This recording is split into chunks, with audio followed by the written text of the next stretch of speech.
think it's safe to say that at this point in his career, there's really nothing Mahomes hasn't accomplished by this time. 3 Super Bowl rings, 3 Super Bowl MVPs, 2 league MVPs, a couple of All-Pro nods, and a passing title. When you lay it all out, it doesn't even sound real, especially when you consider the fact he's not even 30 years old. Now he has a sight set on being the first quarterback to three-peat. If there's anyone who can do it, it's certainly him. Mahomes not wasting time. He'll throw. And incomplete to open things up. Well, anytime he reads man coverage, I don't think it's going to be the only time he'll try and hit that route to the outside in this game. He'll test the perimeter, but that time, they were up to the challenge. So now 2nd and 10 after the incompletion on first down. To throw, it's Mahomes. Over the middle, hauled in by Smith-Schuster. 9 yards, not quite enough, and they'll be left now with 3rd and 1.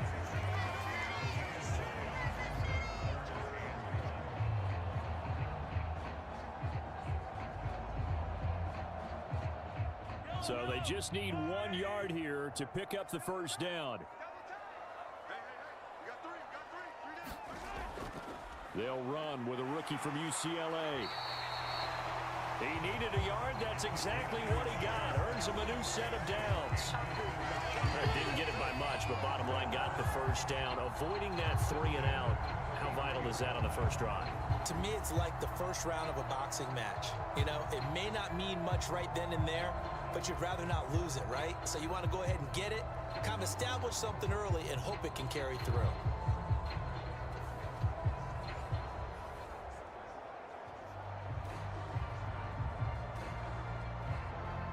So they'll come up 1st and 10 now from the 33.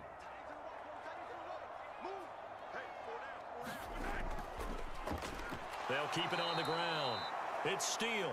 And he is going to be stopped cold behind the line of scrimmage.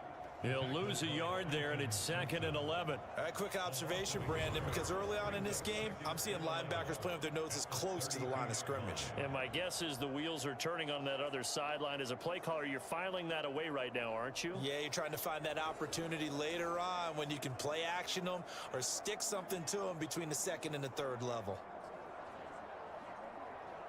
So after the loss of a yard, they'll look to push forward here on 2nd down and 11. Up the middle they go. It's Steele. Found a little room there as he's up to about the 37. He gets them a little over half of what they needed. Now they're looking at a 3rd and 5. But you got to give kudos to your offensive line and the guy carrying the ball because they were in a 2nd and long situation. It seemed pretty dire, but they brought it back to 3rd and manageable with that run. Here is 3rd and 5. Mahomes now to throw. That's complete. It's Travis Kelce. And he'll be out of bounds after getting this one across the 40. 5 yards, and that means they come up short as they're going to have to punt here on the opening drive. Now, that's going to be a tough one to explain when they get together and watch the game film, isn't it? I mean, they had the right call, had the out route. He's got to know where the first down sticks are, yet he steps out of bounds that close. Not their best play. So they're forced to punt on 4th as this one's away. A 40-yard punt, 1 yard on the return, and the Ravens will get it. 1st and 10 from deep in their own territory.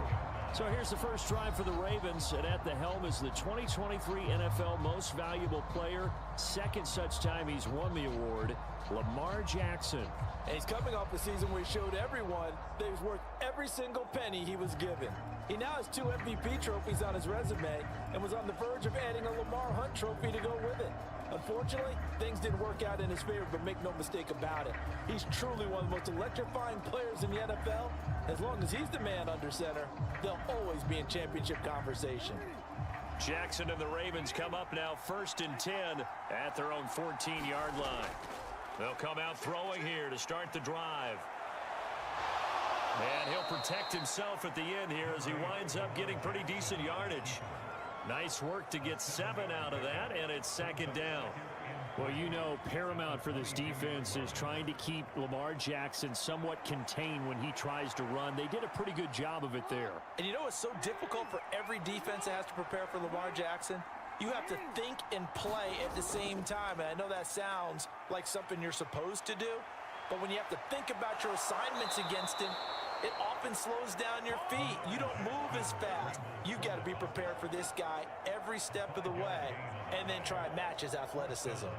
As he came to the line of scrimmage, he knew he didn't need much to reset the chain, so when he saw the space he needed, no hesitation. He went to the marker and got his guys a first down. Throwing on first down, it's Jackson. And that will be incomplete. Would have been a big hitter if they had connected. Instead, it's second down. They're such a talented team at defending the perimeter and taking away throws to the outside. Great confidence, great skill. Once again, they'll come up on the 26-yard line, 2nd and 10. Jackson.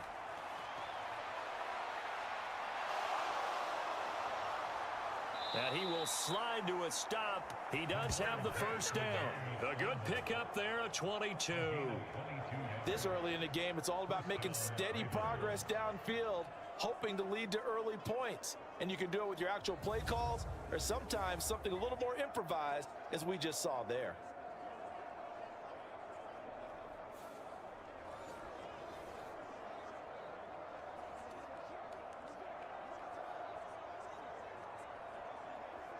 Two first downs have him up near midfield now on 1st and 10. Now it's Jackson. That's complete. It's Zay Flowers with it. And they'll get him down as he's inside the 40. Back-to-back nice plays, 12 yards that time and a first down. Flowers does a really good job there picking up a new set of downs, and he continues to build off his impressive rookie campaign and saw him record over 850 yards on the year. His competitiveness allows him to make a lot of what we call combat catches, taking balls away from defenders. And a pretty good run there as he gets 7 down to the 33. A nice run here early on. It doesn't take a great play caller to realize you want to establish a guy of his caliber with runs like this early because they'll pay dividends as the game progresses. Here's a 2nd and 3 now from the 33. Here's Jackson. Got his man complete over the middle. It's Hardy. That one good for 7 as this long drive continues and the chains move again. We got to like what you're seeing from this offense here on the first drive. A nice sustained series to begin the game, and it will continue after picking up another first there. Would you say the word methodical comes to mind? I love the execution. I love what they're doing on this drive. They're controlling the ball, controlling the game, controlling the clock. And he'll be touched down at the end, but a big play on that one. Oh, nice job there putting the ball right in the doorstep of the goal line. Couldn't quite get in to pay dirt, but he got awfully close. Let's see if they can cash it in over the next couple of plays.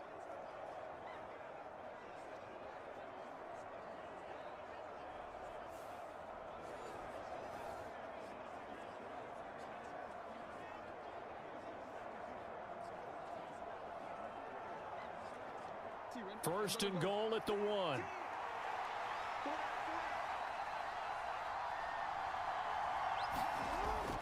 Henry looking for a signal, but none forthcoming. They stopped him shy of the goal line. No gain on the play, and it's going to be 2nd and goal. They're right there at the 1. No gain, but don't let that stop you. Line back up and keep going at them. If I'm them, I'm thinking about going at it 4 straight times.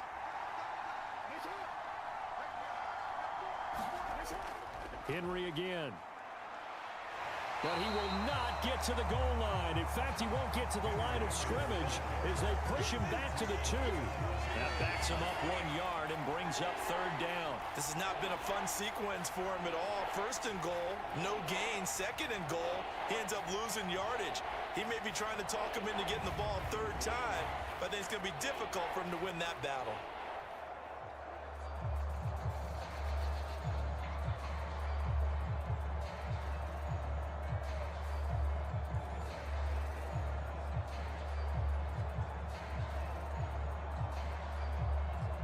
This is 3rd and goal. This Chiefs defense, they're giving it all they got. Jackson going to run. And he'll get in. Touchdown, Baltimore. Lamar Jackson scoring on the 2-yard keeper. And the Ravens are on the board first here on the road in Kansas City.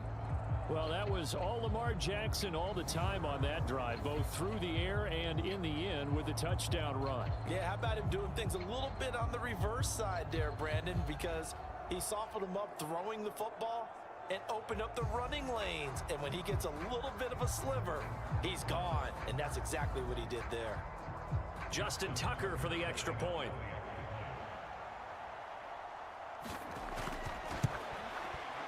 And the Ravens lead at 7-0. A pretty long drive that time. 11 plays all told. And it was capped off by the touchdown run that came from Lamar Jackson.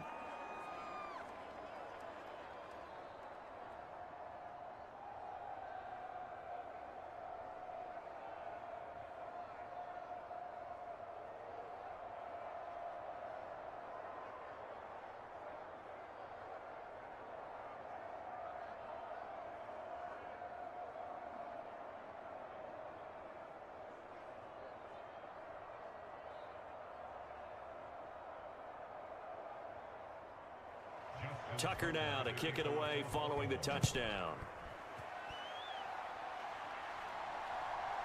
From a yard or two deep, here comes a return. And he'll go down as this drive will start at the 25-yard line. Kansas City taking the field for their second drive. The last series for them, a little disappointing, forced a punt.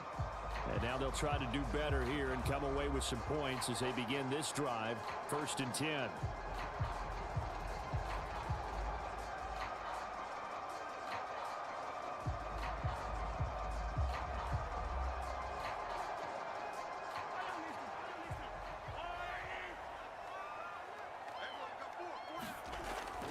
They'll start on the ground here on 1st down.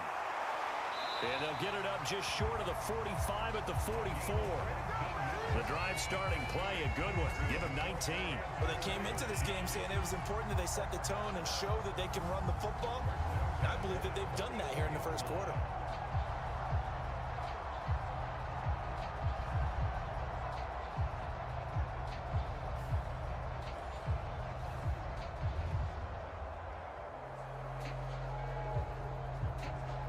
Took just one play to move all the way to the 44 as they try again on 1st down. Mahomes going to throw. And this is going to be caught, but they'll say out of bounds. So it's incomplete. Not sure what happened there, but he just didn't get the right read on the coverage that time. Pass wasn't where it needed to be, and that'll send them back to the drawing board.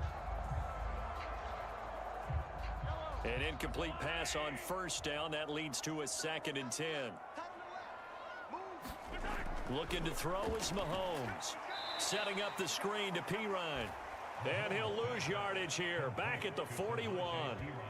They'll wind up losing 3 here on the play. And it'll be a 3rd and about 13. Heck of a play there to get to him quickly and get him down for a loss. I think they did a really nice job getting ready for this game, scouting, watching film, and understanding defensively what the play design was.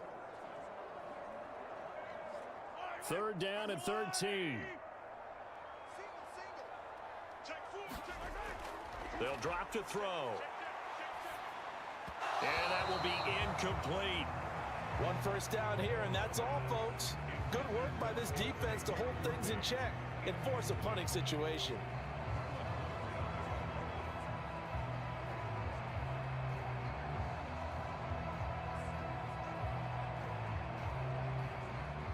Here's Matt Ariza now.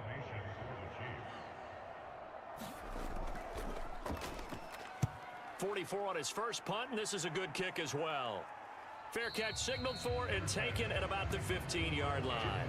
A 40-yard punt, no return, and the offense will come back out deep in their own territory. Baltimore set to take over here for their second possession of the game. They'll be looking to duplicate that first drive, the one that got them that 7-0 lead. Of course they would. I mean, look, they're on the road. So getting the 7-0 lead was huge for them, right? Imagine getting up 2 touchdowns on the road, taking the crowd out of the game. That'd be ideal.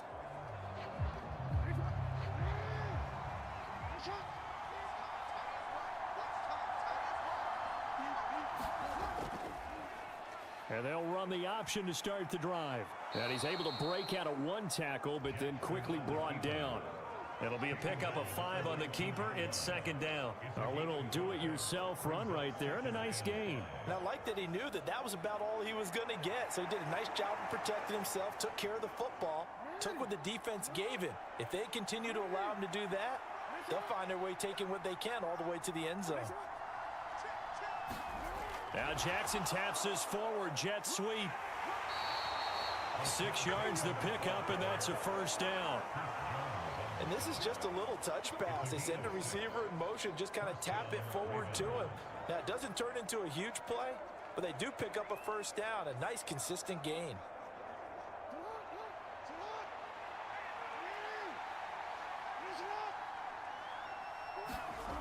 Jackson on 1st down. A short throw caught by Andrews. The result, only 4 yards there on the play, and that'll make it 2nd down.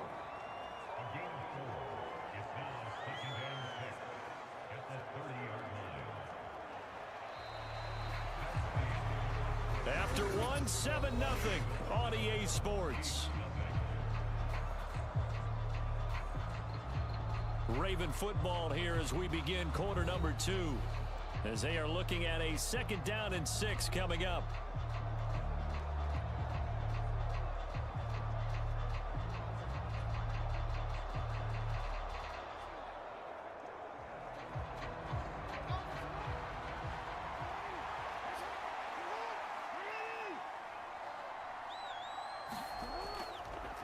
Jackson, options out left. And able to get this one across the 45 before he's brought down. And a solid job using his legs. 16 yards and a 1st down on the keeper. Well, partner, for a few years there, we thought this read option play was going to take over the whole NFL. It seemed like everyone was using it. But it has been scaled back considerably in the last few seasons, mainly because people are worried about their quarterbacks getting hit. But when you call it at the right time and you use it properly, you see the type of gains you can get. A nice chunk of yardage there by the quarterback. Couple of 1st downs to kick off the drive. Here's 1st and 10 up at the 46. Jackson going to run again. And he'll lose yardage on the play back at the 45-yard line. Officially, it's a 1-yard loss. That's going to bring up 2nd and 11. Well, he's had success running the football in this one, and that's undeniable. But that time, the defense was on to it. And partner, I think the more you see a play like this, the more they're able to diagnose it quicker and easier for them to defend it. I think you have to dress it up a little bit and show maybe some different formations and looks.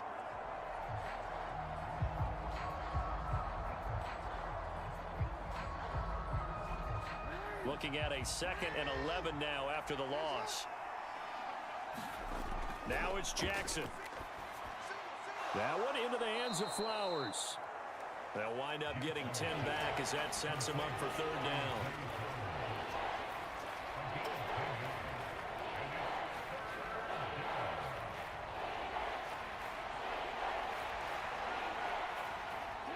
They'll come to the line, needing only 2 yards to gain the 1st here. They'll bring a tight end in motion left.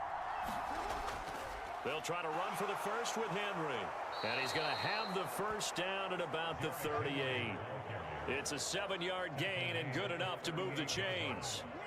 We all love to have a home run hitter in the backfield. Guy can take it the distance. But in short yardage, trying to pick up 1st downs, that big guy, always a nice luxury to have, isn't he?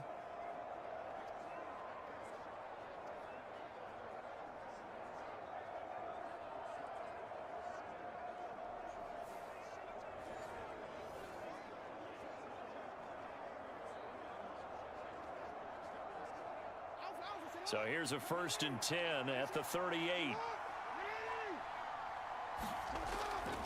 Off the option, here's Henry. Busting through contact. Just wasn't a huge hole there for him to operate. Stopped just inside the 35-yard line.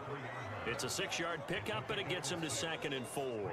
Consecutive positive runs for him on the last 2 snaps. He certainly appears to be trying to put the offense on his back and just move them down the field when his number is called. The way he's running it, I keep going back to him.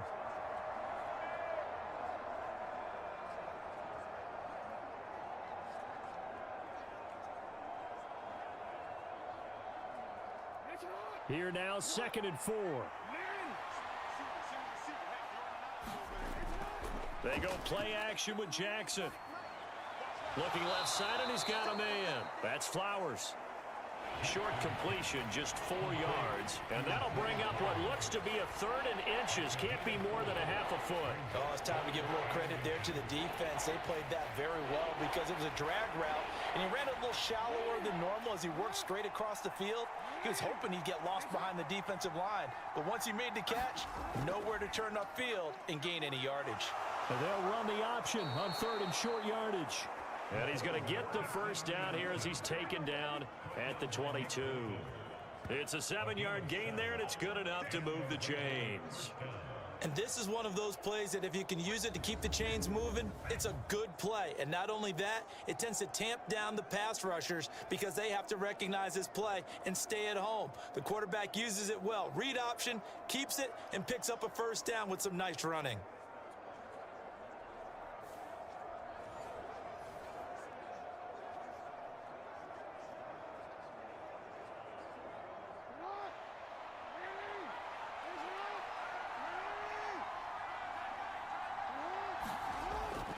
Off the play fake, here's Jackson. And he can't find anywhere to go with it, and he goes down. Michael Dana, he's the one that got home and takes him down for a loss of 9. Well, we've seen how this quarterback can beat you with his legs. Saw it earlier on this drive, as a matter of fact. But that time, they had him covered. They really gave him no place to escape because oftentimes they're able to find a crack, a sliver, anything that can get them upfield. On that occasion, nothing open at all, and they swarmed him. After the sack, it's 2nd and 19, and the road gets a bit tougher from here. Henry out of the pistol. He'll get about 6 there as he takes this one down to the 24-yard line. And that looked like some pretty easy yardage there right up the gut. And he's a guy that has some height to him, so when you don't have to drop a shoulder or create or get through contact or trash, makes it a lot easier to stay upright, see the field, and make a run as we just saw there. Jackson. And he can't find a receiver, and he's brought down. The Mississippi State man, Chris Jones, with a sack there. And how many times have we seen a pass rush like that from Chris Jones, just creating rubble as he gets back to the quarterback? 4 consecutive All-Pro nods. He's looking for his 5th this season.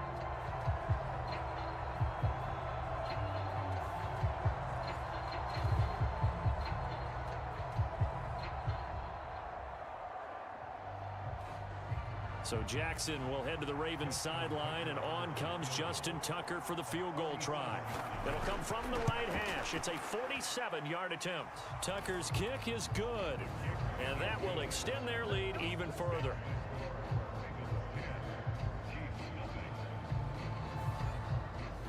So another scoring drive there, Charles, and an early 2-score lead. You'd like the 6 there, partner, but you'll take the 3, and I think they have to be happy about the way they moved the ball in these first 2 drives. They have to feel good about their opportunities the rest of the game.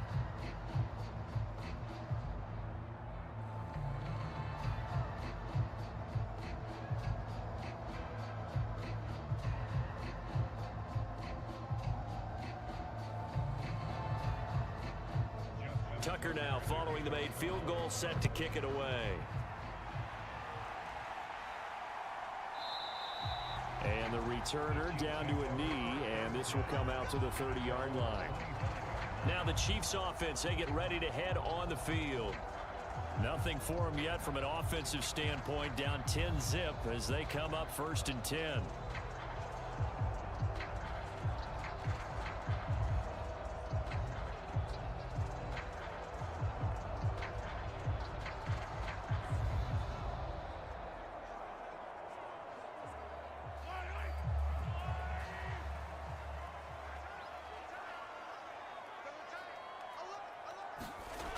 Here's Mahomes to throw. That is caught by Smith-Schuster.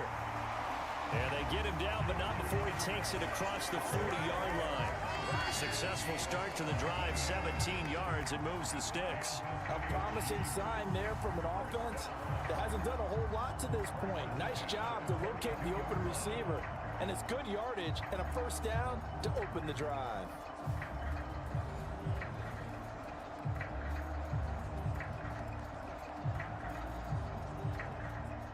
One play has him up past the 40 already, and another 1st and 10. Throwing now is Mahomes. Well, this one complete. It's Rashee Rice. And taking it across midfield and inside the 45. 15 more yards there, and quickly another first down. Not only have they completed a couple on this drive, but they peeled off some pretty good chunks of yardage, too. Absolutely. Great start. 2 nice plays in the pass game. Now can they continue to feed off that?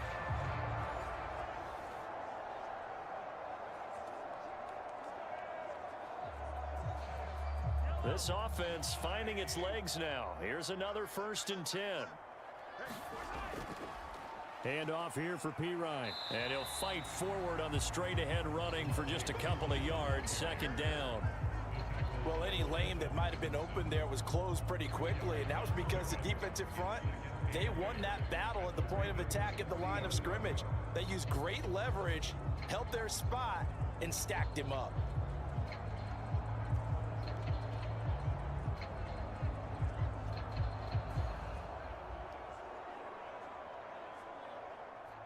Here's a 2nd and 8.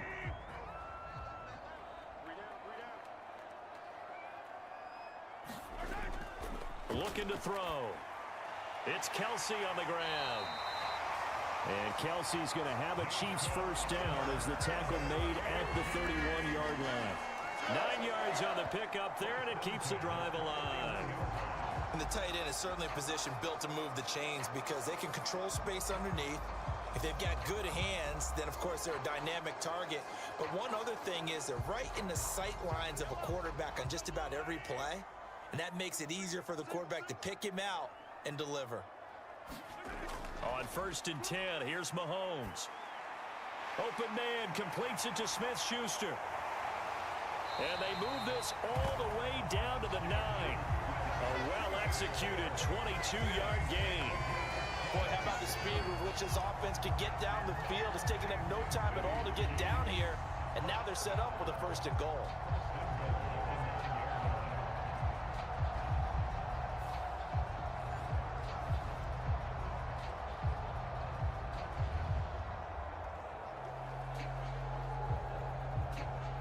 First and goal, and they got to be thinking a chance to get right back into this football game. Shotgun snap to Mahomes. Got a man over the middle, Worthy. That'll bring up 2nd and goal after the gain of 5.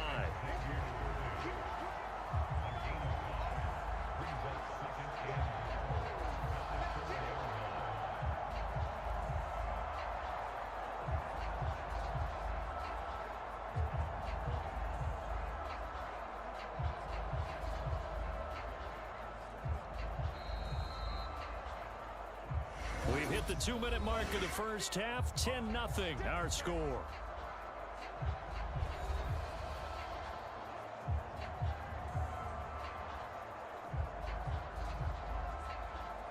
Line of scrimmage, again the 4-yard line. 2nd and goal. They'll stick with the passing game as he looks to throw. To the end zone, but it's incomplete. They're putting together a drive here in the final minutes of the half, but the coverage has been tight all game long, and they certainly want to keep them off the scoreboard here.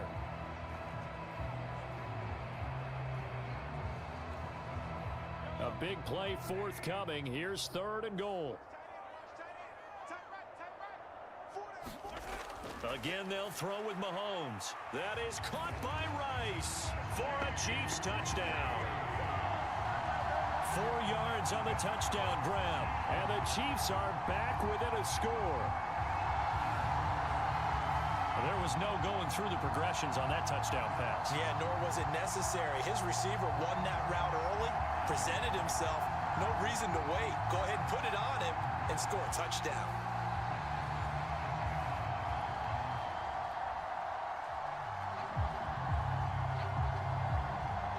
Harrison Butker is on for the extra point.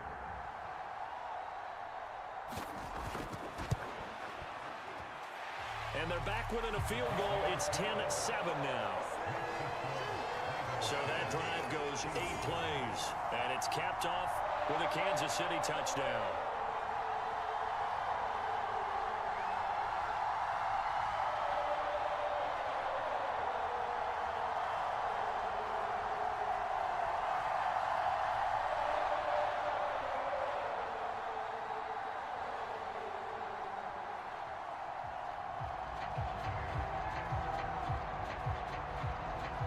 After the touchdown, here's Butker on to kick it away. From his end zone, here comes Justice Hill. And he'll get it up past the 20 to about the 22.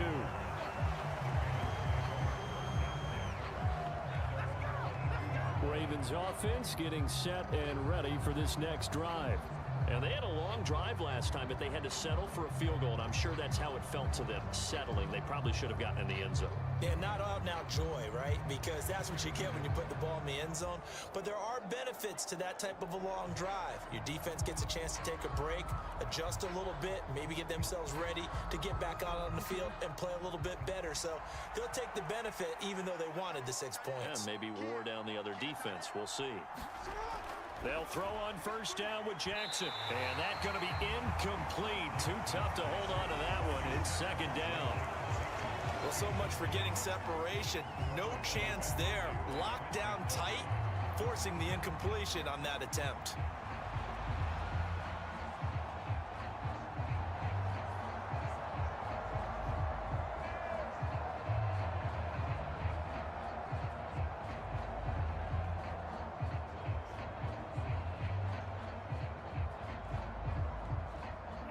So after the incompletion, 2nd and 10 from the 22. Jackson now. And he'll slide to a halt here, still a little shy of the first down marker. The improv act there, good for 9, and now they'll be looking at a 3rd and short, 3rd and 1. Well, this has certainly turned into a showcase game for what he can do on the ground because they're just continuing to give him chances to run it, and he's earning every additional carry by putting up positive yardage on each run. On 3rd and 1, Jackson. He's going to get that to his running back out of the backfield. And he will have a Ravens first down as they're able to get the 3rd down conversion. Got to say, I was a little surprised to see him, Charles, come out in the shotgun on 3rd and less than a yard. Yeah, but the way the NFL is nowadays, we hardly ever see anyone really run for it on short yardage. So they're going to throw the football more times than not. That was a nice, easy rhythm throw right there, and they pick up the first down.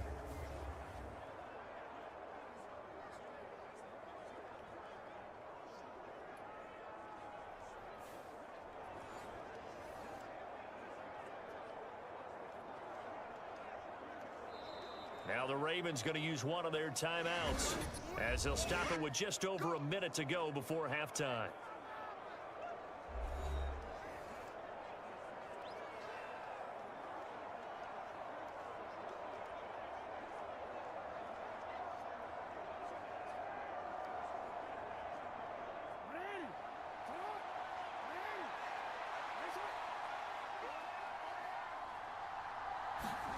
Throwing now, Jackson on first down.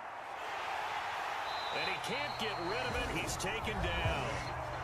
The Ravens going to use the 2nd of their timeouts as the stoppage will come with a little under a minute to go in this first half.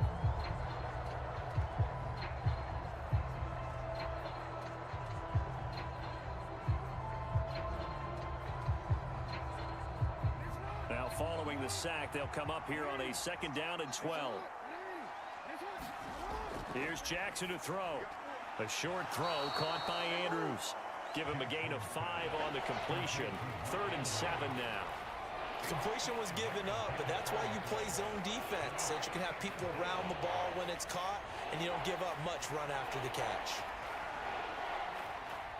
Now on third down, an extra DB out there for the Chiefs. To throw is Jackson.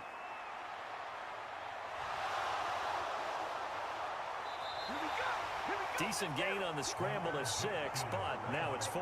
That looked great when he first took off because, in my mind, there was room to run, and he had the marker in his sight. But I certainly didn't expect him to close so quickly, and neither did he. They got to him just in time, and now that forced him to make a decision with his 4th down call. So we have reached halftime here with the visiting Ravens out in front. As we'll send you down to Orlando, and we check in with Jonathan Coachman for our EA Sports Halftime Report. Coach. All right, Brandon, thanks very much. Welcome, everyone, to our brand new studios here in downtown Orlando in the EA Sports Halftime Report. This one's been as good as advertised. Just a field goal separating these two teams, as they've already made their way back out of the locker room. So to bring you the story of the second half, let's get you right back out to Brandon Gaudin. Okay, Coach, thanks as always. This one's still anyone's game as we welcome you back for quarter number 3.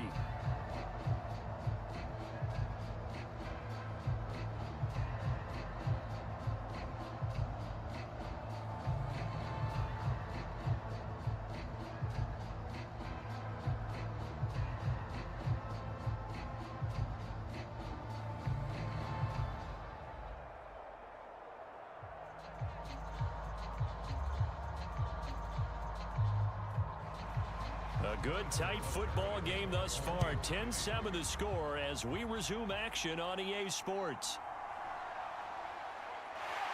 And he won't quite make it to the 25.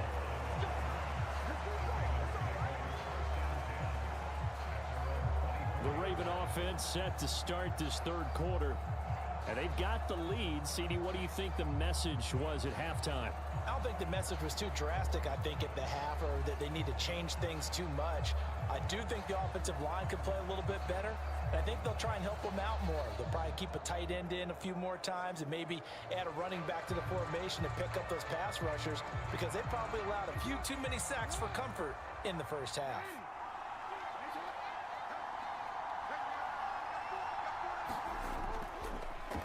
They'll start by running the option to the right. And he'll take this one up close to the 25-yard line. Now a pause, and there's an injured Raven in need of some assistance. We'll step aside and get an update when we return to KC.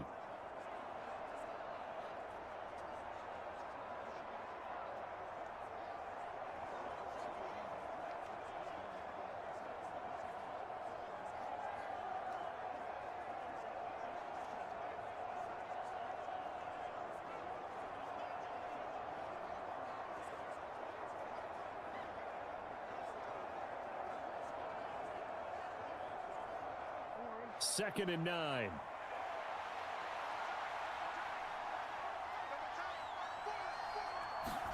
Throwing is Jackson. And he'll get this underneath to Henry. He'll be dropped after a gain of about 6 across the 30 to the 31. And we see another pitch and catch there to the running back. This position just continues to evolve. They've become just as critical to the passing attack as a lot of receivers, tight ends, because their ability to make people miss in the open field can really generate big plays for an offense. And they'll try and run the option to pick it up. And he's going to have the first down at about the 38. An effective 7-yard third down conversion. So that was all you're looking for on a play like that. Get the first down and keep the drive moving. Yeah, it just looked to me like he just said to himself, I've got this. I'll take it. I'll pick it up, and let's keep moving. Get the first down, get a new set, and let's start over.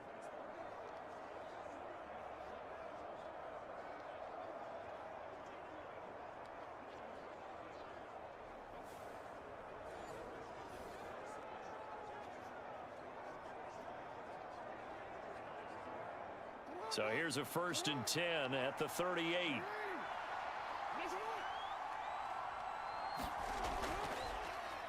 Jackson going to hold on to it again. And running room scarce here. He's going to be stopped in his tracks at the line of scrimmage. No gain there as he kept it himself at second down. So where'd all that running room that he had in the first half go? Because it looks like it's drying up a little bit here. Someone made some adjustments, it appears, at least on this drive.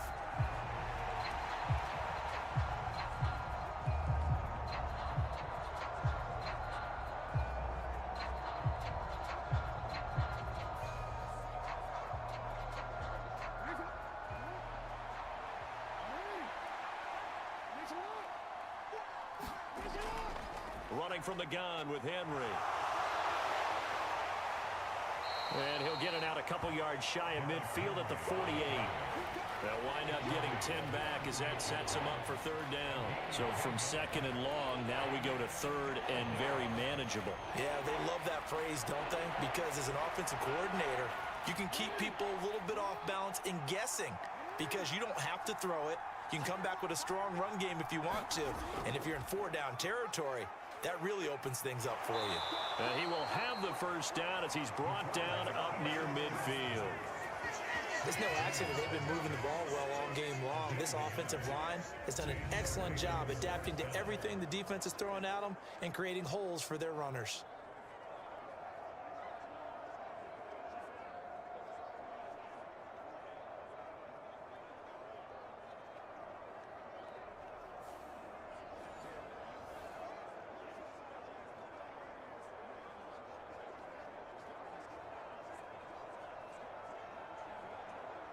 Two first downs have him up near midfield now on 1st and 10.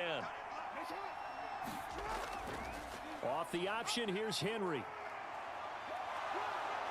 And a pretty good burst right there as he'll take this down to the 33. 53 yards rushing now on 8 carries for him so far. Looks to me like maybe there's a little attrition setting in with this drive, because when you see that type of a run, I get the feeling the defense getting a little bit tired. And that's the last thing they need, especially when they look up at the scoreboard.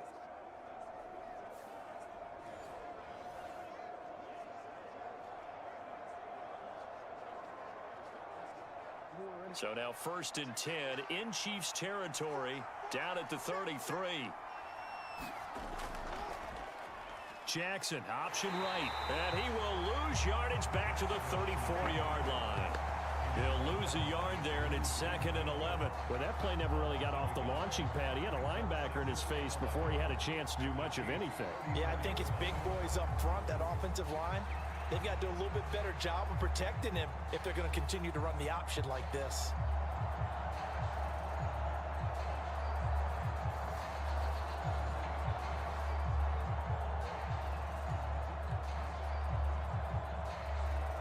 Maybe just a slight detour on what's been a strong drive. Here's 2nd and 11.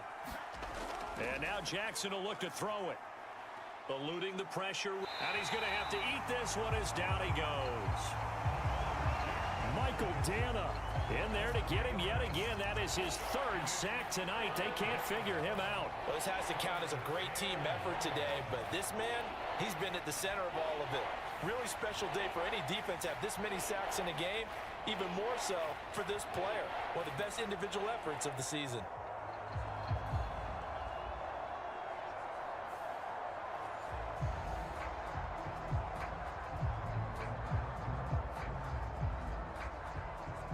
Now after that sack, it's 3rd and long for Jackson and the Ravens. Now flags come in. I think one of the Ravens got going a little early.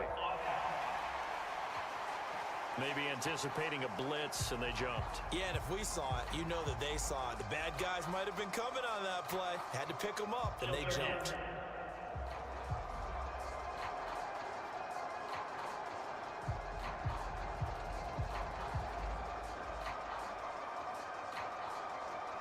So the false start certainly doesn't help matters as they'll try again now. 3rd and long. Now Jackson. Under pressure, they got him again. Chris Jones, his 2nd sack of the night. This is a little hard for me to compute because I'm watching sack after sack happen, but somehow they're still behind in the game. I would expect all of this defensive pressure to translate to them taking a lead, and thus far, it hasn't happened. Time's winding down, They don't want to waste this type of performance from these ace pass rushers.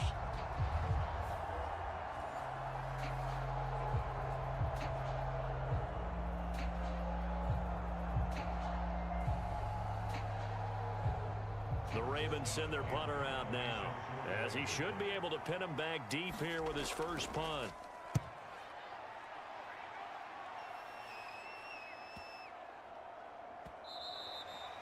And that one hits a little too close to the goal line, and it continues into the end zone for a touchback. So here's the Chiefs offense ready for their first reps in half number 2. We have not seen much on offense here from either side these last few drives. We've hit a wall, so to speak. And have hit it hard, haven't we? Because the defenses right now, they seem to be a step ahead, don't they? Beating them to the point of attack, beating them to the punch. These offensive guys, they're tinkering like crazy. What's it going to take to get back on track? Yeah, both sides searching for adjustments. Mahomes now on first down. He finds his man complete. That's Steele. And he'll go down at the 26 following a gain of 6. Just about every quarterback is trained to really look downfield first before you come back and make a nice, safe throw. And in this case, that's exactly what he did. Found his running back, let him create some space, and it turned out to be a nice play for the offense. Now Mahomes. Pitch and catch here to Travis Kelce. And Kelce's going to have a Chiefs first down as he'll get this up to the 32. Many different ways to create space, but on that play, he did it with that big, wide body of his. Didn't get a whole lot of yardage on the play, but it did what it was supposed to. Pick up a first down.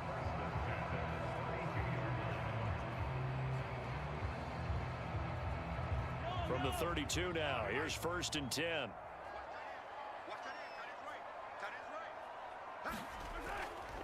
They'll try the right side with Pirine. And he'll power ahead, but only for about 3 yards. 2nd down coming up. Look, all any running back wants is a little bit of room, a little bit of space in order to maneuver. But he also understands how difficult it is for his offensive line up front. So if they give him any space, he realizes his job to make more out of it than what they give him. Picks up 3 on that carry. On 2nd down, here's Mahomes. Open man right side is Rice. A gain of 3 last play. This time they double it and pick up 6. Well, that's what you're looking for when you want to throw the ball downfield. You want one of those guys who can play out on the perimeter, can play out wide, who can not only get open, but when they're covered, can uncover themselves downfield and create catches.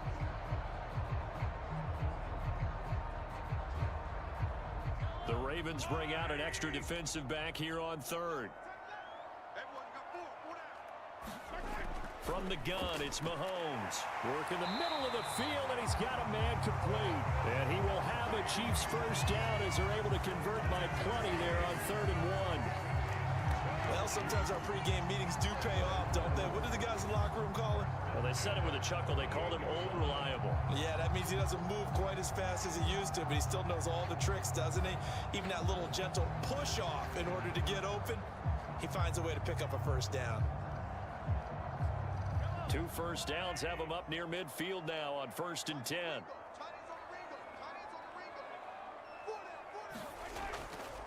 Now a carry for Pirine. And they'll get him down after a pickup of 8. 2nd and 2.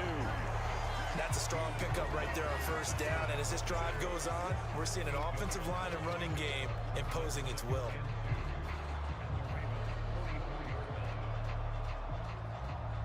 From the 44-yard line, here's 2nd and 2. Now a handoff up the middle. Steele. And here he'll be brought down a little shy of the 35 at the 36.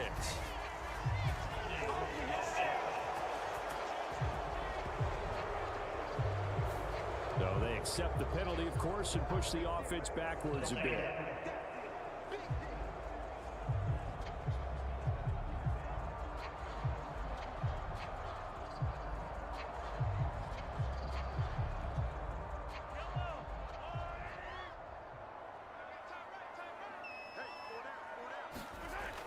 Here's Pirine again on 2nd down. And he'll be brought down, it looks like right at the 40.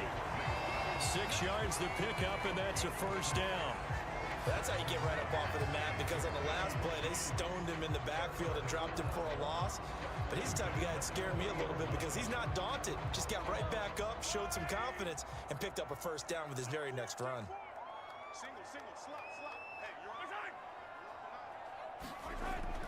Now they'll fake the jet sweep and off play action. Here's Mahomes. He finds his man, complete. That's steal.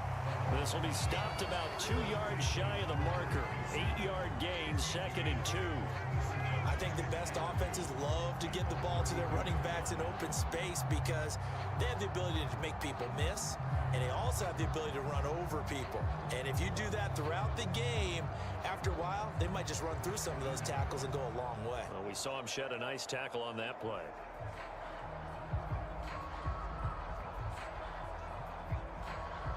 The ball on the 32. It's 2nd and 2.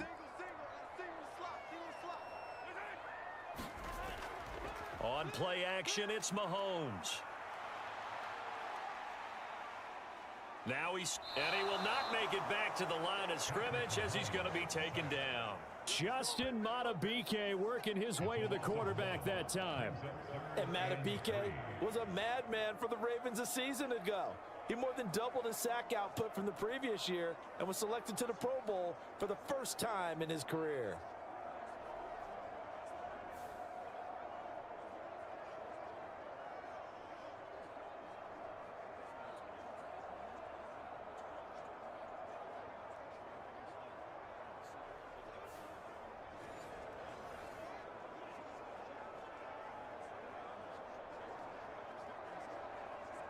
Third and 3.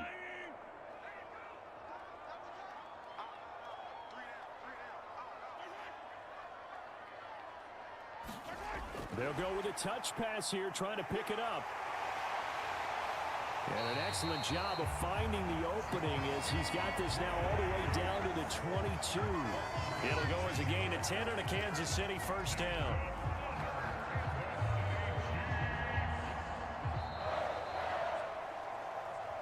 So the scoring dried up here in the third. Nothing that quarter for either side. You are watching the NFL on EA Sports. We're back now in KC. It's been a very hotly contested game to this point. Just a field goal separating these two teams as we get set for the fourth quarter.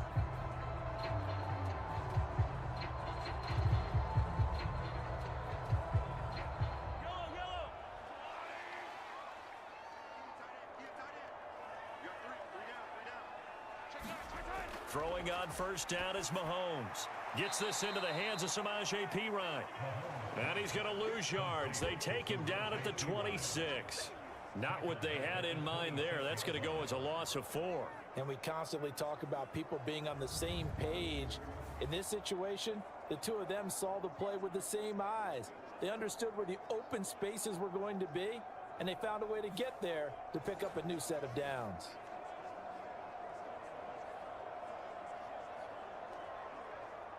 Well, this has been a good march down the field, but now they're stuck looking at a 2nd and 14.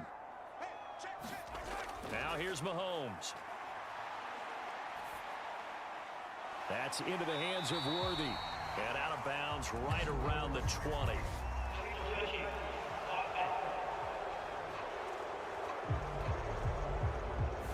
So illegal touching, Charles, on the outside. And a lot of people wonder if the quarterback should see that. No, it's not his job to understand if the receiver's inbounds or out of bounds. You expect him to be there. But if he takes a step out, he essentially becomes ineligible. And that's not a tough one for an official to see, especially one standing on the sideline.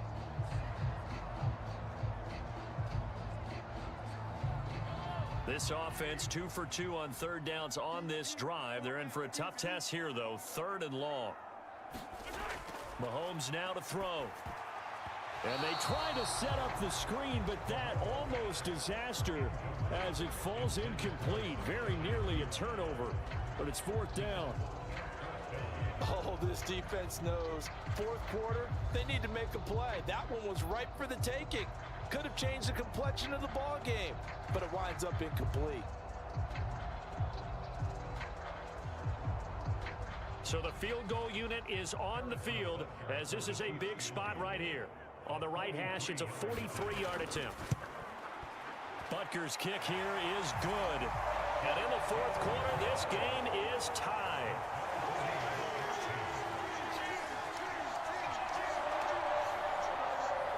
So with less than a minute gone by here in this fourth quarter, the field goal there gets this thing back to even. And it's setting up for a fantastic finish, isn't it, partner? It's been a well-played game, a hard-hitting game. The fans are into it. The announcers are into it. This is going to be a great fourth quarter.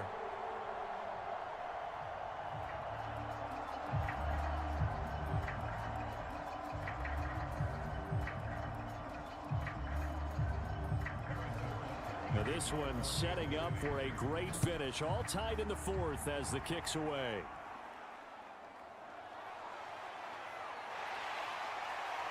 And he brings us out past the 20 to the 24.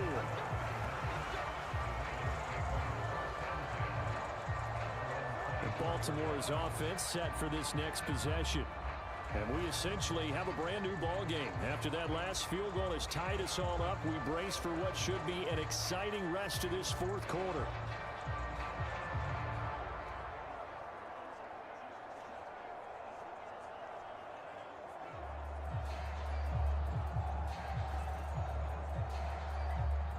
Jackson and the Ravens come up now 1st and 10 at their own 24.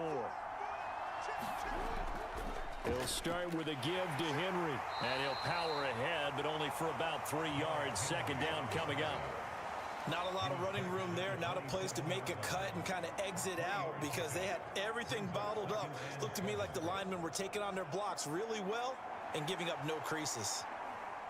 And they'll come up on a 2nd and 7 from the 27.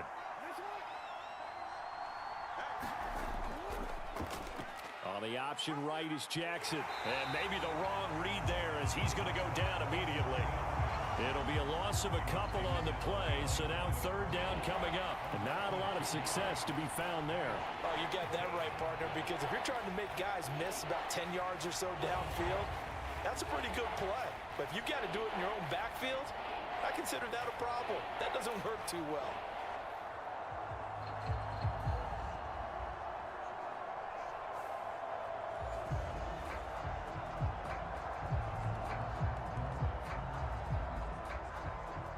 The Ravens on 3rd down. 6 conversions and 9 tries. They've done a great job of picking these up. This is 3rd and 9. Oh, he had him. He was open, but he couldn't get it to him. It's incomplete.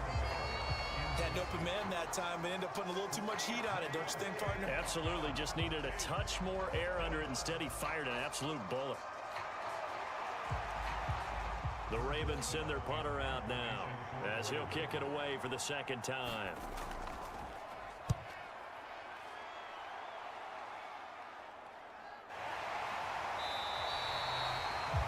Call that a punt of 38 yards officially, and it's Chiefs football, 1st and 10.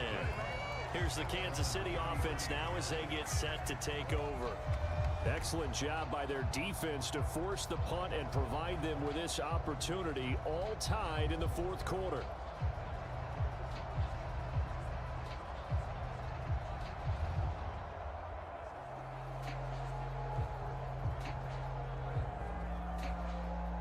Mahomes will lead the Chiefs up 1st and 10 at the 33-yard line. They'll come out throwing here to start the drive. He finds his man, complete. That's Steele. And he'll go out near midfield at the 49. That play going for 16 yards to start the drive, 1st down. But they certainly had success throughout this contest, getting him the ball in the passing game, and there he picks up another 1st down. Whatever they saw going into this one, they've been able to capitalize on it, and no adjustment has been made to take it away.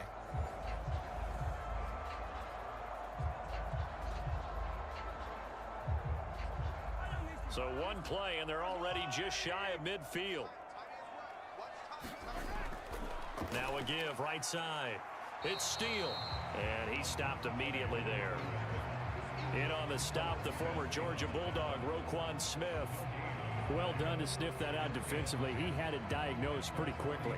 I love that description because diagnosed is perfect on that one. Read his keys, made the play, and he couldn't even get going moving the football. To throw, it's Mahomes. Now they go screen. It's complete. And they'll get him down as he's inside the 40. Give him 13 yards there and a Kansas City first down. When you run a screen pass really well, you got to like the look of it because so many parts come together to make it work well. The offensive linemen, where they're faking people out, the back slipping out there, catching the football, then all of them going together as one unit downfield. A really nice pickup. So in Raven territory now, here's a 1st and 10 at the 38. He'll be hit down at the 33, 5 yards on the play. And that's exactly what you want on a first down run. Pick up 5 yards, bring up 2nd and 5. The defensive line, though, they've got to figure out a way to out-leverage the guys up front because the offensive line is winning at the point of attack. From the 33, here's 2nd down and 5. Working from the gun, Mahomes. That one caught by Rice. And he's going to be taken down with the first down at the Ravens 17-yard line. That one good for 16 as the drive continues. What a drive this has been, just chewing up the yardage. And here's one of their best plays yet as they finally get down into the red zone and look to finish this off with 6.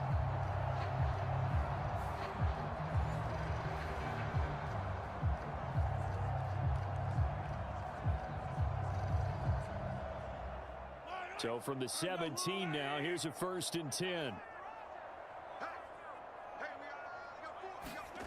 Operating from the red zone now, Mahomes. Complete, the tight end, Kelsey. And he's going to get a solid gain of 9 before being brought down. 2nd and right at a yard.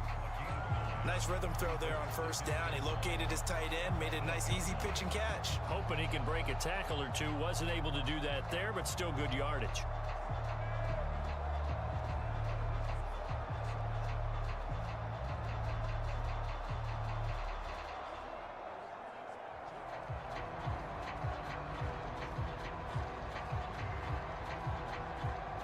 Ball at the 8 here for 2nd and a yard, maybe a touch less. Mahomes going to throw. Flushed out right. And he will take it on in for a Chiefs touchdown. Patrick Mahomes, an 8-yard touchdown run. And the Chiefs have broken this deadlock and have taken the lead here in the 4th.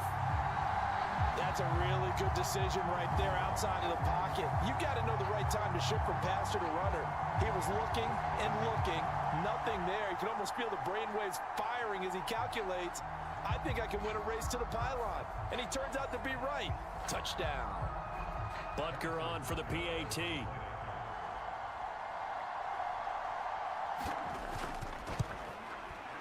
He's got it as they go up by a total of 17-10. So that drives 7 plays in length. And it was all capped by Patrick Mahomes using his legs to get in the end zone.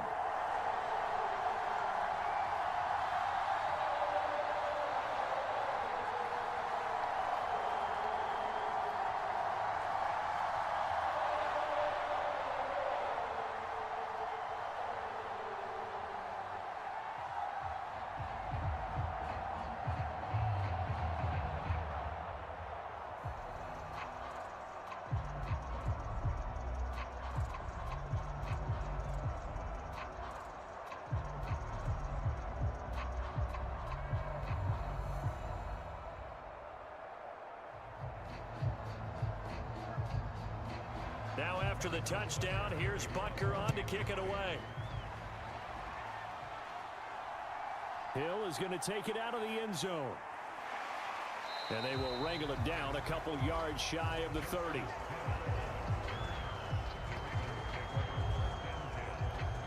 Here comes the Raven offense now, ready for another possession. The pressure is on now. They're being shut out here in the second half after a decent first half offensively. And they need their best drive of the game right here.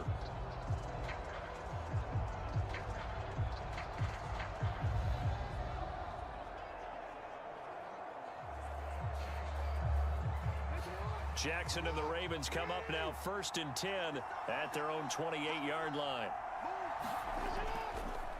They'll start with the option. And he will lose yardage and be backed up to the 24. It's a loss of 4 there, bringing up second down.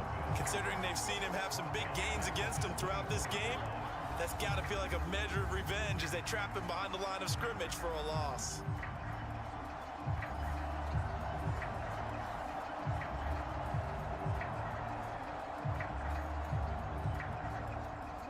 First play of the drive lost 4. Now they'll look to move it forward here on 2nd and 14. Now it's Jackson.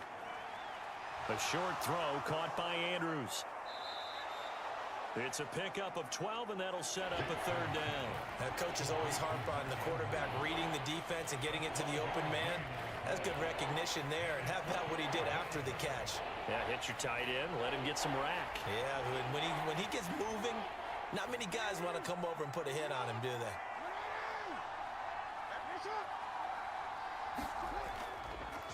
On 3rd and short, they'll try option left. He'll wind up getting 2 there as he does it himself and picks up the 1st. And what a weapon to have when you can use your quarterback as a short yardage runner and pick up 1st downs.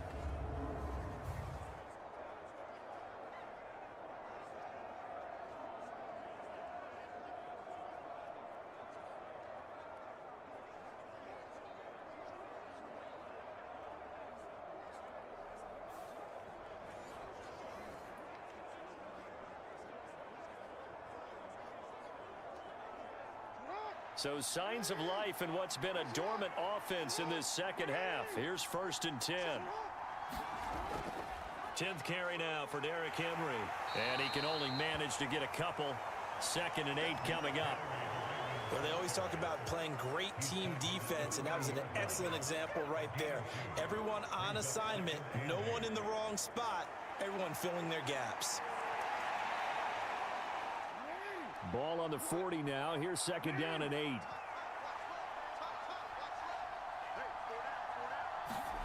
Jackson slings it to Andrews, and it's complete. The tight end has it. And they'll get to him after a gain of 7 to the 47. One thing I think that's safe to say defensively, the tackling's been really good. And because of that, it's been very, very hard for them to move the ball because you're not getting the benefits of run after catch. They're tackling them almost on the spot. That means you have to run extra plays, harder to move it.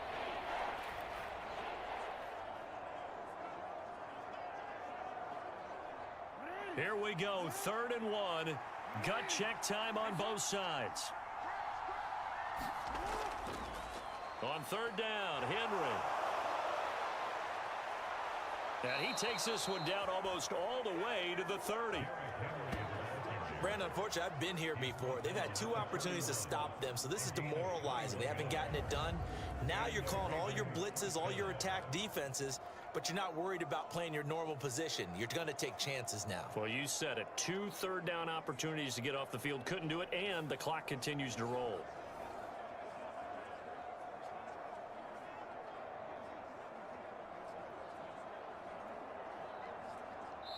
Fourth quarter, down to the final 2 minutes, and we've got a 1-score game.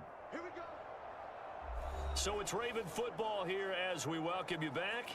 They come up on a 1st and 10, desperately needing a score here on what could be their final drive. Plenty of time. All 3 timeouts still remain. Here's 1st and 10 now. Now it's Jackson.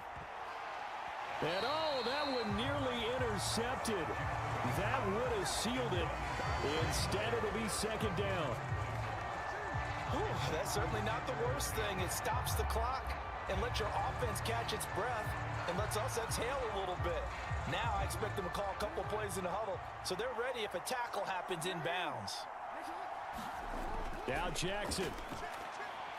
A short throw caught by Andrews. He'll be dropped at the 25 after a gain of 6. An incompletion, now a short pickup. That's not going to do it. Yeah, you've got to get to the line of scrimmage quickly, get set up, and aim downfield.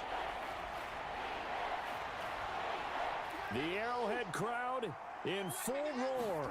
Here's 3rd down. And this nearly intercepted. Probably should have been. Had he caught it, it would have sealed it. Instead, one more chance coming up on 4th down.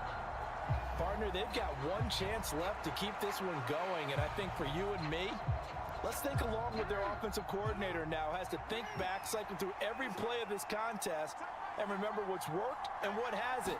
Because right here, he needs the best play of the game. And that's going to sabotage their comeback plans. It is intercepted. And the Chiefs have just about sewn up this football game. At fourth down, they felt compelled to go for it, and he throws the INT.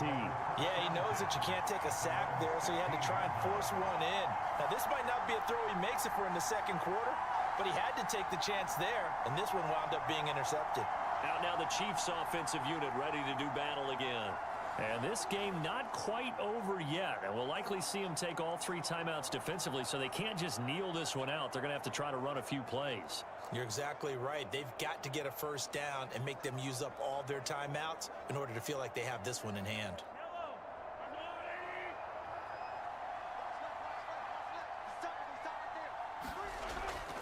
We've got to have 2 hands on the football here as they run on first down.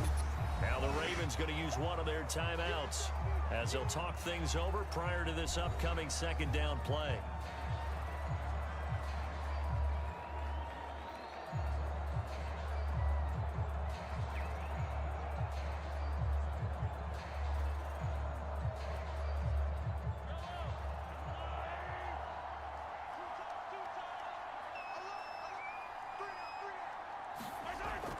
He's going to get it again. Just looking to get forward and protect the ball. And he will have a Chiefs first down. And that's the one that should seal the victory.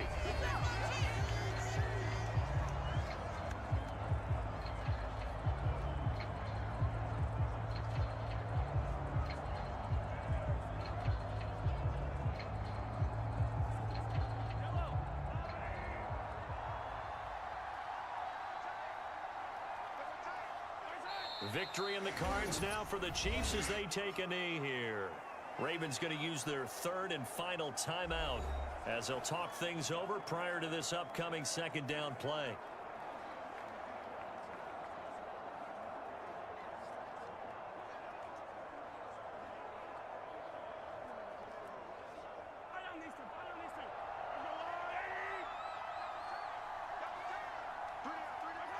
And they will take a knee here.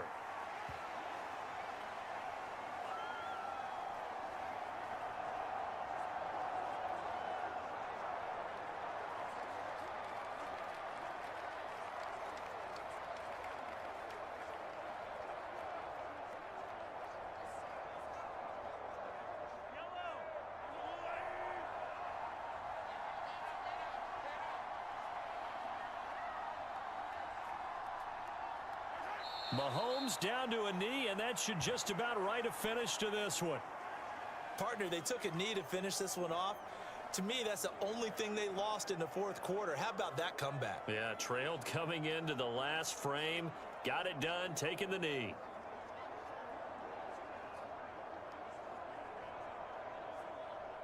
Here's the Chiefs punter now as he's on to kick it away.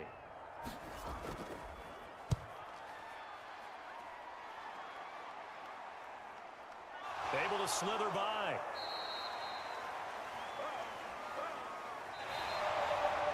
Well, it took us until the final play, Charles, to officially decide a winner. Although on that last play they were so backed up it would have taken a miracle, and they couldn't get that miracle done.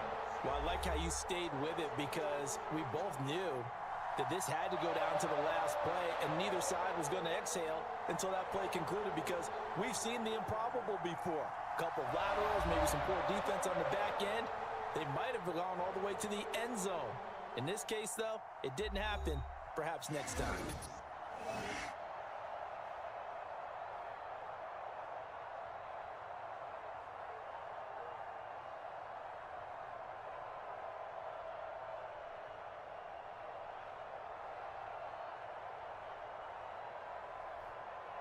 So that'll do it for us. For Charles Davis and all our crew, I'm Brandon Gaudin. You've been watching the NFL on EA Sports. The Chiefs victorious here as we say so long from Kansas City.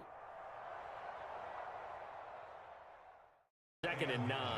Watching that play unfold and watching him complete it, Brought back memories of doing all those pursuit drills to make sure you don't over-pursue and let a guy get a cutback lane on you. He did that very well. You praised him on tape yesterday for the angles that he takes to the ball. Took a great angle right there. And completes it to Kirk over the middle. And the Jags are going to be looking at 1st and goal as they move this down to the 4-yard line. A lot of precision being shown on this opening drive. They've been methodical. They've been crisp. And as a reward, they're going to be set up with an early 1st and goal. 1st and goal, a chance for an early statement here on the road. Etienne. And he's going to press this one forward as they stop it right around the 1. A pickup of 4 on 1st down. It'll be 2nd and goal. Defensively, they must have been expecting a pass. They were in the dime look out there. I think maybe they were deciding to go with speed on the field rather than bulk. I'm with you, a little bit surprising. But they wanted people getting to the ball as fast as possible. The lighter shift your defensive backs allow you. And he'll take this into the end zone. Touchdown, Jacksonville. Brenton Strange. A touchdown run there from a yard out. And the Jaguars get the upper hand as they're on the board first here this afternoon. That's just a solid, methodical drive to start this game. And how about how it culminated? Doing exactly what they wanted to do, getting the ball downfield, and then running it into the end zone. I'm just telling you, partner, when you run it in rather than throw it in, that hurts a defense psychologically a heck of a lot more.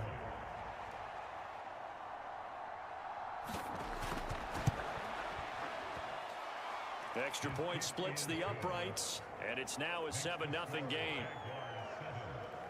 So that one a 13-play drive in total, and it results in a touchdown for Jacksonville.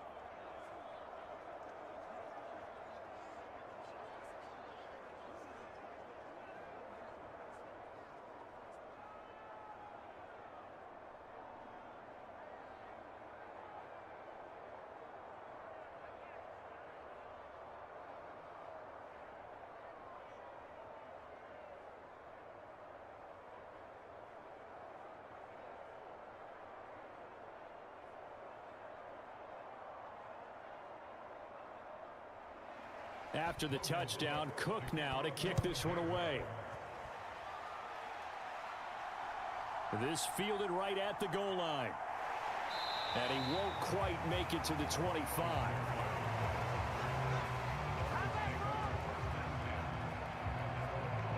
So here come the Dolphins now as they get set to take over on offense.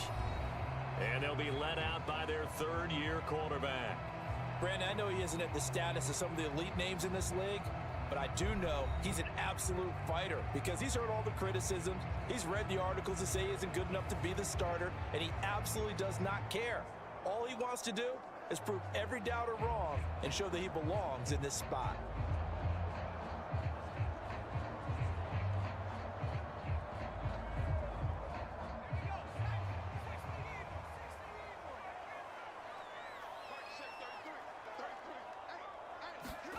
Thompson on 1st and 10. And his throw here's incomplete. Charles, already trailing by touchdown early. This offense, how imperative is it for them to get points out of this drive? Well, they feel like they have to go ahead and match because of what was already on the board against their defense.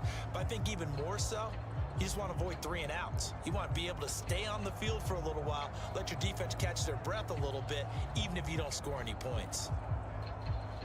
2nd and 10.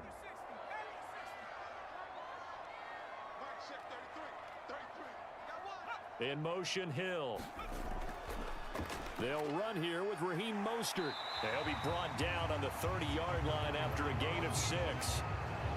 And there we saw one of the downsides of blitzing during a rundown because sometimes you get out of your gaps. You don't fit the run quite as well because you're headed towards the ball carrier with abandon. 3rd and 4.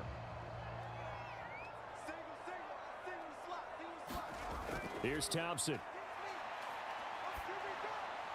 And the throw there going to be incomplete. How about some applause for the defense there? They forced him to throw that one into coverage, and just like that, they're staring at a 4th down. Well done.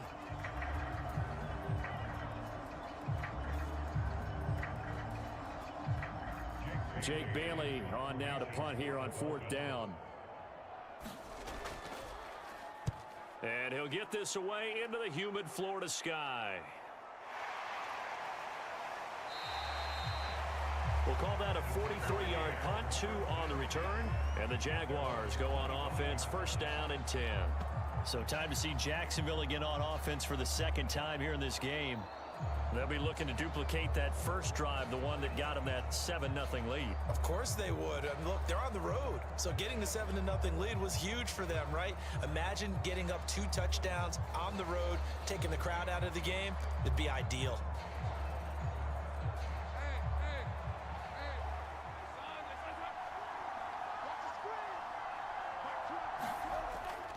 They'll start on the ground. ETN. And a short pickup to about the 27. It'll be second down. You've got to be impressed by that defensive front on reps like those. They were not being moved off the line, kept their shoulders square, and gave their teammates time to fight to the ball and limit that gain. They'll break the huddle, come up on 2nd and 8 at the 27-yard line.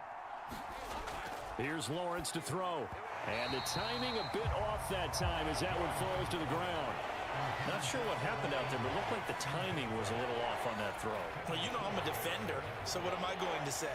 Great defense. Darn right. They did something to disrupt that timing. So the failure to connect on 2nd down, that leaves them staring up here at a 3rd and 8. Lawrence. And that is incomplete. And that is how you respond after taking one on the chin to begin this game. Give up a first drive touchdown, go back out on defense, and completely shut them down to force a 3-and-out. So on 4th down, here's Logan Cook to punt for Jacksonville. Braxton Berrios deep for Miami.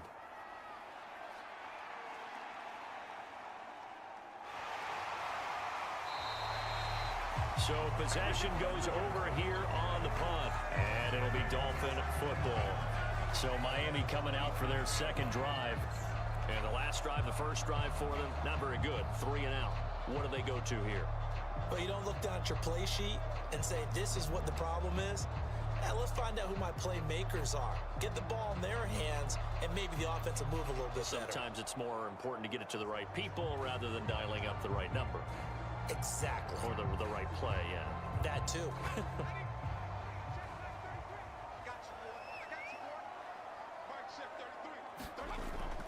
They'll run. Here's Devon Achane.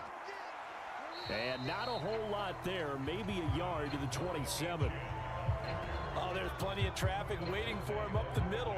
But give him credit, he tried barreling through anyway. They're fortunate to get a yard out of that one.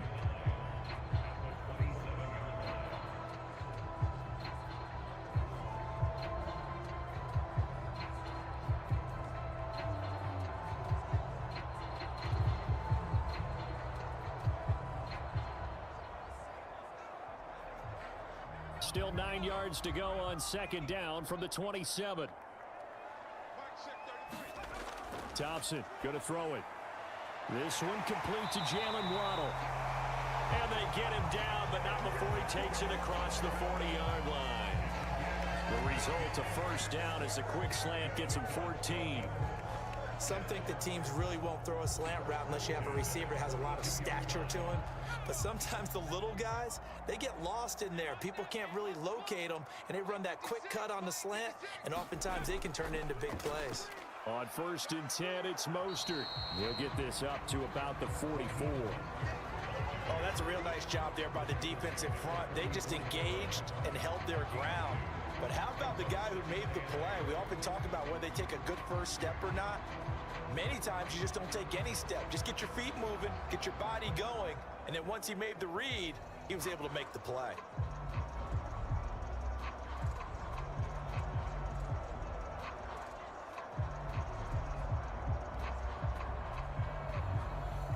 Here's a 2nd and 8. Thompson. That one caught by Tyreek Hill. And he's going to have another first down as the tackle's made at the Jaguars' 39. A nice pickup of 17 yards. Well, I think when they look at their offense, they think to themselves, weapons, weapons everywhere, and they want to move the ball around. want to spread it to different people, but you absolutely know they want to get this man involved as well, and that's what they just did on that play.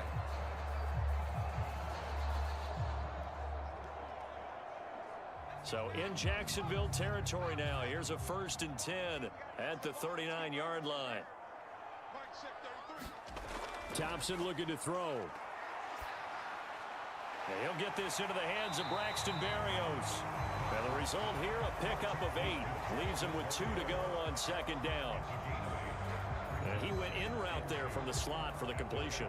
Love how he runs his routes because it's all setting up your defender. Give him a little something one way, take it the other way. Head and shoulder fake. Sometimes you make one step to the outside, then break it inside. Really well run route. Back to the running game with Mostert. And he's going to get this down near the 20-yard line.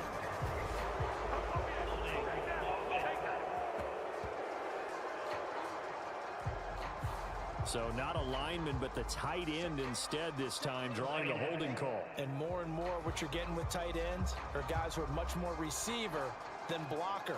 They may be willing, but that might not be their thing. Oftentimes, they'll be the ones getting the penalties. After 7-0 on EA Sports. Second quarter from Miami. It's the Dolphins with the football as they've got it with a 2nd and 4 coming up.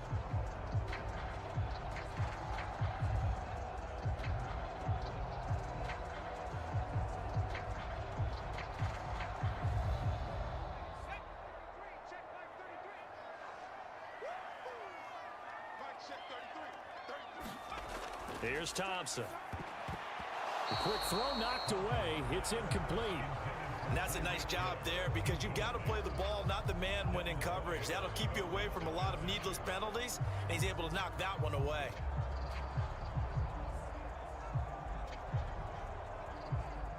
Here's the 7th play of this drive. This is 3rd and 4. Now Thompson. Short throw to Smith. And he is out of bounds inside the 30. Short completion, just 4 yards. And that's going to make it 4th down. Well, it looks like they got what they wanted. They got the completion, but they weren't able to break any tackles or gain nearly enough yardage to pick up the 1st down. Now to be 4th and short.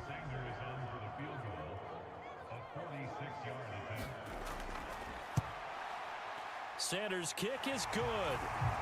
And they are on the board, but still trailing. It's 7-3.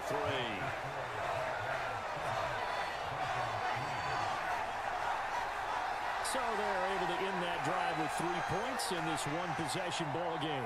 And ideally, you want to end every drive with points. Most quarterbacks would tell you, let's end it with a kick, right? A PAT, that's number 1. Field goal you'll take. Punts, you really don't want to do that. In this case, they'll take the field goal and get prepared for the rest of the game.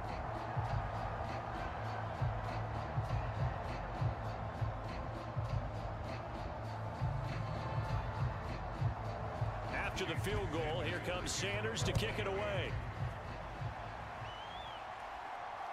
This taken in at the goal line.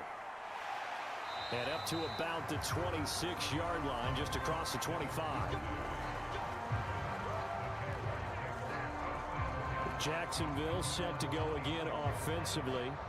No points last time out. They were forced to punt, if you remember, but no time to dwell on that. They've still got the lead here and a chance to add to that here. 1st and 10 as this new drive starts.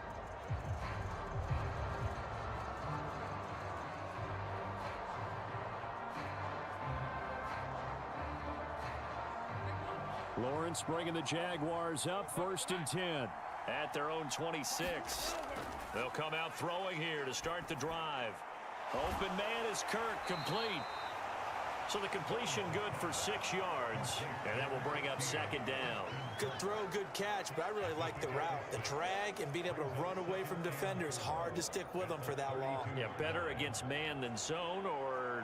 Better against man, because now you're running away from someone, and you're not running into a defensive player in another zone.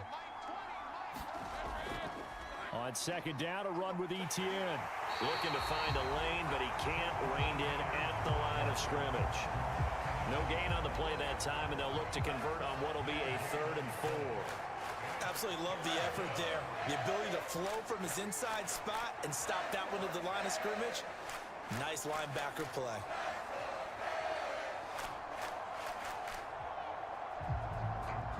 Dolphins bring on an extra defensive back on 3rd down. Now Lawrence to throw. The Dolphins get there this time, and they bring him down. And now that brings up 4th down there, a loss of 6 yards on the sack. Sealer does a nice job of breaking through the offensive line and getting home, and he continues to be an underrated pass rusher from his interior spot, quietly racking up 10 sacks a season ago.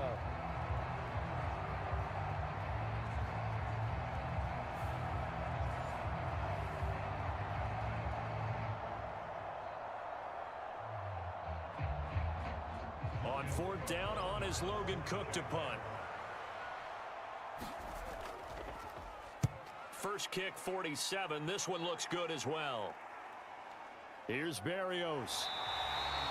A 7-yard return following a punt of 45 yards. And they will take over 1st and 10. Miami set to take over. And last time able to get 3. It's not what they wanted. They wanted 6, but they got at least something. They mustered something out of the drive. They'll take it. I like the way you've described it. Not ideal, but they'll take it. Anything to put some points on the board. But this time on offense, they don't even want to see the field goal kicker trot on the field. They want that ball in the end zone. Yeah, they'll be going for 6. So they'll come up 1st and 10 now from the 33. They'll start on the ground with Mostert. And he's going to get a solid gain of 9 before being brought down. 2nd and right at a yard. First play of the drive, let's give credit all around. Excellent blocking, but the guy carrying the ball, he was the finisher. A really nice run. From the 41, this is 2nd and a yard. Off the play fake, it's Thompson. They complete it to Hill. And he'll be taken down, but not before he works it past the 50.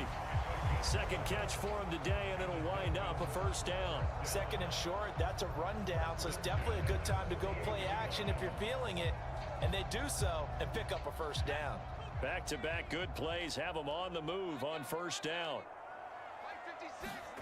Now it's Thompson. His throw incomplete. Had an open man that time, but ended up putting a little too much heat on it, don't you think, partner? Absolutely. Just needed a touch more air under it. Instead, he fired an absolute bullet.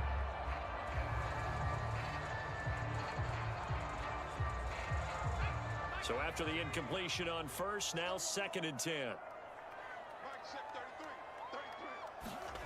Thompson now. He'll dump this off to Achane. That helps the completion percentage, but not much else, and now it's 3rd and 10. That's a nice job defensively to make sure everyone was accounted for, because ordinarily you pick up the guys downfield, and sometimes you forget about the running back. In this case, they did not, and dropped him for no gain.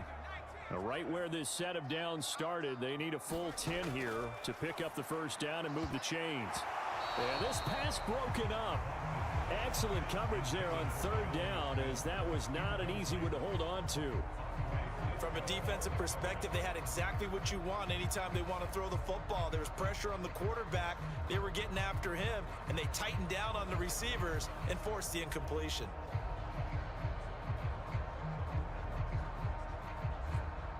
On is Jake Bailey to send this one away.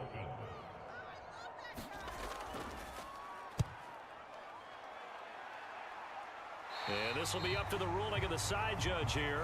He says it crossed out of bounds at the 16-yard line. Out comes the Jacksonville offense as they get set to take over here. The crowd may be losing just a little bit of the edge after back-to-back punts. They want some big plays. They want to see some offense. They want to see somebody break away, whether it's through the air or on the ground. Now it'll be interesting to see where the patience is on both sides. Each head coach, can you hang in there and not try and force something that could put your team in some jeopardy? Lawrence bringing the Jaguars up 1st and 10. At their own 16.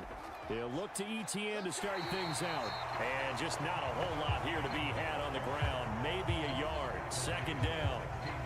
You know, it's not just all athleticism from defensive linemen. Let's give them a little credit for their football intelligence as well.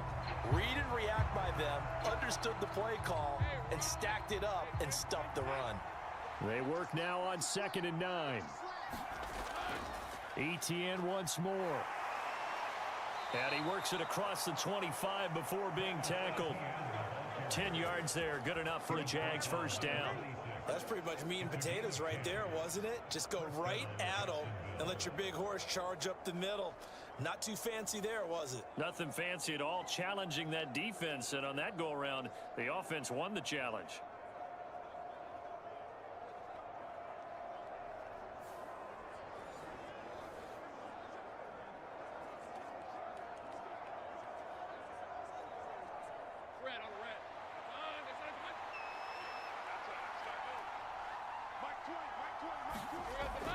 On 1st and 10, it's ETN.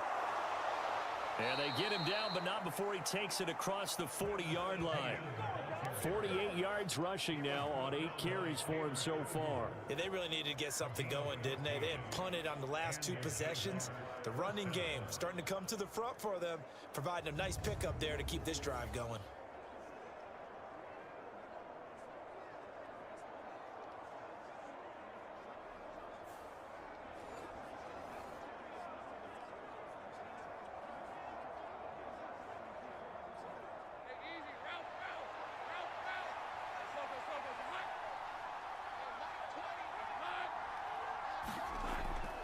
A shotgun snap and again to ETN. He'll get this up to about the 44.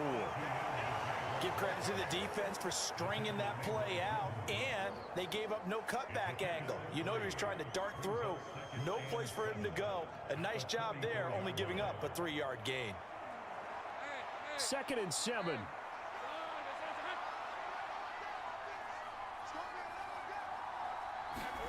From the shotgun, Lawrence, and that one off the mark behind him, incomplete. They certainly thought he had an open look beyond the first down marker to his receiver, but they just couldn't connect, and that will send them back to the drawing board. The offense on 3rd down, just 1 for 3 thus far. This is 3rd and 7. Lawrence will throw. He'll get this one complete to Davis. And he's able to get this one out closer to midfield across the 45. They'll give him 4 yards there, and that'll bring up 4th down. They didn't get the first down, but I have to say I do like the call. I like what they were trying to do. Try and hit your receiver on the run and see if he can pick it up. Keep it on his feet, get a little rack yardage. Yeah, but a nice job defensively to get to him and keep him short of the first.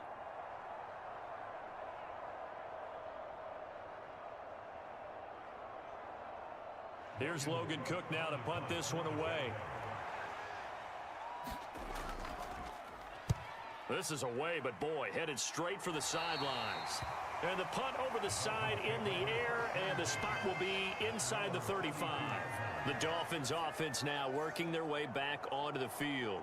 It's been very much a slow start for them. 3 drives and just the 3 points, CD. Yeah, if you're into the points per drive ratio, that answer is 1. And that's not going to get it done in a ball game. They've got to find a way to finish these drives in end zones, not having balls go through goalposts. From the 32 now, here's 1st and 10.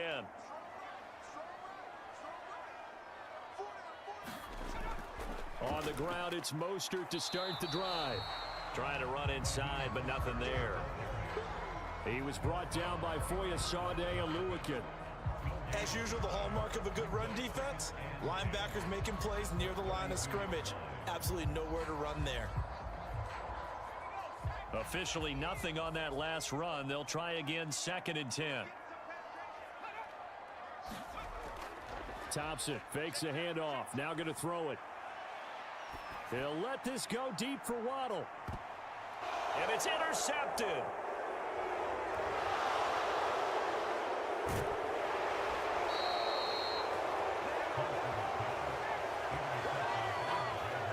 They tried to take the deep shot there, but this defense up to the task. And a lot of times when you air a ball out like this, if it does get intercepted, There's going to be a lot of space out there to set up a return. And remember, you've got 5 big offensive linemen out there playing on their feet in open space. Not a skill most of them possess that allows for extra yardage on the return. Travis Etienne and the Jags offense set to take over again here. And he's well on his way to a 100-yard game. He's already more than halfway there. We're only in the second quarter. And what I've always loved about running backs is they'll tell you, I had no idea how many yards I had. Right. Those guys have an innate sense of where they are in a ball game and how many yards they've accumulated, because you know they're always working towards 100. And he's been working well towards 100 here. Now Lawrence on first down. And his throw's going to be incomplete. That incompletion certainly slows things down a little bit and brings up a very important call for 2nd and long. What do? Run and try and get some yardage and make it 3rd and manageable? Or challenge the coverage again, hoping for a bigger gain? Now a 2nd and 10.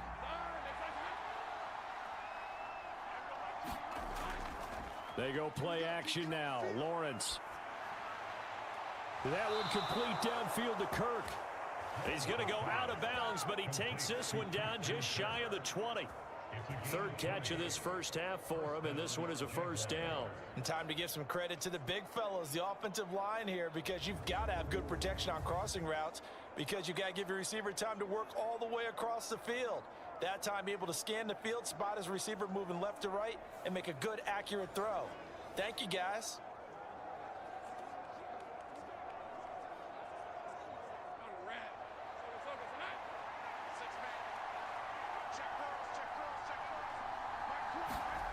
On 1st and 10, it's Lawrence. Oh, look at Thomas wide open. Touchdown, Jaguars. Brian Thomas. A 22-yard touchdown grab. And the Jaguars add 6 to their lead. Partner, remember that old film of Peyton Manning going through the route tree with his great receivers in Indianapolis? I think we're seeing the results of the same type of work here today. These guys know each other so well, they don't even have to call the play. They can just look each other and know the route that's going to be run, and usually the connection is perfect. Now they'll line up to kick the extra point. And this one's right through to make it a 14-3 ball game. The drive there only spanning 3 plays, and it culminates in a Jags touchdown.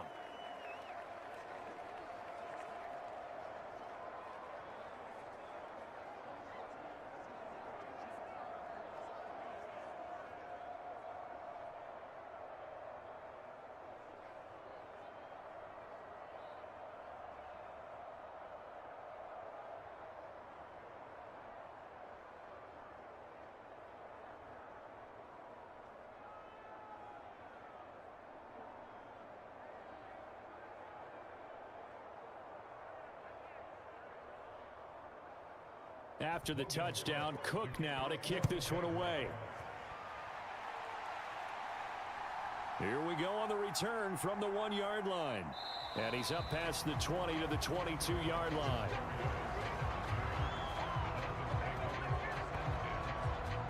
Dolphins offense returning to the field. So now, Charles, this drive maybe a touch more important, trying to erase the memory of that interception they had the last time out. Yeah, and everyone goes through this, because even the best in the game, you're going to have games where it just doesn't go right for you, and interceptions result. So, frankly, to me, it's all about how you respond, not just the types of plays that you call, but how you carry yourself, how you show your team that you're still with it, and how you continue to lead. They go back to the air here after the INT on the last drive. This will be caught. It's Waddle. And they're going to get this beyond the 40 before he's taken down. A good pickup there, 21 yards. Certainly no settling into the drive there. They came right out on the first play and attacked the middle of the field for a big gainer and a first down.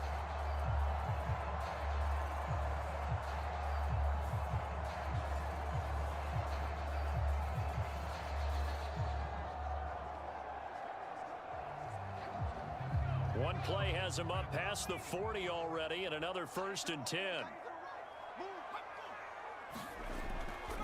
They'll run right side with Mostert. Yeah, boy, this defense again really making things tough on him as they stop him for no gain.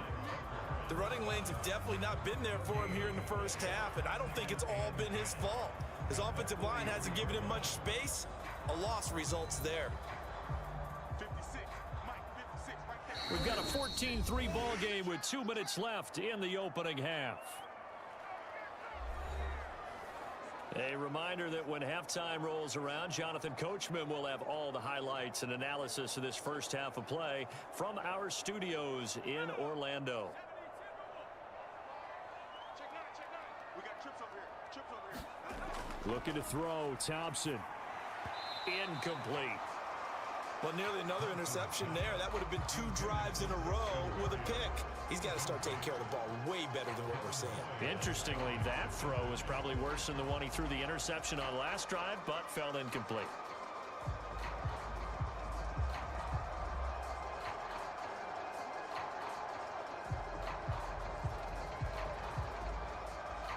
An incomplete pass on second down. It muddles things a little bit here. This is 3rd and 10. Now Thompson. And it's going to be incomplete. He was able to catch it there on the right sideline, but out of bounds, says the line judge. And it's going to bring up 4th down. It's going to be another frustrating end to a drive here. This offense, they've not been able to get anything going in this first half. And now it's going to be time to gather on the sidelines and try and figure out what's going wrong.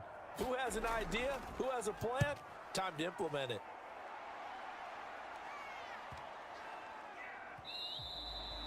And that'll hit at the 5 and go into the end zone for a touchback. And out now comes Jacksonville as they get ready to go. And they'll just simply be looking to build off the confidence of the last time out where they scored a touchdown. And confidence is powerful, isn't it? When you scored once, you feel like you can go back out there and get it done again. Doesn't matter what the defense throws at them. They feel like they're in a groove right now, and they want to get out there and show it. Yeah, hoping to stay in that groove here this go-around.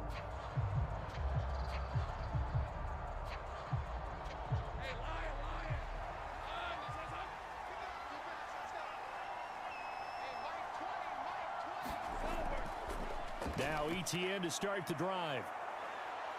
And he's going to get 7 out of this before being taken down at the 27. Well, no matter how they phrase it, staying on schedule, staying ahead of the sticks, whatever you want to call it, 7 yards on first down, that fits the bill. Operating from the 27 now. Here's 2nd and 3. Looking to throw, Lawrence. They'll try and set up the screen to ETN. And this one will go to the 28-yard line. Only a yard there. Sniffed out well defensively, and it brings up 3rd.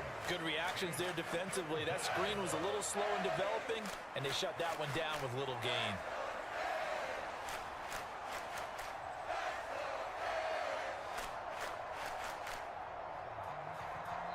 The Jaguars going to go ahead and use their first timeout as they'll stop it with just over a minute to go before halftime.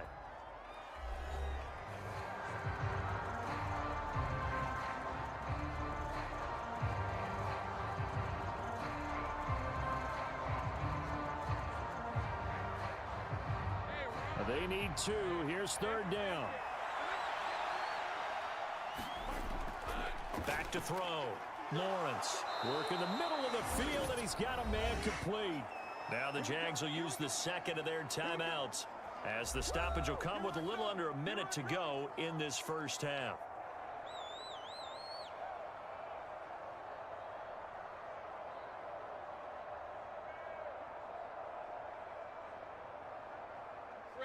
Line of scrimmage, the 37 on 1st and 10.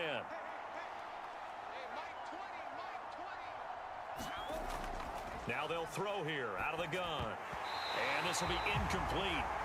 Physical play on the football there, and it's 2nd down.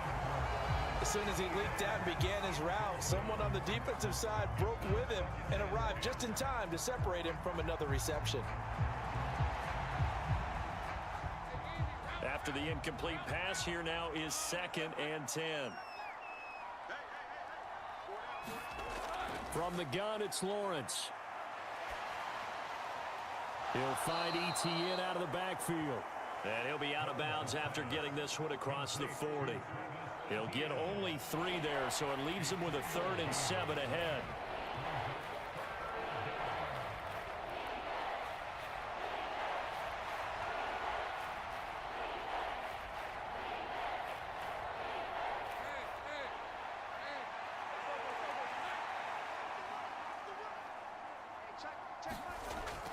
They'll look to throw again. He's got his target. That's complete. And he's able to get this one out closer to midfield across the 45. Call it a gain of 6. I believe they buzzed down. They're going to take another look at this play with all reviews coming from the replay official here in the final 2 minutes of the half. Did he keep those feet in bounds? That's the question they've got to decide. And I got to say, watching it in real time, it was awfully close. Yeah, it certainly looked like a heck of a catch because he didn't appear to bobble it, which could complicate things. But even with the benefit of replay, that's pretty tight. Well, here's the call. Let's go. After review of the play, ruling on the field stands.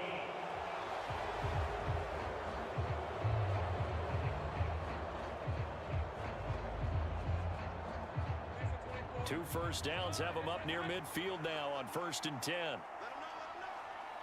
Hey, Mike 20. Now Lawrence.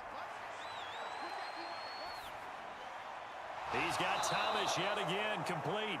And he'll go down, but not before getting this inside the 30. Back-to-back receptions for him, and it's another first down.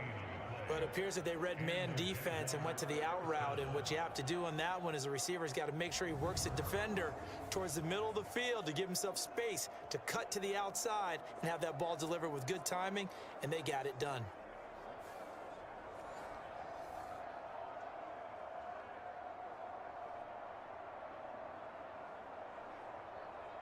Rip, 23. It's a throw again is Lawrence. And that is incomplete. Down to 15 seconds now. Well, a momentary speed bump there with that throw, partner. The defense had other ideas, and they're trying to mount a small stand before this drive reaches the end zone. An incomplete pass on first down. That leads to a 2nd and 10. Now whistles here, and I believe one of the Jaguar linemen might have moved. Ezra Cleveland, the guard, called for the penalty there.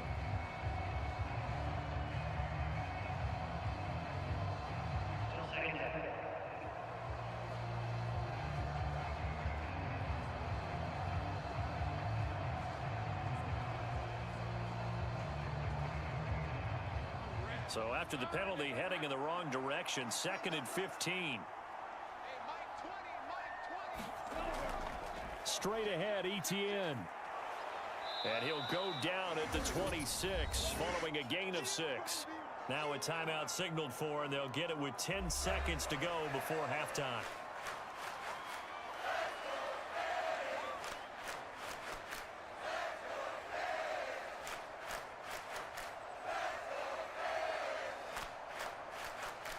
So on 3rd down, the field goal unit will come out as they'll try to get 3 before half. On the right hash, it's a 43-yard attempt. And this one is right through. And they will stretch the lead now to 17-3.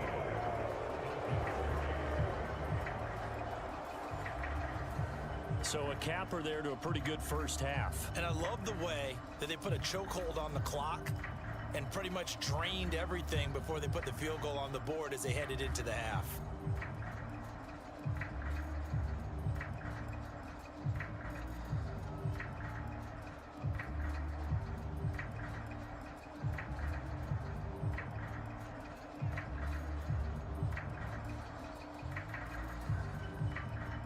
So 6 seconds, all that remains of this first half as the kick is away. That's going to be taken at the goal line, and he'll return it. And he brings us out past the 20 to the 24.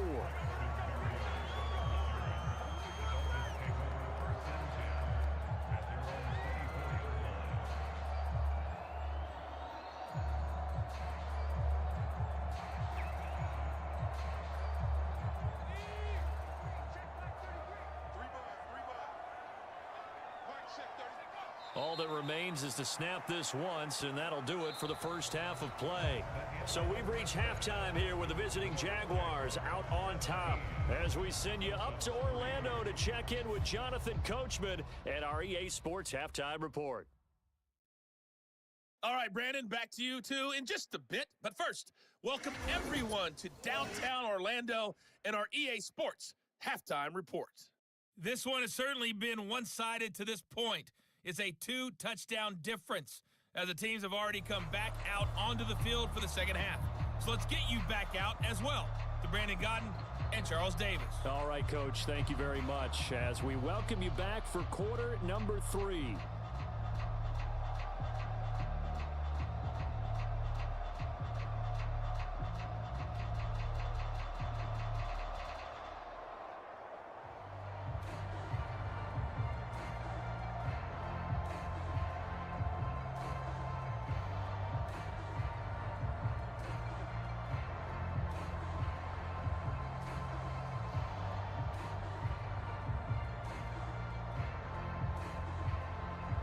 (17-3) the score as we resume action for the second half on EA Sports. This to the back of the landing zone. He'll return it from the 1.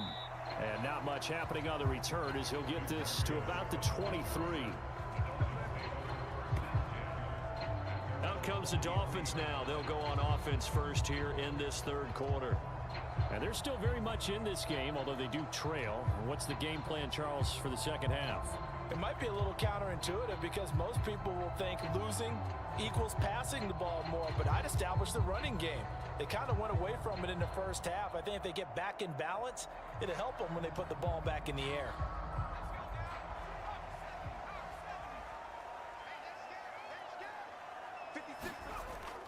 Off play action. Thompson.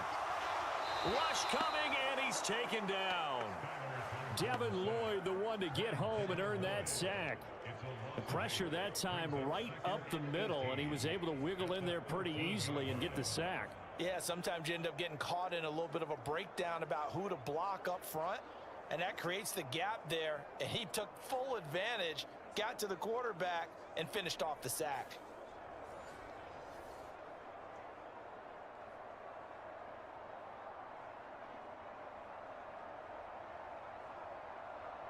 Got to imagine the pass rush will be equally intense here on second down following the sack. It's 2nd and 18. Looking to throw. Thompson. A fight for the football, and it's intercepted. Picked off by Ronald Darby. Well, I certainly think that we're seeing a big reason why this team is struggling to put points on the board so far, because too many of their drives have ended in turnovers already, and we still have almost a full half of football yet to play. Here comes the Jags offense now. Time for their first possession of half number 2. Following the interception, they're set up nicely here, already inside the red zone, knocking on the door, if you will. 1st and 10.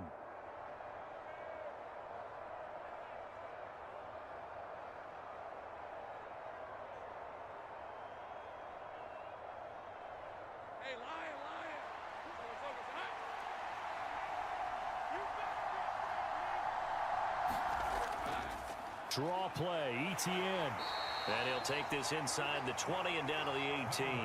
Tackled by Calais Campbell, who was an all-pro with these Jaguars. Well, they held him to a short gain on that one, and it almost felt like on that first run, they were trying to just throw the jab at him. So how do you stop a jab? Get closer and smother it, just as they did on that last play.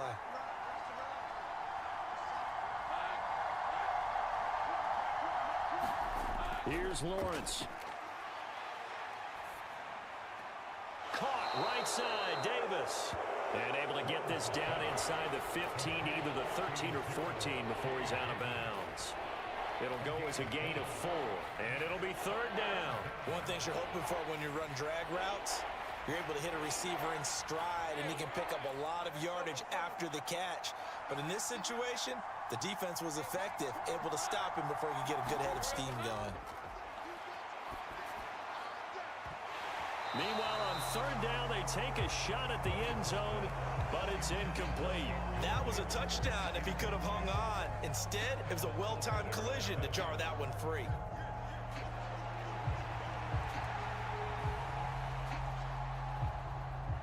Now a field goal try coming up here for the Jags. From the right hash, this a 31-yard attempt. And his kick is right there. It's good, and that will extend their lead even further.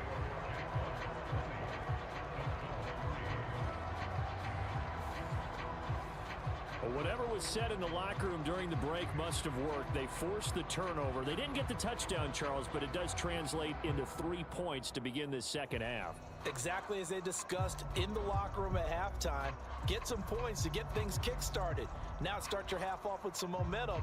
Gives you something to build on for your next possession.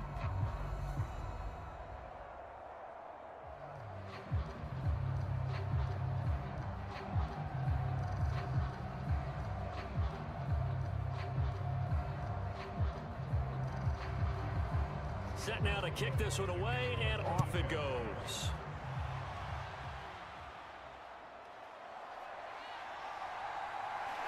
And a nice return sets him up pretty good here right at the 30-yard line. Miami's offense set and ready to go.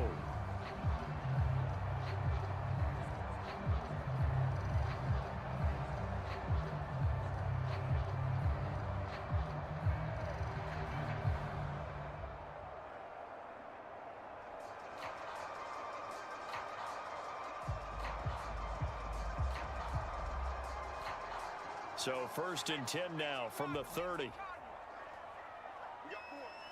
We got four. Thompson now from the gun. And that is caught on the right sideline, but out of bounds, says the line judge. The throw took him a little too far. It's 2nd down. So another incompletion there. He's hitting on fewer than half his pass attempts in this one, and that is not a winning formula. Yeah, so let's make sure we give a little bit of credit to the defense here. They've given him a lot to think about, a lot of different looks, and he seems a little bit confused trying to complete passes. Thompson's throw complete there to Berrios. And brought down, but not before reaching the 45-yard line. Second catch for him today, and it'll wind up a 1st down. And that's a more than acceptable read right there because it's zone coverage, so timing is everything. This time he waits for his man to come open, puts it right on him, and they pick up a 1st down.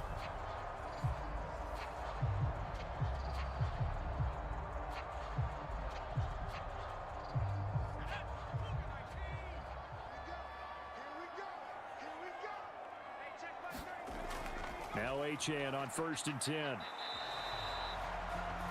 No gain on the play. It'll be 2nd down. And that run was memorable for only one reason. There's absolutely no place to run with the football. No gaps, no creases, no gain.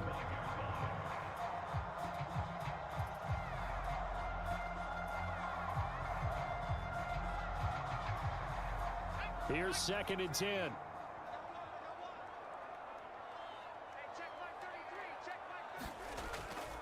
Again, it's Achane.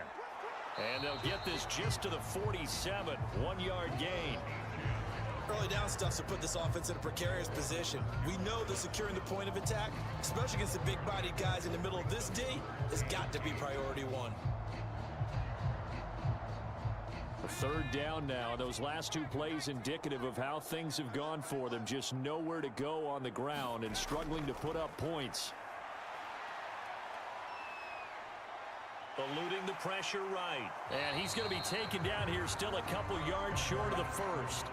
Pretty solid gain of 7 yards that time as he scrambled, but now they face a 4th down. Oh, partner, just a second earlier, and they might have had him because they certainly thought they were going to close in and drop him behind the line of scrimmage, but he had just enough time to dodge the pressure, and he ends up getting yardage before being stopped.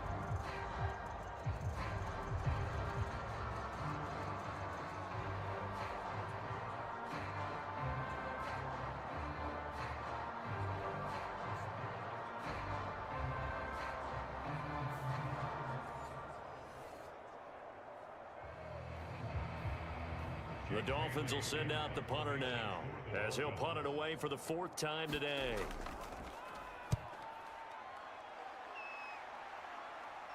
That one sails out of bounds. The side judge will walk it off. And he says it went out of bounds at the 9-yard line. Nice punt.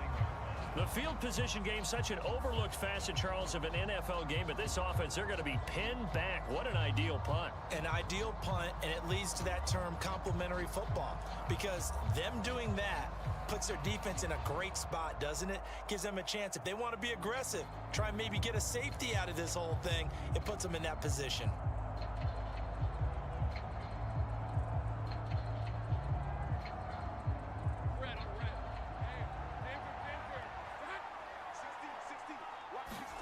And they'll throw on first down with Lawrence.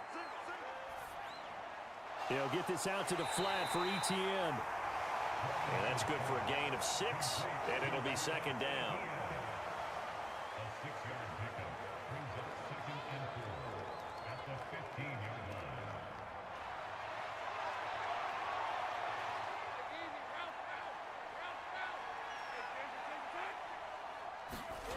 Out of the gun, it's Lawrence. That's complete to Davis. They call his number again. It's his 6th catch and a first down. They kept the receiver in the short field, but that let his quarterback get the ball quickly to him before either guy in double coverage could react.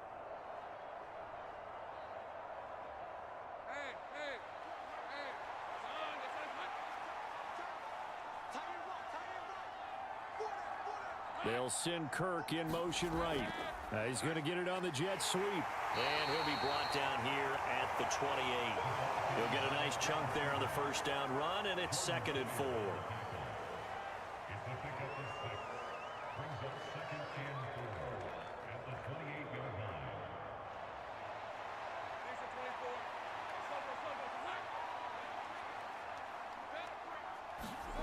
Now Lawrence. Throw right side is going to be caught by Kirk. And he's able to take this one up to the 35-yard line. Lawrence finding Kirk there for the Jaguar first.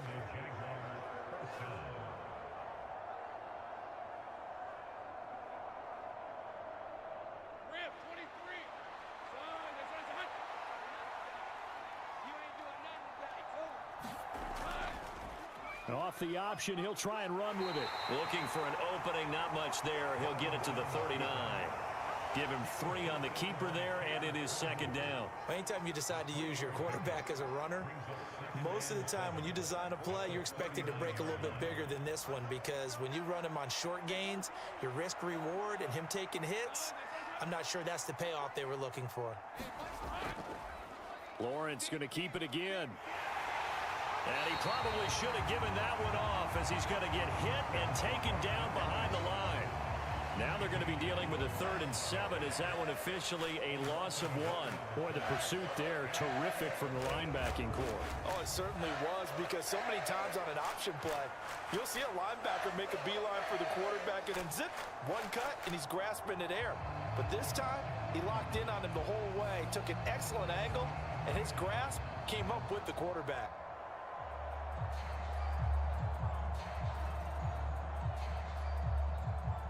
Here's play number 7 on the drive. This is 3rd and 7. Lawrence. He'll get that underneath ETN. And they bring him to the ground just shy of midfield. 11 yards there for Jacksonville, and a first down as well. Continuing to steadily move the ball down the field. Not big play after big play, but these moderate gains getting him first downs. And you know what they add up to, right? If you continue that pace and you continue to move it downfield, they add up into 6 points. That's exactly what you're looking for.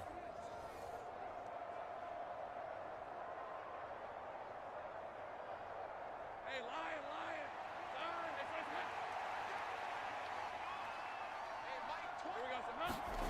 On first down, Lawrence. A short throw to Ingram. The completion, but they go in the wrong direction. A loss of yards, and now they're dealing with a 2nd and long. In today's NFL, we're accustomed to the tight end getting downfield and creating plays and wreaking a little havoc in the secondary. Not on this one, though. They diagnosed that one really well. Tried the dump off, lost yardage.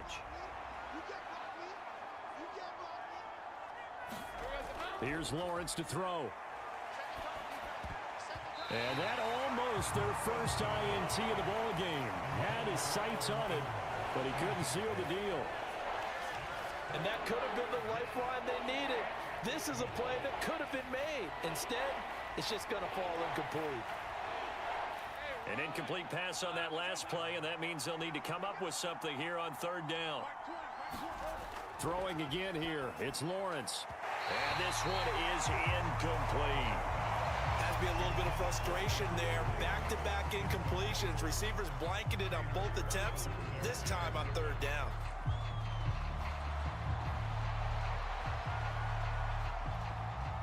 Here's Logan Cook now as he's on to punt for Jacksonville.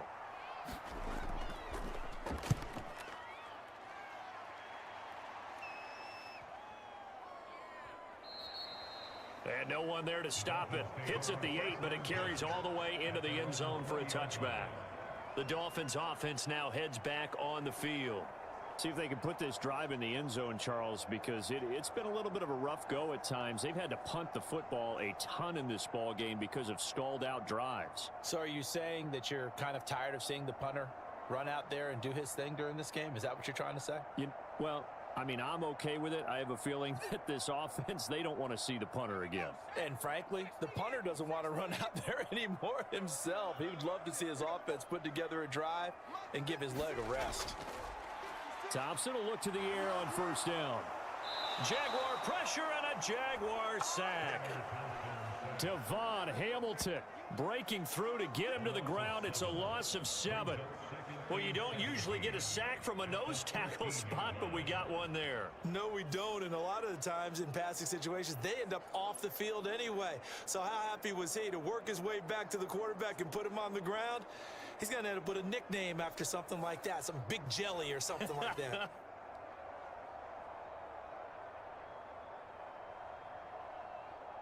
Don't need it all back at once, but you figure they're going to need something here. 17 yards to go on second down. And pressure coming, and they got him once again. Brought down by Trayvon Walker on the pass rush. So, Brandon, we sat in with a lot of coaches, and when they talk about things they want to accomplish offensively, I'm not sure that sack and sack are on their play sheet.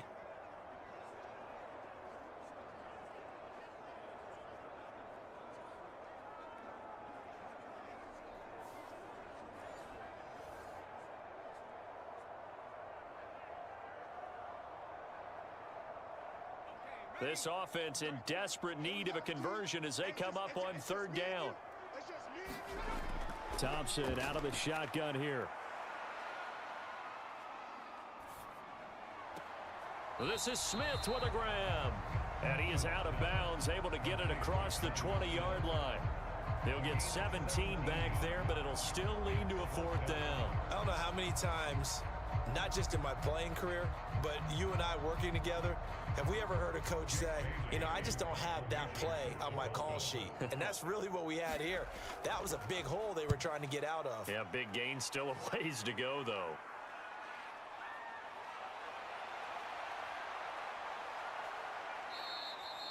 A good kick that time, but also a pretty good 15-yard return. And out will come the offense as they take over. Out comes the Jacksonville offense as they get set to take over here. And now you've got the clock winding down here in the third quarter. You're 3 scores to the good. What's your approach on this drive? Too early to fully commit to playing the clock game. Yet at the same time, you're also not going pell-mell like you would in 2-minute offense. This is what NFL offenses call 4-minute football. Take the clock out of the game a little bit, wind it down, but at the same time, keep advancing the ball down the field. Throwing now, Lawrence on first down. A short throw to Ingram, and he'll work it across midfield inside the 45. It'll be a gain of 10 to start the drive out, and by a few inches, that'll be a first down. That's another beautiful throw right there. It gets it to his man right in stride, and I think that throw kind of exemplifies what we've seen from this offense throughout this game. They've been in rhythm, they've been sharp, they've been on it, and they pick up another first down there. Now Lawrence to throw. Off to Thomas on the left side. And he gets it inside the 35 and just shy of the 30. 3 quarters in the books. We'll return with more after this. This is the NFL, and it's on EA Sports. Back now in Miami. It's Jaguar football here, and they'll look to extend their lead as we begin quarter number 4.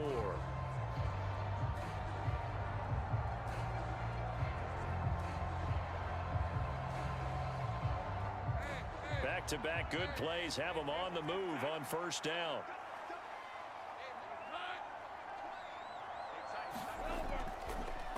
ETN up the middle. And that play went nowhere. Losing yardage. It'll be back at the 36. This drive starts with 2 steps forward and now 1 back. A pair of first downs, and here a loss of yardage. That was well played there defensively. 2 tight ends in the formation, which essentially gave them 7 blockers up front. Hard to imagine with all that size and beef that they could let a tackler through. But that's exactly what happened. A loss resulted.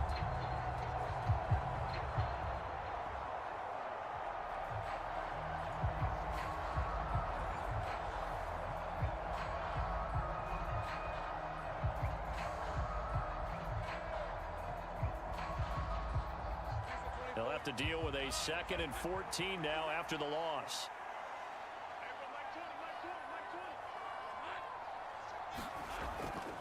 Another tote for ETN. And he won't get much. Maybe a couple. Down inside the 35 to the 34. The best defensive linemen, they play with great leverage so they can get low and not get bowled over by offensive linemen. They have excellent hands. They can throw people off on a play. We just saw a great example of a really good run stop by a guy playing the defensive tackle position.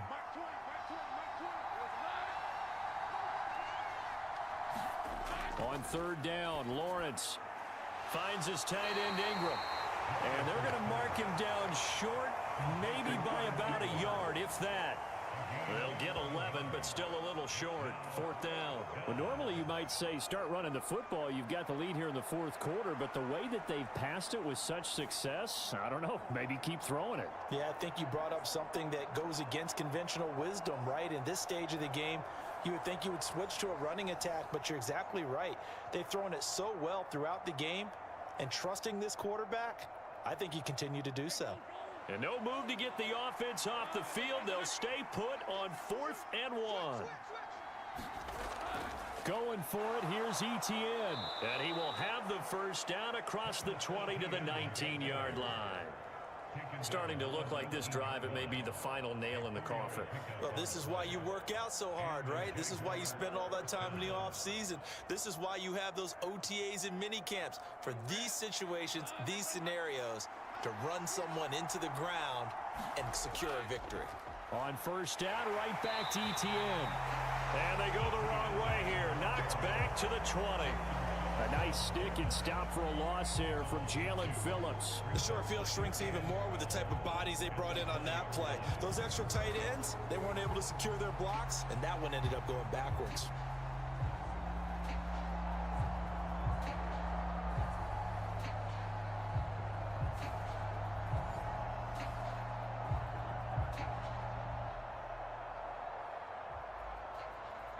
A small bit of adversity here on what's been a strong drive as they come up 2nd and 12.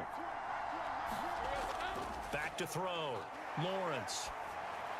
Now throw right side here, going to be incomplete. So many times we've seen him try to escape the pocket and do something with his legs, but in this case, the pressure was too intense and he made the wise choice to just get rid of the football and make sure no one was going to get it.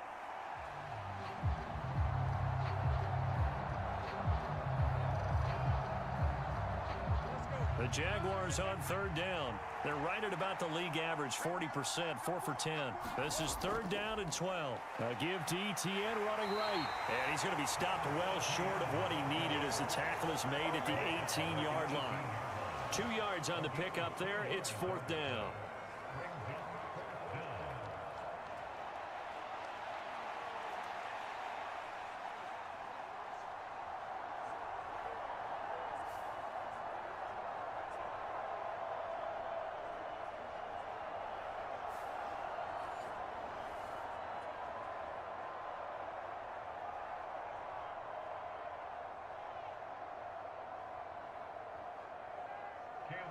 Now a field goal try coming up here for the Jags. From the right hash, it's a 35-yard attempt. And his kick is good. And that will extend their lead even further.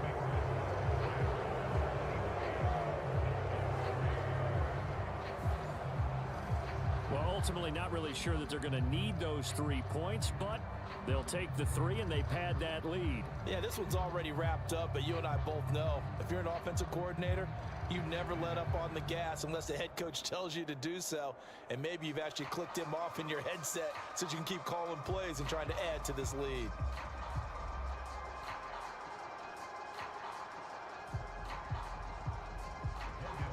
Out is the kickoff unit as they run up and send this one away. Taken at the goal line. And the tackle going to be made right there at the 25-yard line. Out comes the Miami offensive unit now. They get set to take over. These guys definitely hoping for a better showing than their last appearance. They couldn't really even move the football much beyond the shadows of their own goalpost, Charles. We'll see if they can get a better, more sustained drive going here. Yeah, and every team that we ever talk to says the exact same thing. When you start a drive from that deep in your own territory, the goal is a minimum of at least 2 first downs, because even if you have to punt then, you change the field position, right? You flip the field a little bit. They didn't get that done. This time they want to string together a nice drive and help themselves out. And the Jags get to him as down he goes. That one will set him back nearly 10 yards here on first down on the sack. Well, this has turned into an absolute week to forget for this quarterback. Multiple sacks, pair that with multiple turnovers. As far as he's concerned, if he ever sees this defense again, it'll be way too soon.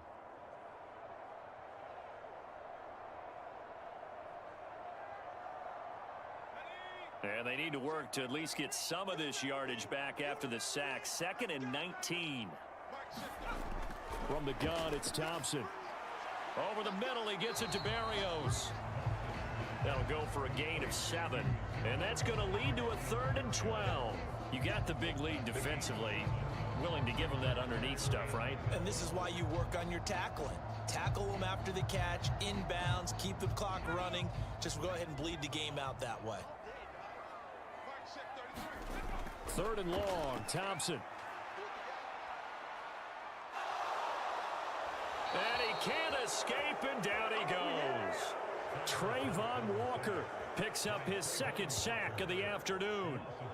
It has been a rough afternoon for him trying to get rid of the football. See, that's now 5 sacks. How'd you like to be the offensive coordinator, the offensive line coach, trying to come up with an answer for this pass rush? What blocking assignments do you change? Can guys play a little bit better? And we're seeing the end result on the scoreboard. Long day in the pocket for their quarterback. And they're indeed going to go for it here on 4th down. So trailing here in the last quarter. Let's see how this plays out. Thompson, desperation time. And he's going to be intercepted for the 3rd time thus far. Picked off by Ronald Darby. And they'll start out with great field position at the 47-yard line in enemy territory. Well, I get it, Charles. Desperate times call for desperate measures. Down big. They just sent their receivers out, let it fly. But the defense, they were ready. Yeah, and there aren't too many people left in this stadium that couldn't see that coming. But that's not a major criticism at all, because you had to try it. What you're hoping for is one of your athletes out-athletes everyone else. It makes a dramatic play.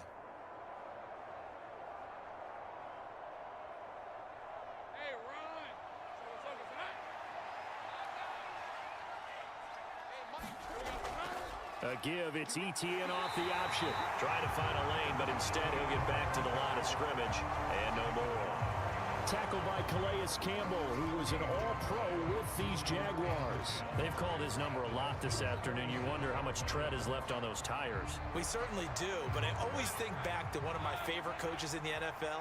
And he used to have a meeting with his running backs every year in the offseason and say, look, as many times as you're going to carry the ball, you should be able to carry it one more time, so make sure you get in shape.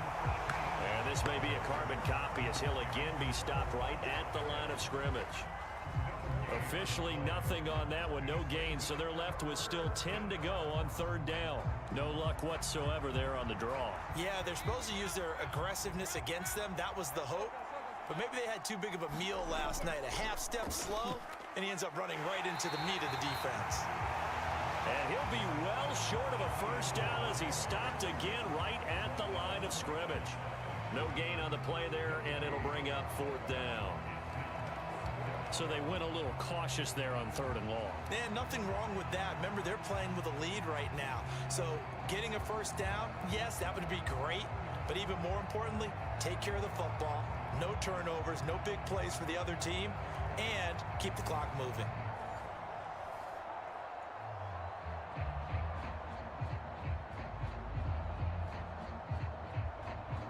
Here's Logan Cook now, as he's on for the 5th time here today.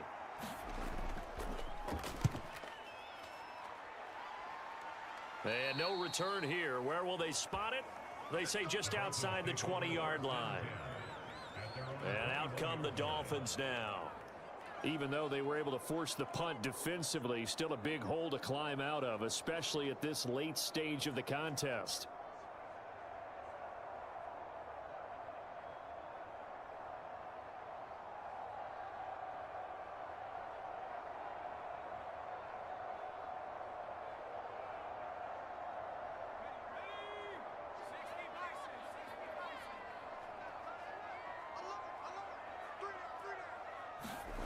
Trying to shake off the interception from the last drive. He'll look to throw. So 5 yards here, 5 on the play. And that'll make it 2nd down. Those short little routes probably going to be open. The defense, they'll let those happen, especially when they can make an inbounds tackle. Yeah, where's Coach Madden when you need him? He always talked about taking what the defense gives you, but sometimes you have to know when you have to take more. That was one of those situations. 2nd down throw for Thompson. He's got Smith here. And he gets this to the other side of midfield across the 45 before going out. Good yardage after the catch. Is that play good for 30 and a 1st? To get back in this ball game, big plays are going to be necessary. And here's one right on cue. Coming up with 3 scores here in the 4th is not going to be an easy task. But that's good work there to bite off a chunk of yards.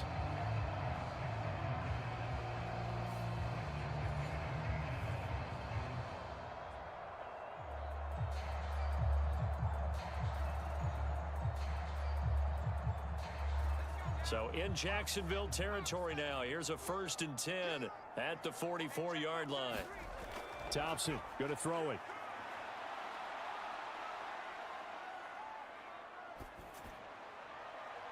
Goes right back to Smith again. And they move this all the way down to the 9. It's a gain of 35. At this stage, there's nothing left to do but to keep firing. And if you're a play caller, you may go off your sheet and use some things maybe you hadn't planned to in this game. Maybe that was one of them there that worked. The chain gang hustling to catch up. Here's 1st and goal from just inside the 10. Here's Mostert. And he'll take this from the 9 down to about the 7. Not a whole lot there on 1st and goal, and that's what you're looking for defensively. You'll certainly live with giving up just a yard or 2 in this situation.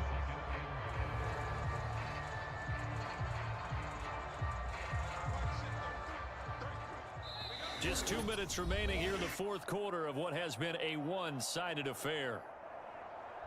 So the Dolphins have it as we welcome you back in.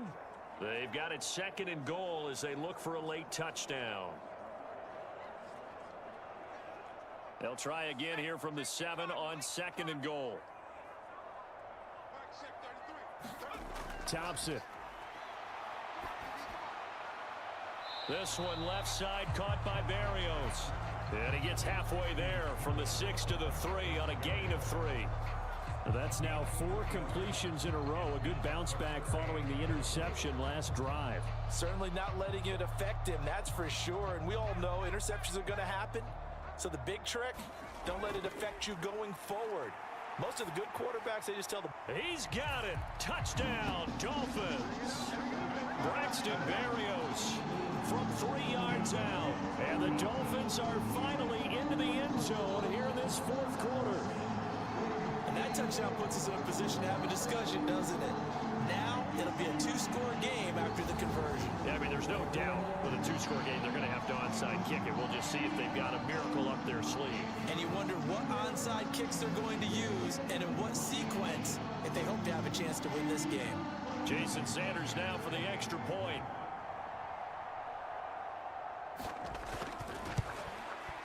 It's up, it's true as they get back in it a bit here. It's now 23-10. That time a 6-play drive, and it ends with a touchdown for the Dolphins.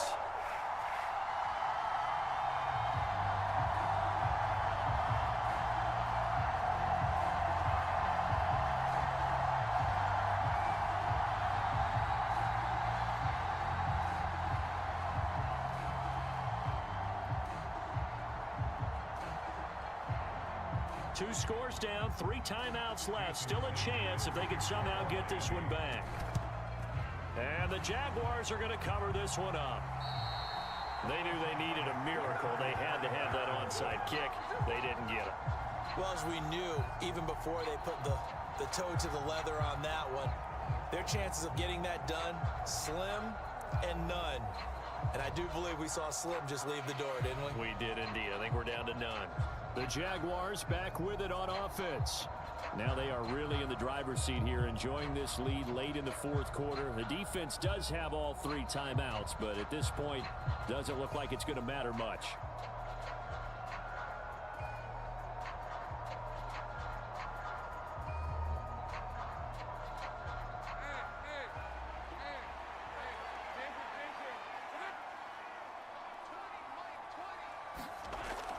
We've got to have 2 hands on the football here as they run on first down. Now a timeout called for by the defense as they'll talk things over prior to this upcoming second down play.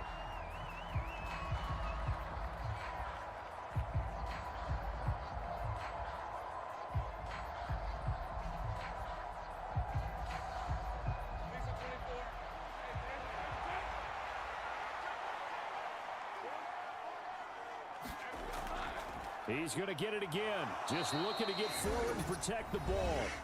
The Dolphins going to take their second timeout as it comes with 1:25 left to go in the contest.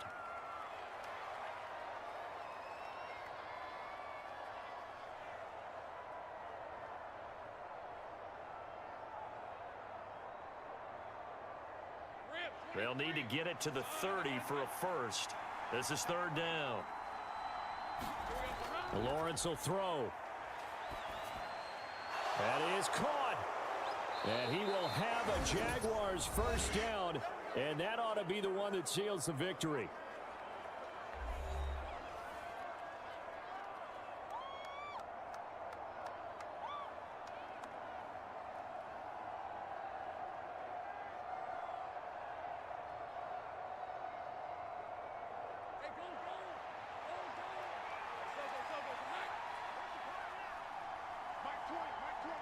Down to a knee for the Jags. Victory seemingly in hand.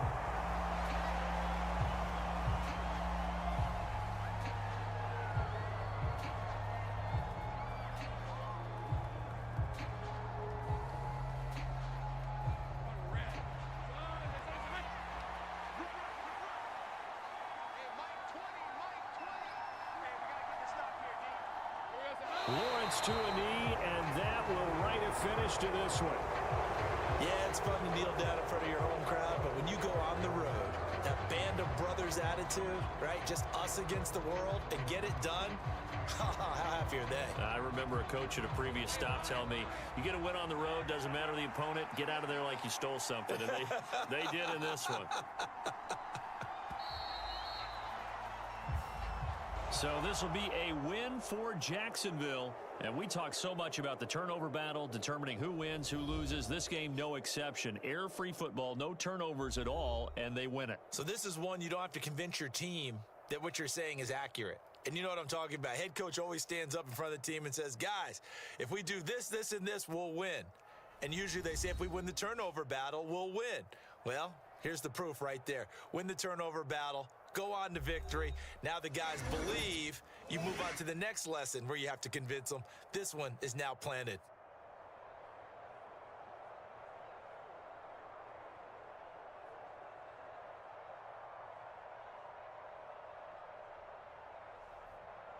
So that'll just about do it for Charles Davis. I'm Brandon Gaudin. You've been watching the NFL on EA Sports. For more, log on to easports.com. And with that, we sign off from Miami.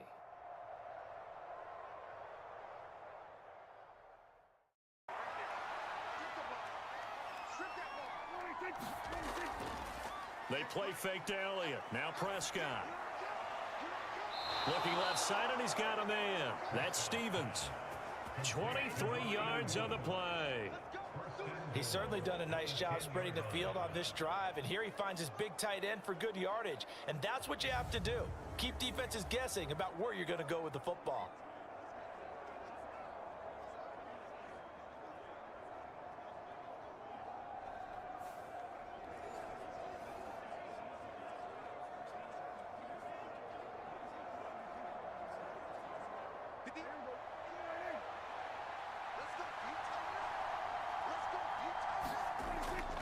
Play action now, Prescott. And that is caught. Touchdown, Cowboys. 3 touchdown passes now for Dak Prescott. And the Cowboys take a 3-touchdown lead. This is why a lot of play callers love play action in this spot. You just want to freeze the linebackers just for a second. Then you got a chance to get a quick pass into your tight end right behind them for a touchdown.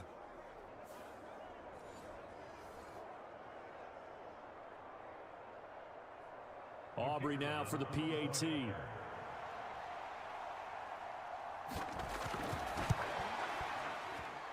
And it is now 21-0. The drive summary that time, 5 plays. And it's capped off with a Cowboys touchdown.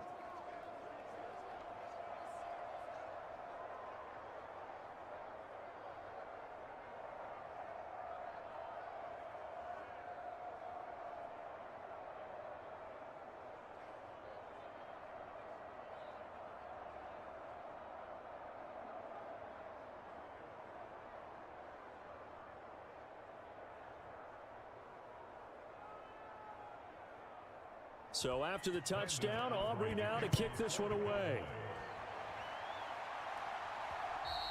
And they will not get a chance to return this one as it's through the end zone for a touchback. Ready to take over again on offense. Out comes Cleveland.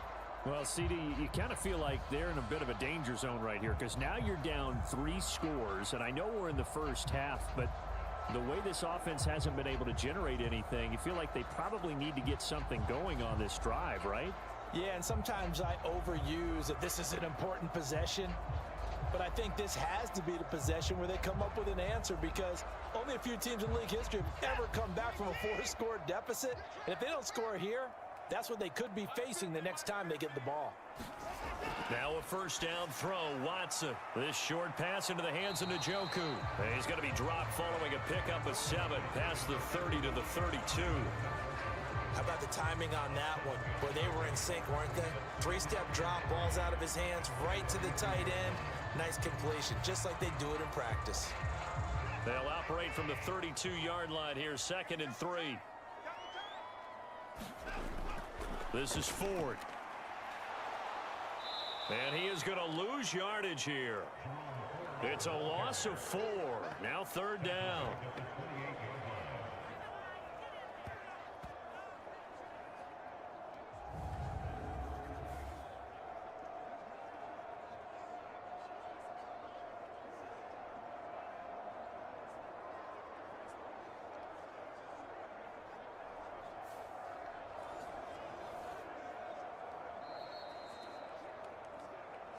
Two minutes remaining in this first half of football.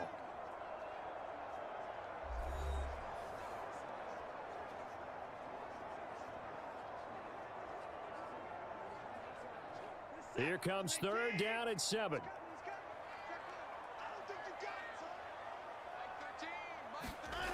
Watson. A throw on the run, but that's going to be incomplete. Well, this first half has not gone according to plan so far offensively or even defensively for that matter. They could use a big-time spark somewhere, but it's not going to come on this drive as they have to punt this one away. Here's Corey Bojorquez now to punt this one away.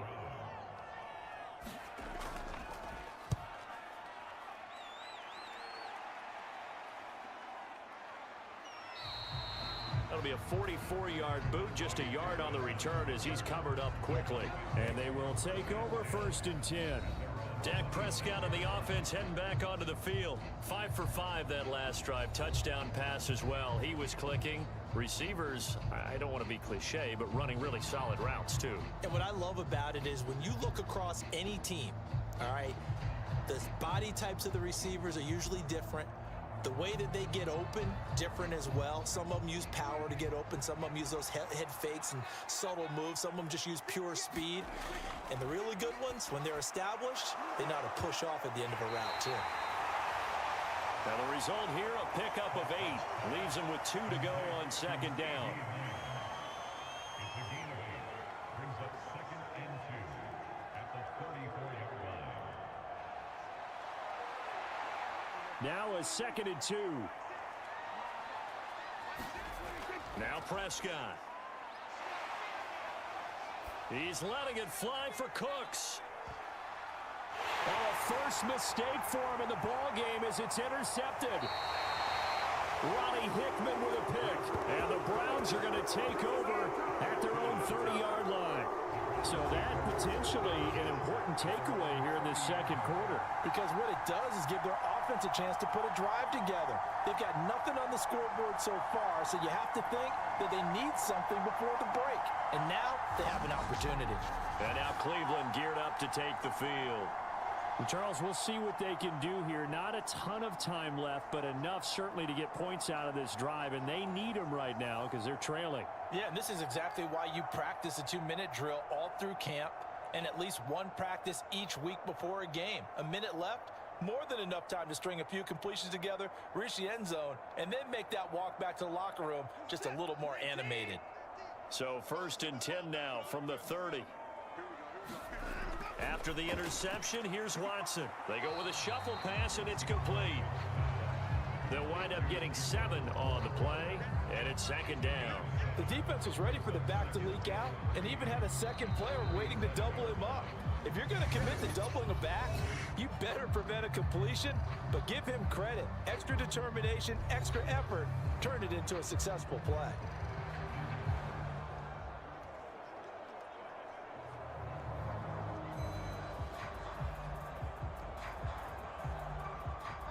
Here's 2nd and 3.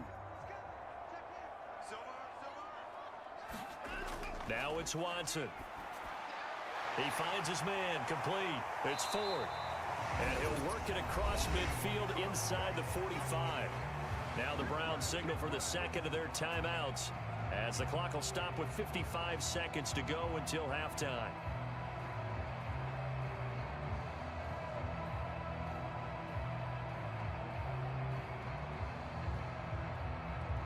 This offense finding its legs now. Here's another 1st and 10. Here's Watson. This short pass into the hands of Njoku. Give him a gain of 5 on the completion, and that'll bring up 2nd down. That's a staple of this offense. Drag route to the tight end. Yeah, he's unable to use his size to break off much more yardage after the catch, but still an effective gain nonetheless. Now they got to get to the line quickly. Off of play action, it's Watson. He lets this one fly toward the back of the end zone. And that will be incomplete. Tried to dial up the long way out there, but it'll be 3rd down. And that's where you're counting on a receiver's size being an advantage. They were hoping he could go up the top of a smaller DB and haul that one in. A good thought, but that time it didn't work out. They come up now 3rd and 5 following the incomplete pass. Back to throw, Watson. Oh, had his hands on it, couldn't bring it in. Pretty symptomatic of how this game's been going. I know at times people think we use it too often, but you've got to be able to throw guys open. And when you read zone, you've got to stick it in there before your receiver gets to the next guy in the zone. Otherwise, you bring him into the play. And that's precisely what allowed that defense to disrupt the pass.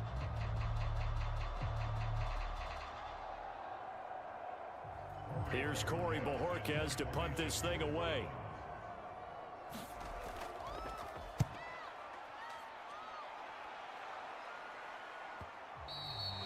And problems spreading to the punt team now. This one goes all the way into the end zone on the fly, so that'll come back to the 20.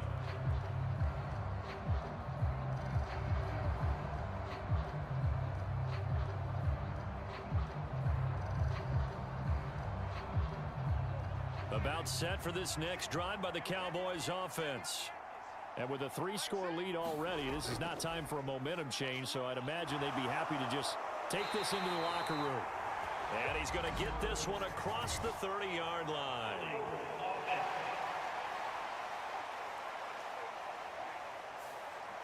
Yeah, so they get that one, Charles, on the right tackle. Yeah, oftentimes in that spot, you're trying to work against a defender, trying to set the edge in the running game, and you're trying to drive around and get your body twisted so that he can't get there. Sometimes your hands get too involved.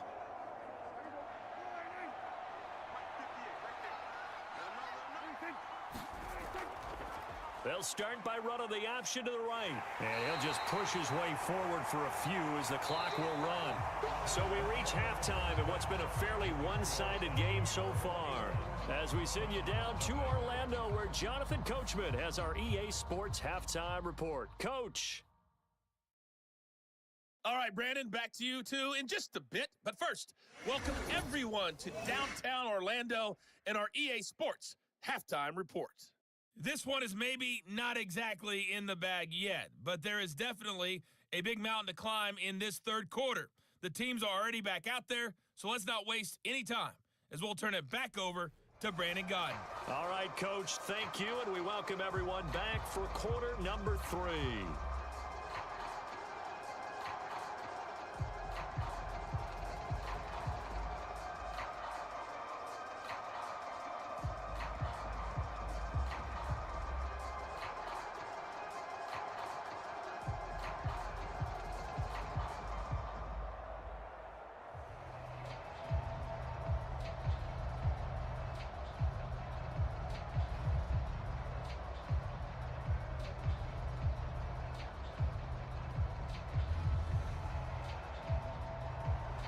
The Browns going to see the football first, but they trail here as we resume play on EA Sports. And makes it across the 20 as his guys will set up shop at the 23-yard line. The Browns offense set to go to work to begin this third quarter.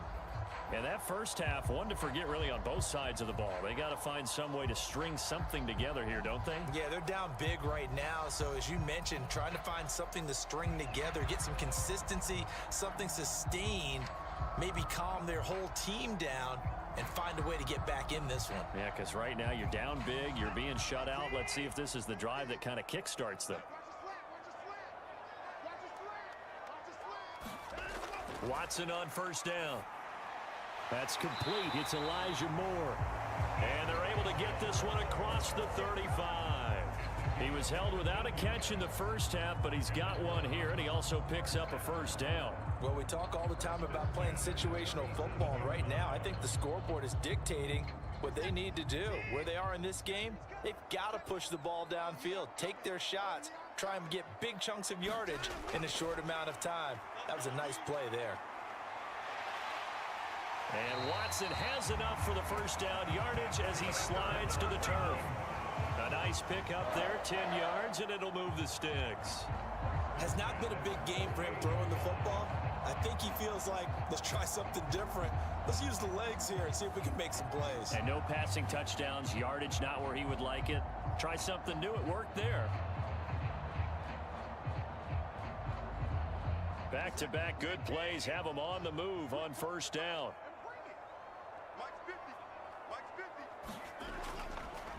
Now a give right side. Ford. And he's taken down at the 50 after a short gain of 2. Another modest gain there on that one. And I think, Charles, you can probably pin part of the deficit on a failure on their part to really get this ground game established. Yeah, and they've really struggled to be multidimensional in this one, having a partner, because they have to be extremely one-dimensional now if they hope to get back into this game. They'll have to do it by throwing the football and hope to have success through the air. Watson's throw here into the hands of Moore. And he's going to have another first down here as the tackle's made at the Cowboys' 38-yard line. That'll move the sticks for the Browns, a gain of 12. And that's the kind of play this offense needs to maybe kick them into gear a little bit. They've been stuck in neutral much of the game. Perhaps that can give them a little bit of confidence that big plays are out there. On 1st and 10, Watson. And he'll go right back to Moore, complete again. And they'll get this one to about the 20-yard line. It's another first down as they look his way again, this time 19 yards. I don't know what they talked about at halftime. Whatever it was, it worked. They look like a different team here in the third quarter. Yeah, I doubt that there are very many trash cans that got kicked over, that type of a speech. I think what they did was they analyzed what worked in the first half, what didn't, and figured out a better game plan. Still in search of their first touchdown of the game, but they're on the move. 1st and 10. From the red zone now, Watson. Over the middle, complete to Judy. This will be a 5-yard pickup as they move it from the 20 to the 15.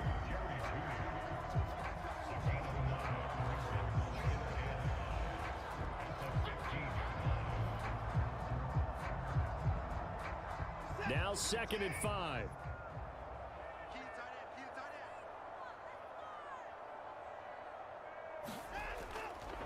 Up the middle they go.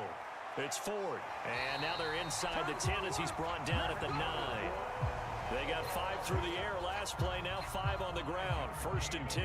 That ground game contained again there, Charles, and that's really a big reason that they're trailing right now. They give a lot of credit to that defensive front. That's exactly what they worked for all week, to try and take away the run game, make them one-dimensional. In the battle of game plans, theirs has been superior. That's caught left side by Judy. And from the 9, they get this to the 5-yard line. Oh, it's time to give a little credit there to the defense. They played that very well because it was a drag route, and he ran a little shallower than normal as he worked straight across the field. He was hoping he'd get lost behind the defensive line, but once he made the catch, nowhere to turn upfield and gain any yardage. On 2nd down, they'll run it here. And not a whole lot there. He does get a couple, taking it from the 5 down to the 3. I didn't have to stretch for this one. This is 4-down territory. They've got to get it in with the deficit that they're facing. Absolutely. It's not the 4th quarter, but still, I think you can't be thinking 3 here. No, if you do that, you might as well go ahead and fold up on this one. But I don't think they're built like that. Now Watson on 3rd and goal. And he is into the end zone. Touchdown, Cleveland. Deshaun Watson, a 3-yard touchdown run. And the Browns are able to cut into this lead as they score on the opening drive of the second half. Hey, you're down on the scoreboard, but now your offense is in close, and this is where, as a quarterback, you say, I've got to make a play here. Doesn't matter whether it's a pinpoint throw or a scramble like this one. He takes matters into his own hands and delivers a touchdown run. Dustin Hopkins on now to add the extra point. It's up, it's good, and that'll cut the lead to 21-7. So that one a pretty time-consuming 10-play drive. And the final act belonged to Deshaun Watson in his touchdown run.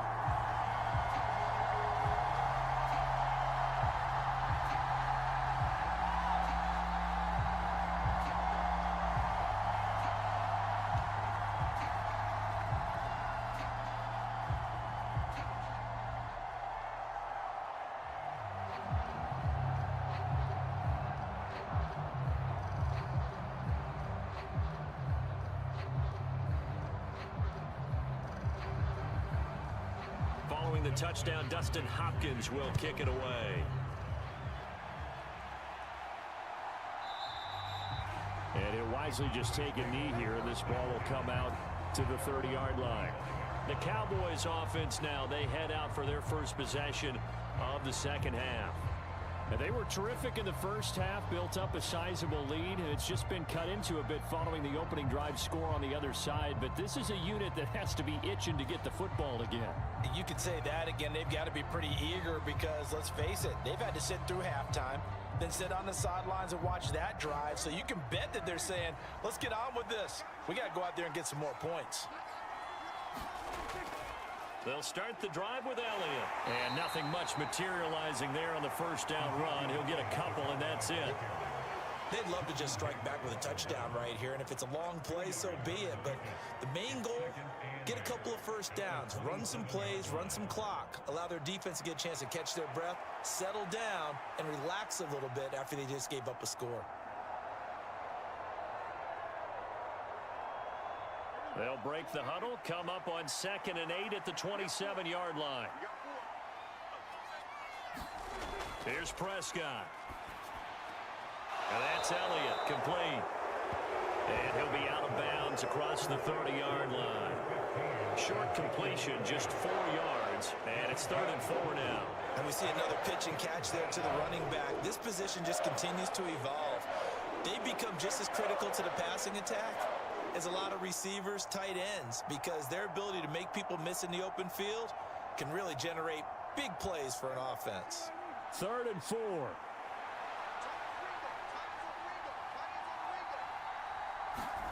Here's Prescott. And the Browns pressure gets to him that time, and he's going to go down. Zadarius Smith there getting in and bringing him to the ground.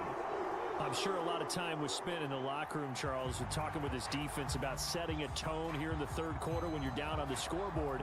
A sack like that, maybe that can get them going. Yeah, you have to believe exactly what you just said, that they got together and said, let's be some change agents here. Let's go ahead and turn things around. Let's be the force that gets us going here in the 2nd half and puts us in a position to find a way to win the game. Here's Brian Anger now, as he'll punt it away for the 2nd time.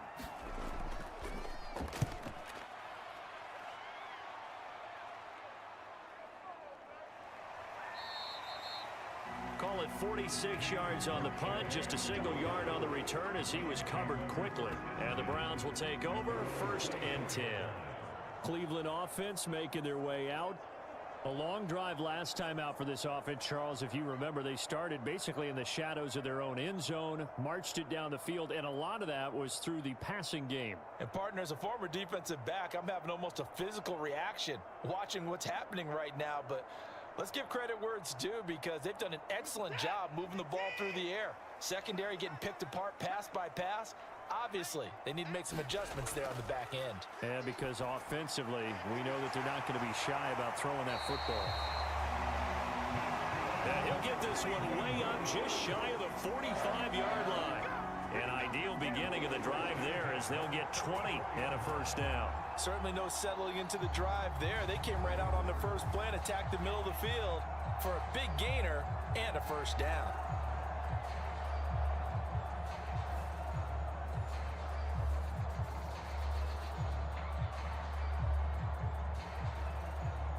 Took just one play to move all the way to the 44 as they try again on 1st down. Now Watson. And that's going to be incomplete. Too tough to hold on to that one. It's 2nd down. We saw this a lot in the 1st half, and it continues. These receivers just not able to get much separation. So that means they have to win the 50-50 balls. They've got to go up with the defender and find a way to start coming down with them. And this time, contact and another incomplete pass.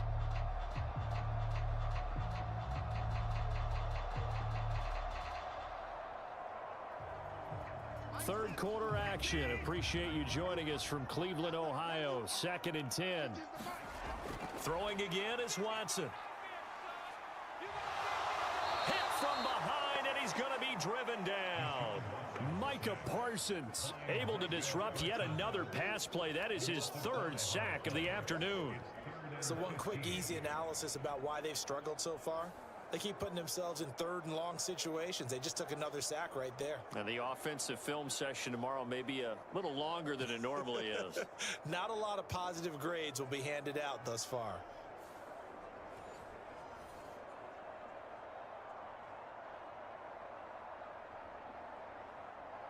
Gonna need something special here on 3rd and long. After that sack, what does Watson have in his arsenal?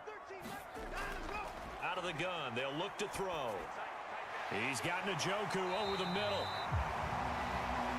And he's going to have another first down here as the tackle's made at the Cowboys' 43. Boy, a nice play there as they wind up converting on 3rd and 15.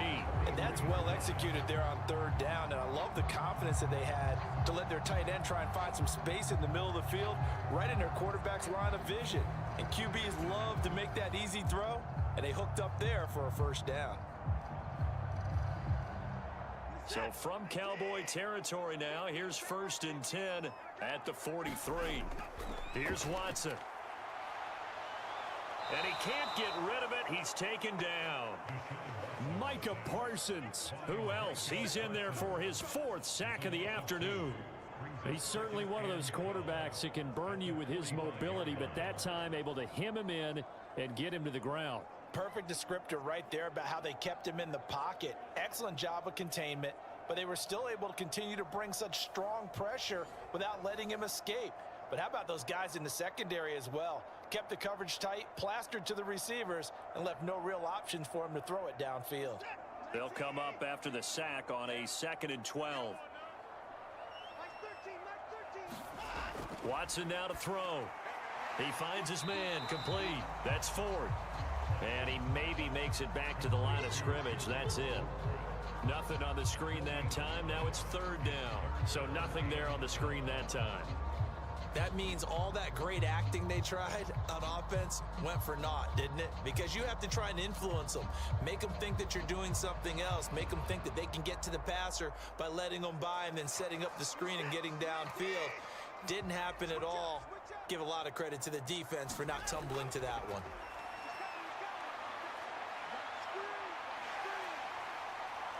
And boy, he is very close to a first down, but from where they're spotting that football, he's going to be a foot or so short. That was a good effort there, trying to do it on his own, but as a defender, you're in a tough spot because you have coverage responsibilities behind you, and if you take off too quick to try and get him down, he might loft it over your head. So better to track with your man defensively than try to go up and make a stop on the quarterback. Exactly right. What you're hoping is that your guys in the front 7 can get him down.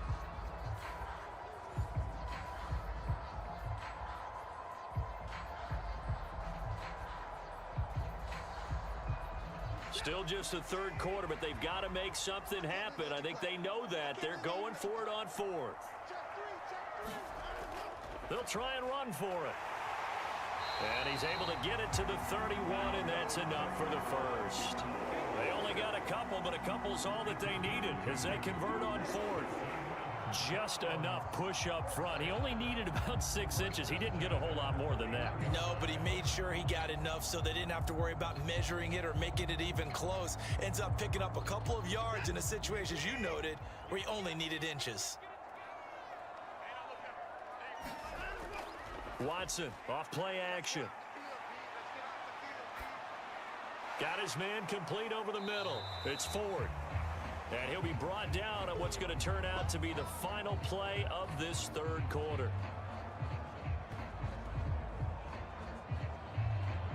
Three quarters in the books. This is the National Football League on EA Sports. And we're back now here in Cleveland. It's the Browns with a deficit. They're trailing, but with the football here to start the 4th.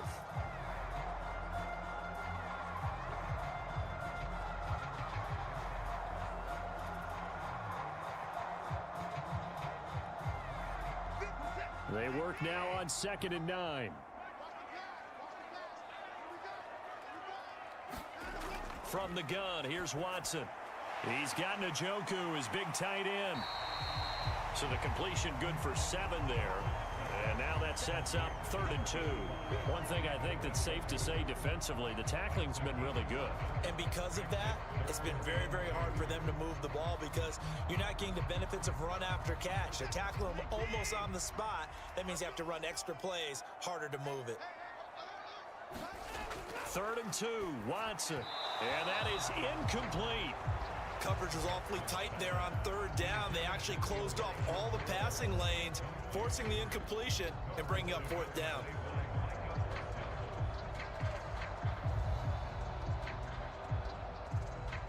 Okay, so thought they might go for it here, down late. Instead, they trot out the field goal unit. From the left hash, this will be a 41-yarder. Hopkins' kick is good. And that will get the disadvantage now back down to 11.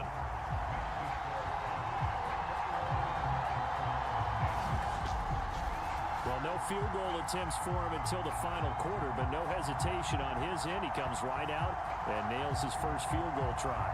And give him a lot of credit, too, because he stood there the entire ball game, but has managed to stay with it both mentally and physically.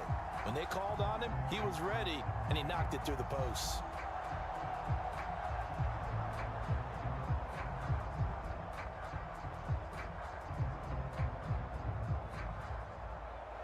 Following the made field goal for 3, Hopkins now to kick it off.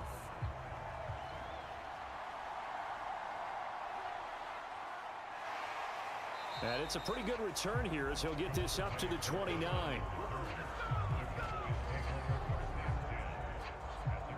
And now Dallas gets set to take the field.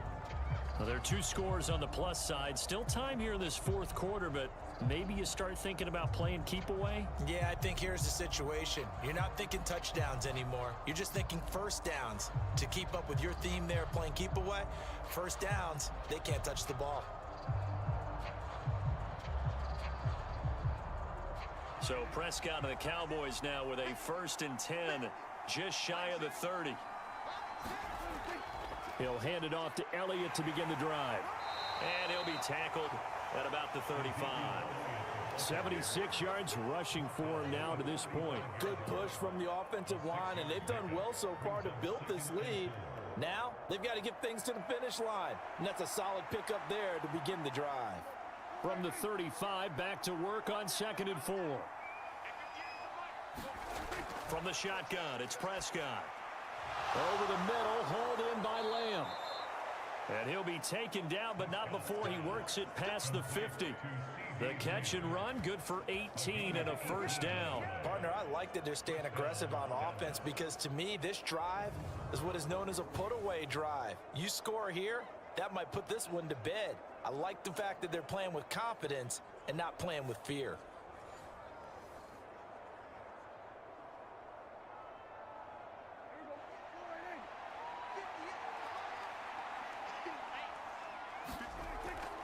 Out of the gun, it's Elliott. And good space to operate there as he takes this down inside the 35-yard line. Back-to-back nice gains. That one for 14 yards and another 1st. Well, that's a carry they have to be satisfied with. And throughout this game, they've been satisfied with what he's given them. Whenever they've needed a big run, a 1st down, he's the guy they've turned to. And it doesn't matter what the defense thinks. They feel like they've got the confidence to keep handing it to him and keep picking up good yardage. From the 34 now, here's 1st and 10.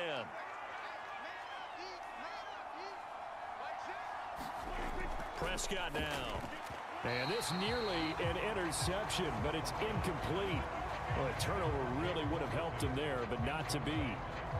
This could be the start of a nice stand from this defense now after getting walked backwards on this drive. Come through with another one here, and you have them staring at a 3rd and long, and that puts the defense in a position to dictate to the offense.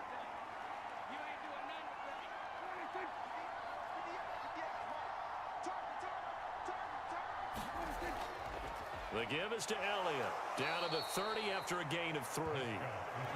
The recipe's pretty simple, I think, right? Just give your superstar the ball, continue to feed him.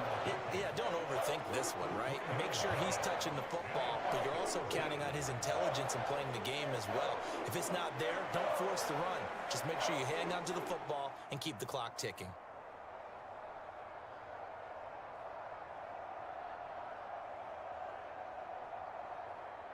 This offense so far on 3rd down, they've hit 2 for 4 thus far. This is 3rd and 7. Prescott off play action.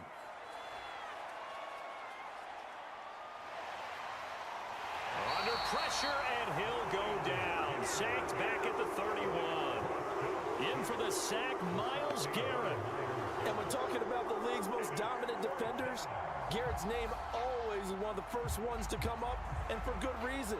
He's the reigning Defensive Player of the Year, and he has his sights set on another big campaign.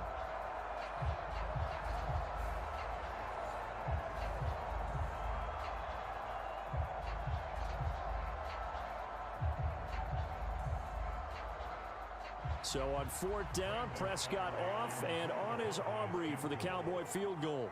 On the left hash, this from 48 yards.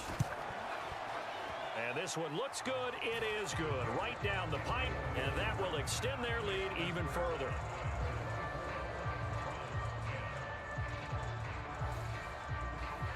So that maybe not a knockout blow, but I suppose certainly every little bit helps when you're trying to salt one away in the 4th.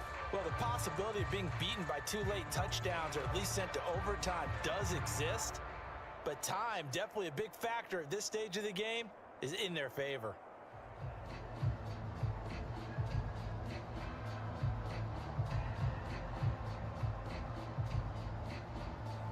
So after the made field goal, back out is Aubrey to kick this away. And no thought of bringing this one out. He'll go down to a knee, and they'll begin the drive at the 30. With the football going back over now to the Cleveland Browns. And after the field goal last time, we'll see what they can get here. At least they got points out of the last drive, Charles. I never met an offensive coach that didn't want to drive to end with a kick. Most of them wanted to end with a PAT, right? In this case, a field goal, they'll take it. Way better than the alternative, which is a punt. Yeah, but you met fan bases that wanted that, that weren't happy with that field goal. I haven't met a fan base yet that wants to drive to end with a kick, other than the extra point. That's it. And now a throw here secured by his running back out of the backfield. And he's able to take this one up to the 35-yard line. And that's good for a pickup of 10 yards. And they'll be left with a second and about a foot. 4th quarter, every drive so critical, and you figure may only get one more shot after this, so a touchdown's imperative on this drive. It is, but you also have to think to yourself in play calling, don't hold anything back. Don't save it for the second touchdown. You got the first one for the second one to even matter.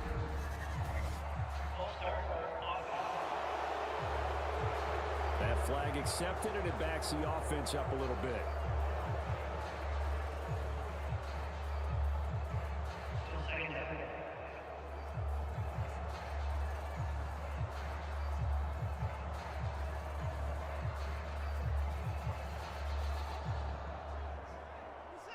So not quite a first down just yet as they come up on 2nd and less than a yard.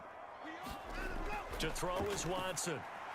This short pass into the hands of Njoku. So give him 2 yards there on the completion. And now it's 3rd and 4. You got the big lead defensively. Willing to give him that underneath stuff, right? And this is why you work on your tackling. Tackle them after the catch, inbounds, keep the clock running. Just go ahead and bleed the game out that way. From the gun on 3rd, Watson. Oh, the ball is out. Watson lost it, and the Cowboys have recovered.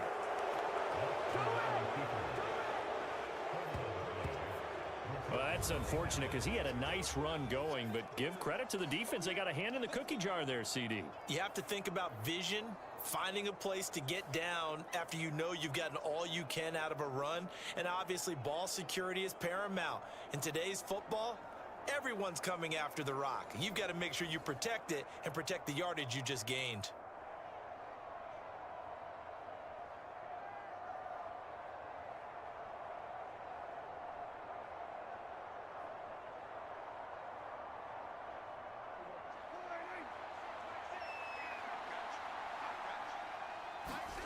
Prescott now after the fumble recovery. They'll get this out wide here to Elliott. The result, only 4 yards there on the play, and it'll be 2nd down. And that's a good job there by the corner. And we do talk about this a lot, that a lot of corners see their job as simply covering receivers. Tackling isn't everyone's thing. But in this case, he came up quickly and made a nice, sure tackle. Throwing, Prescott. He finds his man, complete. That's Ferguson. He's been big, 2 touchdowns earlier. Now he's got a first down here. When you have someone throwing it that well, that confidently, you don't have to call the game in fear at all, do you? You just go ahead and play. Yep, confidence with a lead to throw it here in the 4th, and boom, he's on the money. Yeah, you don't have to tuck your head in and go like turtle at this point. You can just go ahead and play. On 1st and 10, Prescott. And it's incomplete. Boy, he doesn't drop many like that one. 2nd down. I see the surprise in your face there, partner. That is a rare incompletion from him. He's been on point this entire game. He has percentage completion-wise way up, not that time.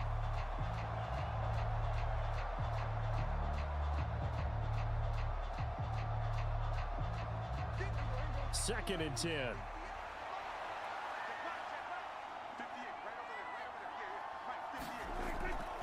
From the shotgun, a give to Elliott. And he'll get this one down to about the 20-yard line. 107 yards rushing for him now as he has been tremendous all day long. Well, you know me, partner. I never tell him to back off of being aggressive, but sometimes you see the consequences when you're overly aggressive and you don't secure tackles. Guys break through. Trying to sell out to pry that football loose, and just as you said, cost some yardage. Yeah, you got to go get him. Stand him up first before you go for the ball. Don't just go for it initially.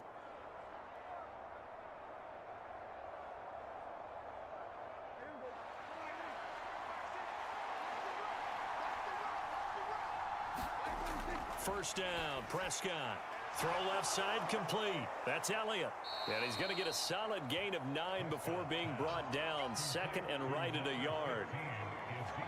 And a nice gain and a broken tackle along the way, and really we shouldn't be surprised, should we? That's what runners do, especially the best ones. They break tackles and gain extra yardage.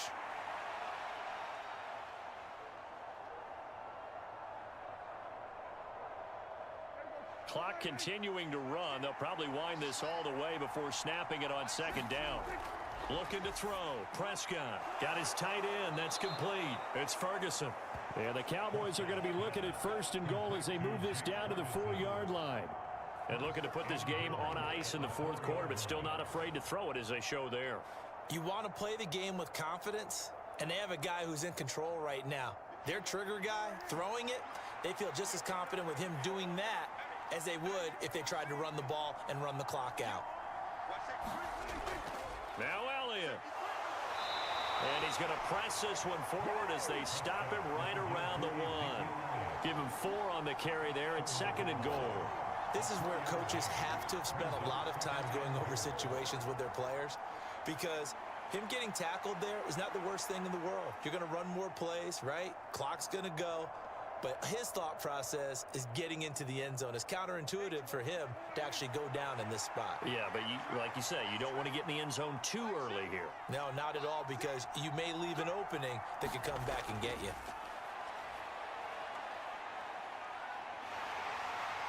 And he's going to lose a yard or two, taken down behind the line. Down under 2 minutes to go in this football game. So the Cowboys in possession of the football here as we get you reset. They've got it third and goal here as they try to finish off their victory.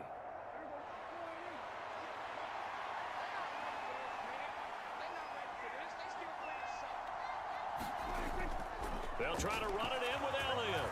And he'll take it into the end zone for a Cowboy touchdown. Zeke Elliott able to find his way in from a yard out. And the Cowboys have pretty well put it away here in the fourth quarter. Well, nothing fancy there, Charles. You had 3 tight ends on the field. They were going to run the football. The defense knew it, but the defense couldn't stop them. And I haven't met an offensive line yet that doesn't get more satisfaction out of running the football into the end zone than pass protecting. They had determination on their side, and they got it done. Aubrey now for the point after.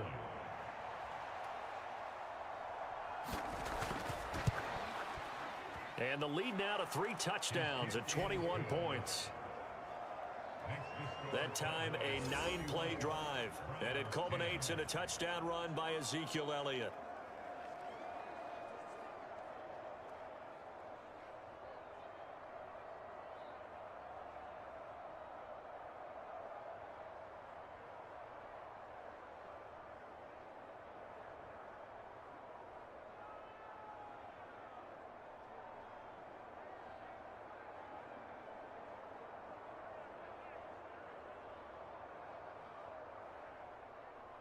So after the touchdown, Aubrey now to kick this one away.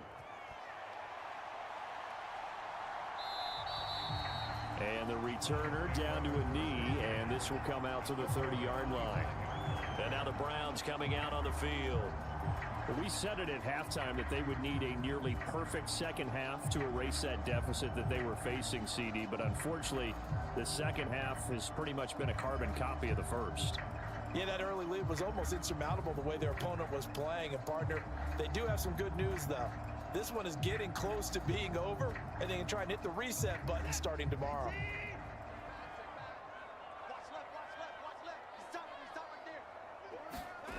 On first down, Watson. Throw right side is going to be caught by Judy.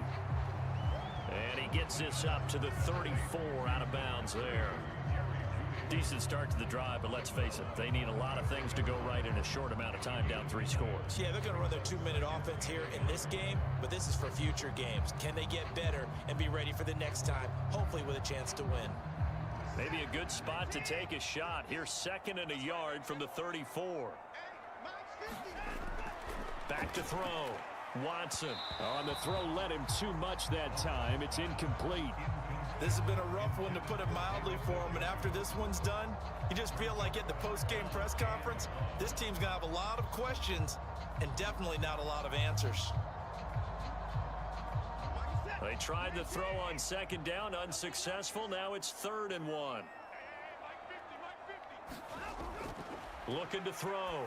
Watson. Now a desperation throw deep downfield. And that will be incomplete. Well, they weren't scared to let it fly, but it falls to the ground and brings up 4th down. Looks like they're going to keep throwing till the bitter end. This one's long since over, but give them credit. They're going to go down fighting. That one, incomplete. And they're indeed going to go for it here on 4th down. So trailing here in the last quarter, let's see how this plays out. They will indeed snap it to Watson. And it's incomplete. They cannot convert, and they turn it over. They had to go for it with such little time remaining. And Dallas, they'll take over in terrific field position. So they tried to go for it for pride, but it really wouldn't have mattered. This one, it was already determined. No doubt about it. This one was over a while ago.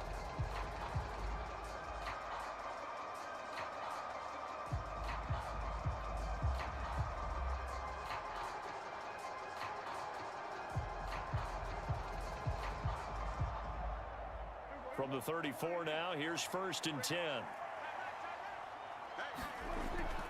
They go back to Elliott. He's been busy. And he'll get this just inside the 30-yard line. I like the call there because that was one to take time off the clock and get them closer to getting out of here with a W. In the mind of the play caller, all you want to hear is tick, tick, tick. And they'll work from the 29 on 2nd and 6.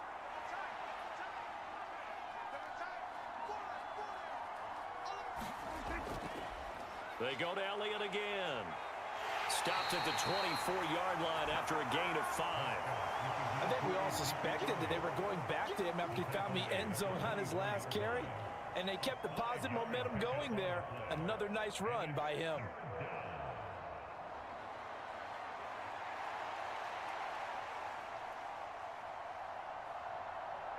A yard, all they need, but it's 3rd down.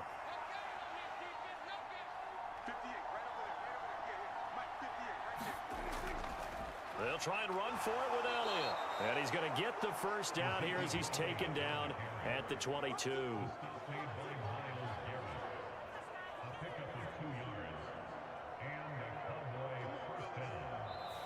So this one will end in a victory for the Dallas Cowboys. And really, it looked at times like they just had this one in cruise control out there. Yeah, they deserve a ton of credit because you and I both know, heck, they knew.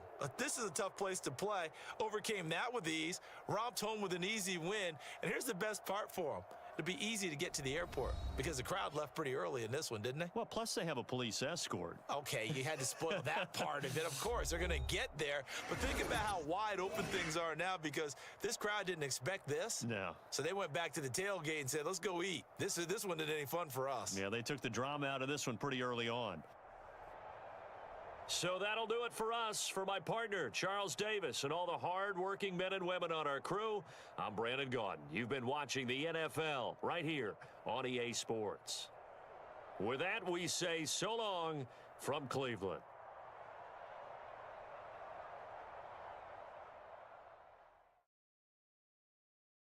Today, from Highmark Stadium in Orchard Park, New York,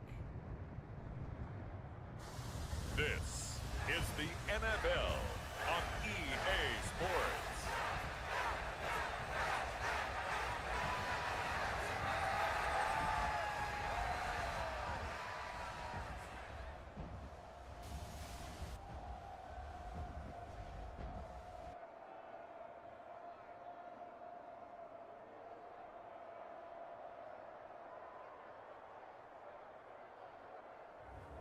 We'll see Josh Allen and the Buffalo Bills taking on Kyler Murray and the Arizona Cardinals. From the home of the Bills since 1973, we are at Highmark Stadium, just south of downtown Buffalo. Brandon Gaudin and Charles Davis on hand, and this is a game where the defenses, they need to be on their toes because you've got quarterbacks here, yes, that can throw the football, but they can also run it very well too. Mobile quarterbacks. Remember, for the longest time, they used to tell the quarterbacks, stay in the pocket. We don't want you outside of it at all. Nowadays, that mobility, truly an asset, and people are game planning for it. As a scout told me recently, we are actually working with what the colleges are giving us nowadays.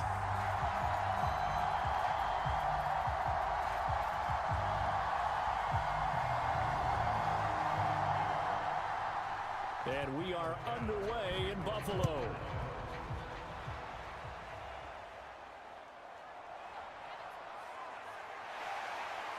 And he won't quite make it to the 25.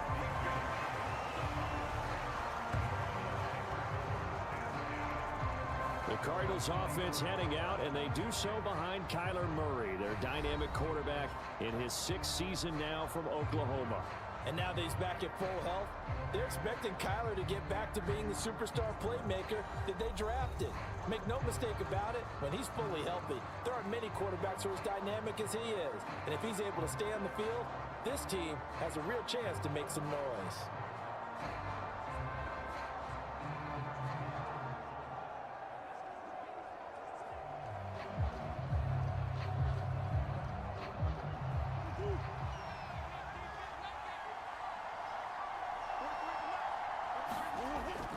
First carry for James Conner.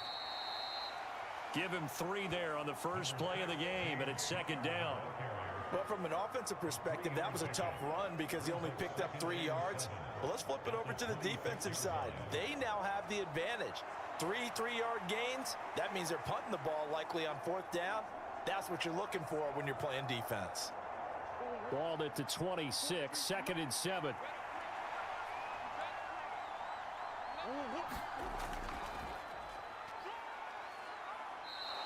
Four yards there on the keeper, but still going to bring up a 3rd down.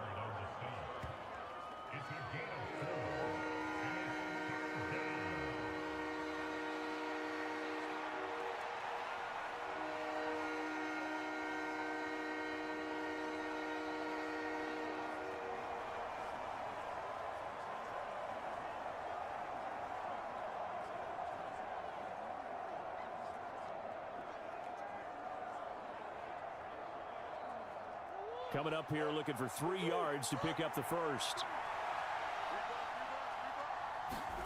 Murray going to try to throw on 3rd down. Screen pass to Conner. And brought down, but not before reaching the 45-yard line. 15 yards that time, and the Cardinals move the chains. And as you're game planning as a staff, you go through all the different ways you can neutralize the other guy's pass rushers. Extra linemen, leave a tight end in, bring the running backs back in to block. Or you can do this, a little simple screen pass, and it works to perfection.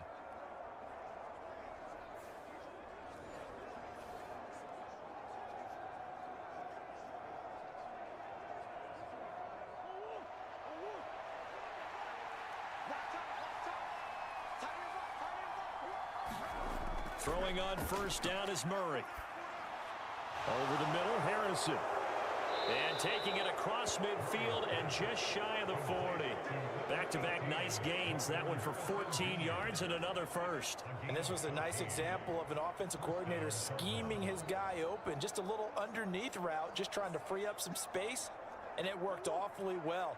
Got him not just space, but plenty of room to run after the catch to pick up really nice yardage. On first down, counter plowing ahead for about 3. It'll be 2nd and 7.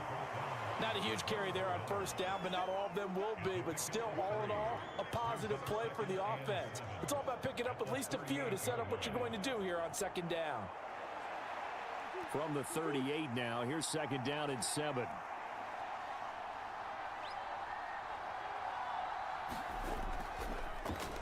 Running right on the option is Murray. And they'll wind up getting this one all the way down inside the 20. Excellent job on the keeper. 20 yards and a first down. Well, partner, for a few years there, we thought this read option play was going to take over the whole NFL. It seemed like everyone was using it. But it has been scaled back considerably in the last few seasons, mainly because people are worried about their quarterbacks getting hit. But when you call it at the right time and you use it properly, you see the type of gains you can get. A nice chunk of yardage there by the quarterback. So from inside the 20, here's 1st and 10 at the 18. And he will lose yardage here back at the 23-yard line. Gregory Rousseau works his way in for the stop and the loss. When a draw works, it can be a thing of beauty. But when it doesn't, oh, it can be ugly. And in this case, loss of yardage ugly.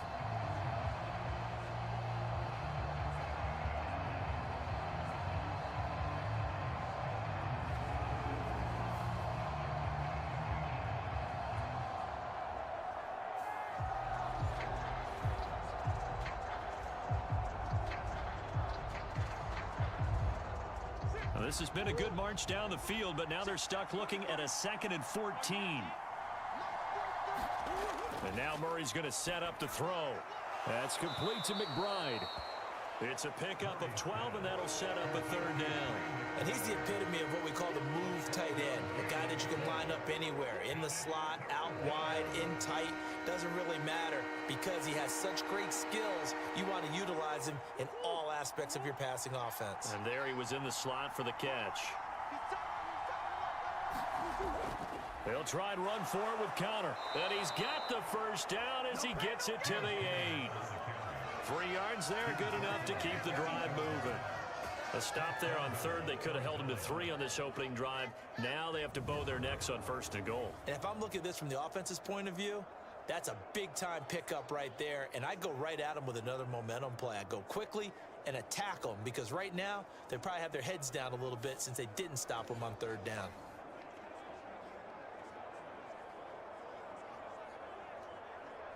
First and goal, a chance for an early statement here on the road. Murray now. He's into the secondary. Touchdown! Marvin Harrison Jr. from 8 yards out. And the Cardinals have taken the early lead on the road here in Buffalo. That was a really good opening drive on a number of fronts. 10 plays, very methodical, set the tone. So you know right now, if you're on the defensive side of the ball, you're on the sideline saying, okay, what do we have to dial up in order to get off the field a lot faster? Because both sides are out there for 10 plays, but one side comes off energized, and the other side comes off with some questions. Now Matt Prater for the point after.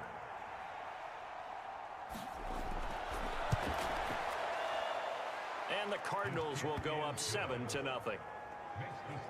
So that one a pretty time-consuming 10-play drive. And the Cardinals cap it with a touchdown.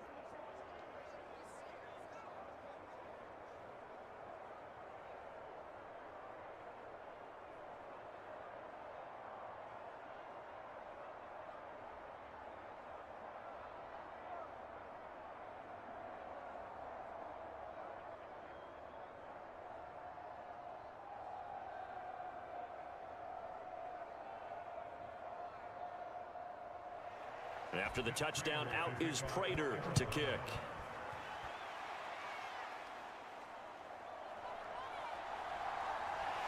And the tackle going to be made right there at the 25-yard line. Well, the Buffalo offense coming out, and it is Josh Allen who is at the helm. And in this league, there are many quarterbacks who have their most success running the ball, while there are others who have big arms. There aren't too many guys who can do both, and at the end of many games, this guy leads his team not just in passing, but in rushing as well.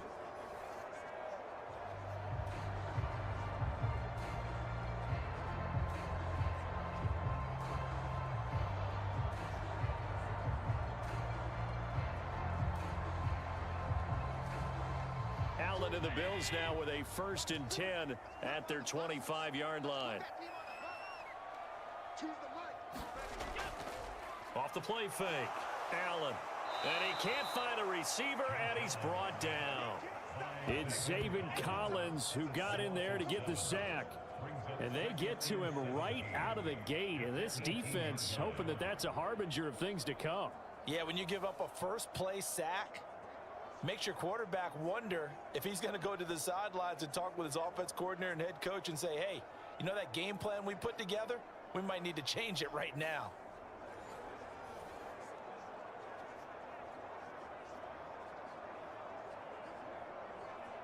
Now following the sack, they'll look to make amends on a 2nd down and 17.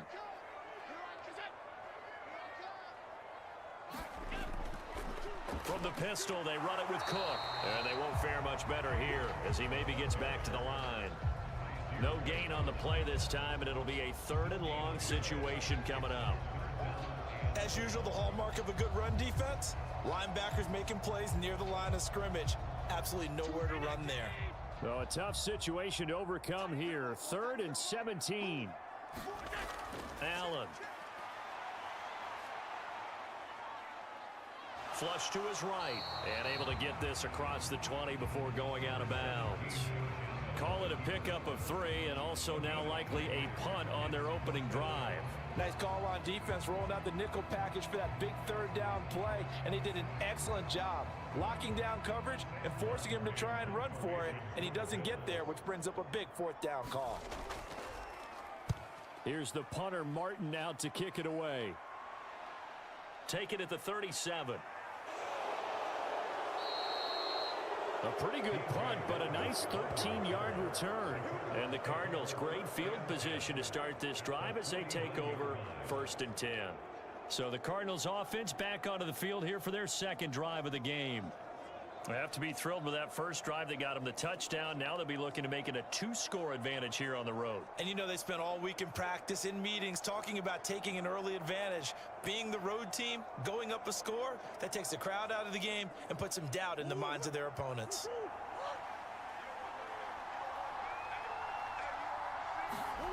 First down, Murray. Looking deep downfield. And it is incomplete. Good positioning there downfield to break that one up. That's some good closing speed there defensively, because that looked open for a minute. But that's great work with the ball in the air. Never gave up, converged on his man, and broke the play up. Here's 2nd and 10. Here's Murray. Looking left side, and he's got a man. That's Harrison. And he's got this down to the 35. He had the touchdown on the opening drive. Now he's got a 1st down. Someone sharp in this game. I mean, a touchdown pass on the first drive. It comes right back, and he's flinging it around really well here. Really nice throw there to pick up the 1st down. You kind of just feel a laser focus and confidence about him. And I think we saw that this week, didn't we? Talking to him and the coaches, they felt good about his performance coming up. Yeah, I was really impressed with that last practice we saw when they went through 2-minute drill, when they went through all the different situations. Ball hardly hit the ground, and I thought, yeah, he might be locked in for this one. A run with counter on 1st down, going to get about 5. 2nd and 5 coming up. Brandon, all things considered, they have to feel pretty good about getting that type of a gain, considering the blitz that they just had against them.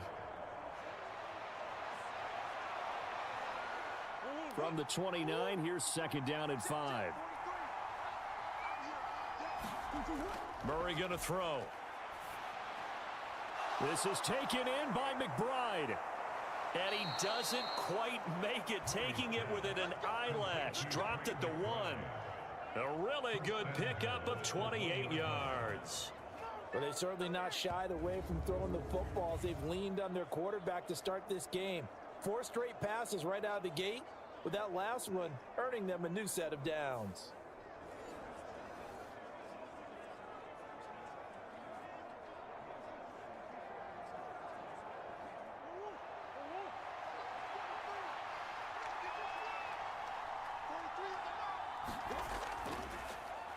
It'll be Murray on the keeper.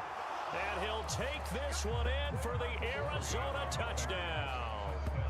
Kyler Murray keeping it himself from a yard out. And the Cardinals are off to a 13-0 first quarter lead. Another impressive drive, so they're 2 for 2, 2 touchdowns. Charles, a great start to this ball game for them. And one of the words that's really worked its way into our lexicon is stacking. They've stacked momentum each time out, and not only on offense. Between those touchdowns, defense held, forced a punt to get the ball back, and they played awfully well in this one. Both sides playing at optimum level. Extra point good by Prater, and that'll make the score 14-0. The drive summary that time, 5 plays. And the play that polished it off was the touchdown run by Kyler Murray.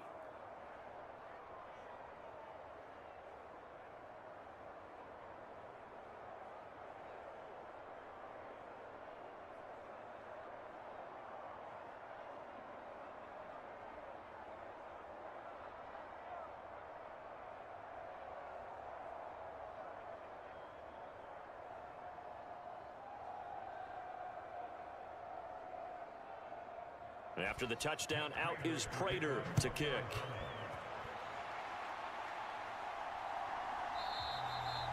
And no thought of bringing this one out. He'll go down to a knee, and they'll begin the drive at the 30. So here come the Bills out for their second drive. They've been outplayed early, no question. Down 14-0 already as they come up 1st and 10.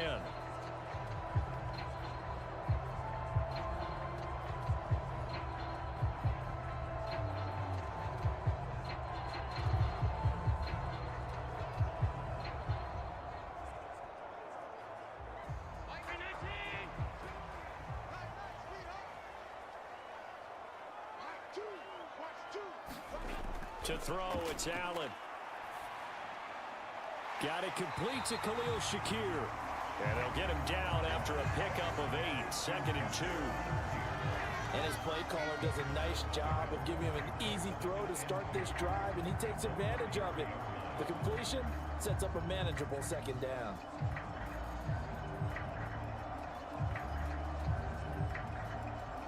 Here's a 2nd and 2 now from the 33. They'll try the middle with Cook. And he'll get it out near the 40 to the 39. 6 yards to pick up, and that's a 1st down. When you're down early, how do you get back in the game, maybe establish the run? I think they're trying to do that. I'm with you on that one, and what I like about the message is that there's no panic from the head coach. He's already told his offensive coordinator, let's run the football, let's get things settled down a little bit and find our way back into this game. He'll buy some time right. And he'll get up to the 43-yard line.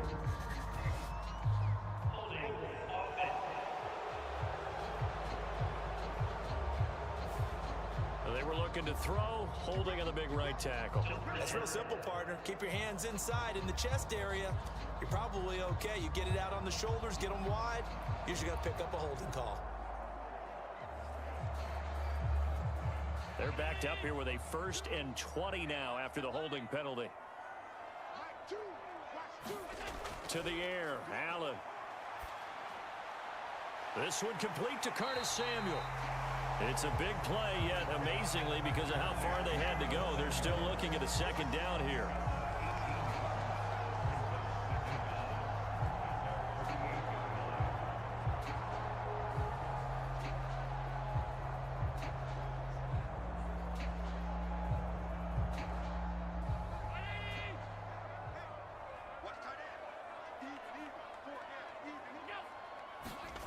Throwing now is Allen. He's got his man. That's the rookie from Florida State. He's still on his feet. And all the way home for a Bills touchdown. Keon Coleman, 52 yards. And the Bills are back within a score. They were already down 2 scores early. They needed something to try to stem that tide, and that certainly qualifies. A big play to get them in the end zone. It qualifies indeed because, let's face it, they don't get something done on this drive, turn it back over, this game could be 88 and out the gate early. What? 88 and out the gate? Yeah. What's that? Well, listen, I used to hear my old man talk about it. Usually meant that thing's done. Well, now that they got the touchdown, it's not 88 and out the gate. We still got a good game going ahead of us. Extra point by Bass, up and good. And that'll make our score 14-7. A drive there of just 4 plays. And it ends in a Buffalo touchdown.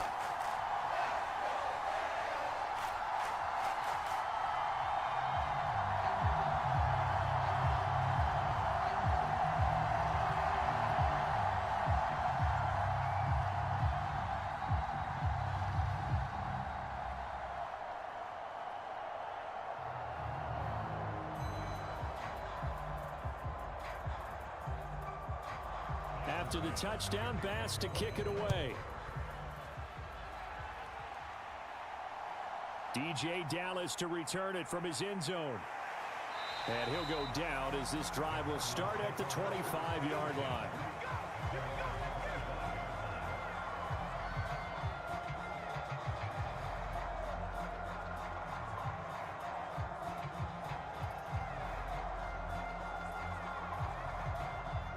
Arizona's offense at the line, ready to get their drive started. Well, this offense looks like they have a little extra pep in their step as they take the field here for drive number 3, because remember, Charles, drives 1 and 2 both ended in the end zone. Yeah, and right now they've just got to be careful not to lean into overconfidence because every drive has a life of its own. But I like the way that they've started, the way that they're going about doing things right now. They've got a chance for that 3rd consecutive touchdown, and that would be a crushing blow to the defense.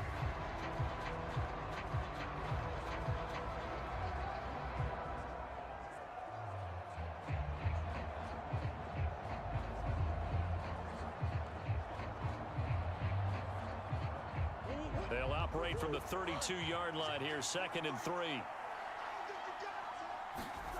To throw is Murray. A good throw here, finding Pascal.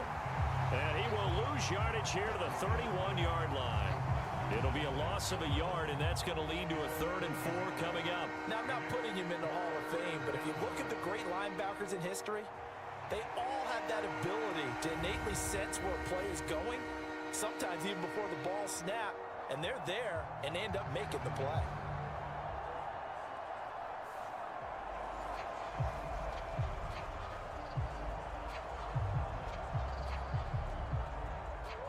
This now a 3rd and 4.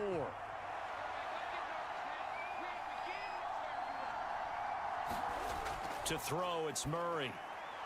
Able to find the open man. That's complete. And he is going to have a Cardinals first down by about a yard. It's a gain of 5 on 3rd and 4.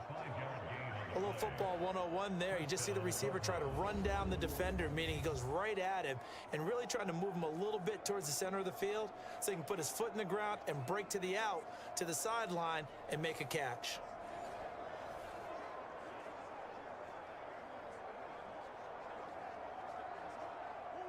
Line of scrimmage, the 37 on 1st and 10.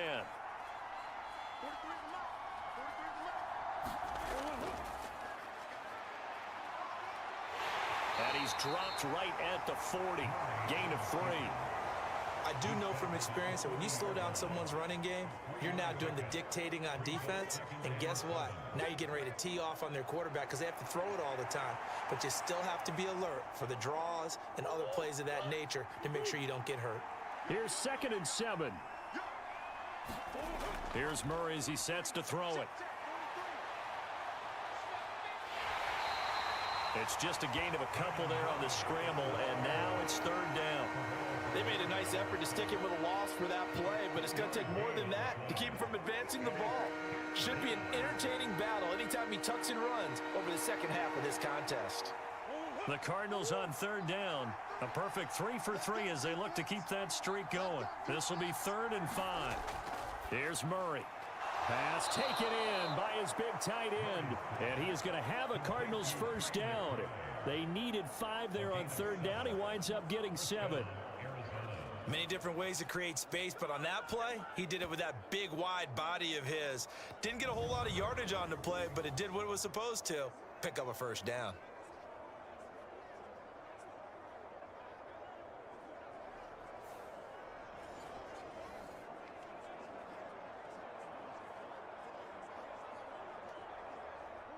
Two first downs have him up near midfield now on 1st and 10. Throwing now is Murray. Pass complete there to Harrison. And he's able to get this one down to the 40-yard line. It's a gain of 11 and a Cardinal first down. Good strong throw and catch right there. And so far in this game, the alleys have been open for them to get completions, and they're taking advantage of it.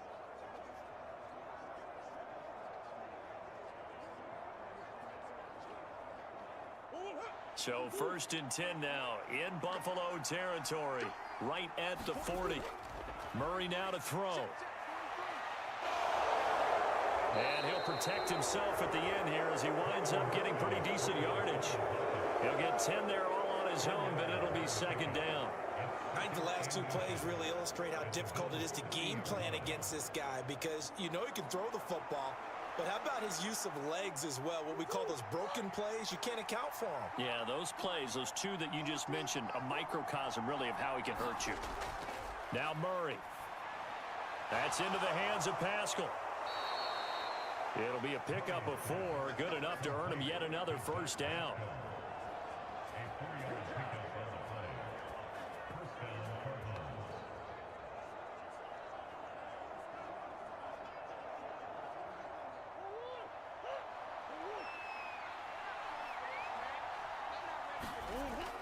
On 1st and 10 is Connor.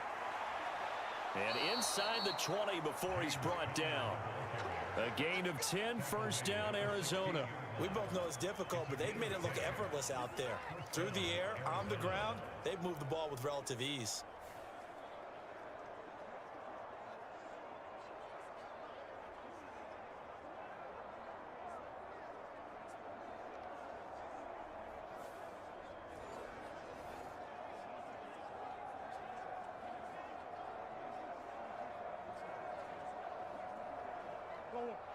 So the ball down to the 16 here for 1st and 10. They stay on the ground. Here's Connor again. He's tackled a yard short of the marker. Good gain of 9 on 1st down. That's a strong pickup right there on 1st down. And as this drive goes on, we're seeing an offensive line and running game imposing its will. Here's 2nd and 1 now from the 7.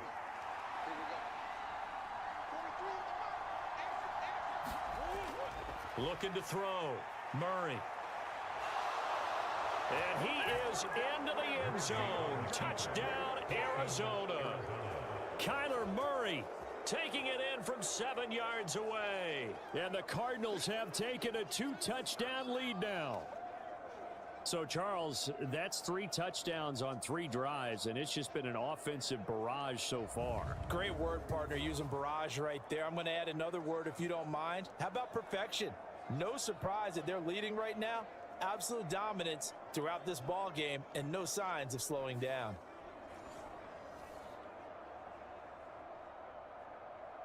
Now Prater to add the PAT.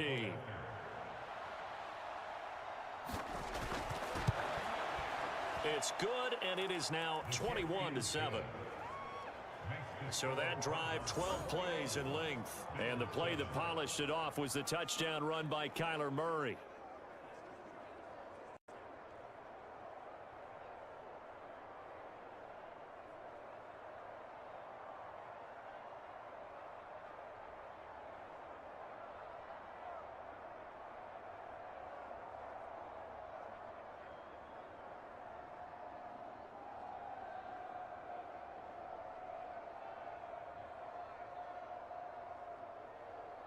After the touchdown, out is Prater to kick. From a yard or 2 deep, here comes a return. And he'll be tackled just shy of the 25.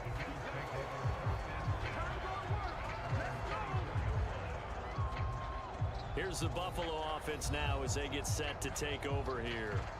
As this offense comes back out here, Charles, they're trailing in this ball game, and they've been on the sideline for a while. They did score their last time out, but they just had to watch that long, sustained drive, so we'll see if they can shake the rust off. Yeah, and that's always a question that you have when you have to come off the bench after having sat there for a long time. Are you ready to go? Are you loosened up? But even more so, are you mentally alert and ready to put your best product out there? Here's Cook as they begin on the ground. And a nice run past the 30-yard line there. A solid run on first down. Gain of 7 leaves them with a 2nd and 3. They'd love to just strike back with a touchdown right here. And if it's a long play, so be it. But the main goal, get a couple of first downs. Run some plays, run some clock. Allow their defense to get a chance to catch their breath, settle down, and relax a little bit after they just gave up a score. They keep it on the ground. This time it's Davis. And he'll be upended at the 33 following a gain of 3. And guess what? It brings up 3rd down. Just not a whole lot of room to operate there on that carry. No, not at all. They did a really nice job staying in their proper places and not allowing any lanes to open up. So they just need 1 yard here to pick up the first down. They'll run it. Here's Cook. And he's going to have a Bills first down as he'll take this up to the 38-yard line. Man, what were they thinking on defense there? They looked like they were playing for the pass. That was 3rd and short. Yeah, it was an easy pickup because they handed it to him. That was way too easy. Just looked like absolute confusion defensively. Not sure why they were in that set. Yeah, I'd say you ought to have a few men in the box there.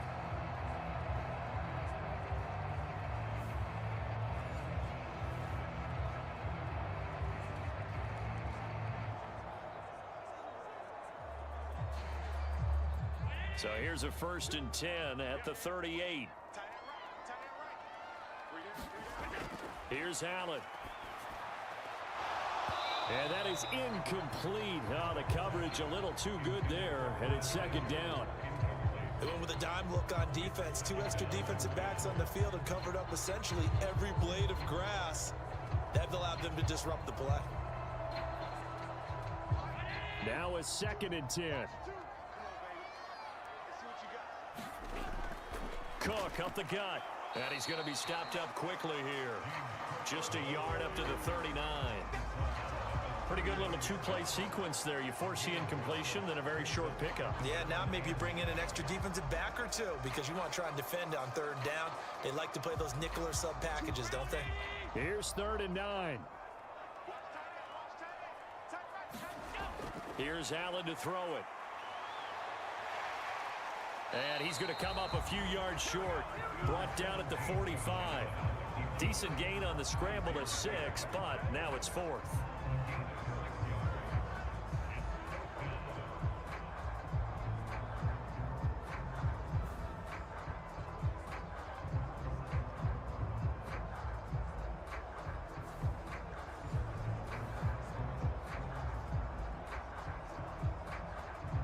On 4th down, here's Sam Martin on to kick it away.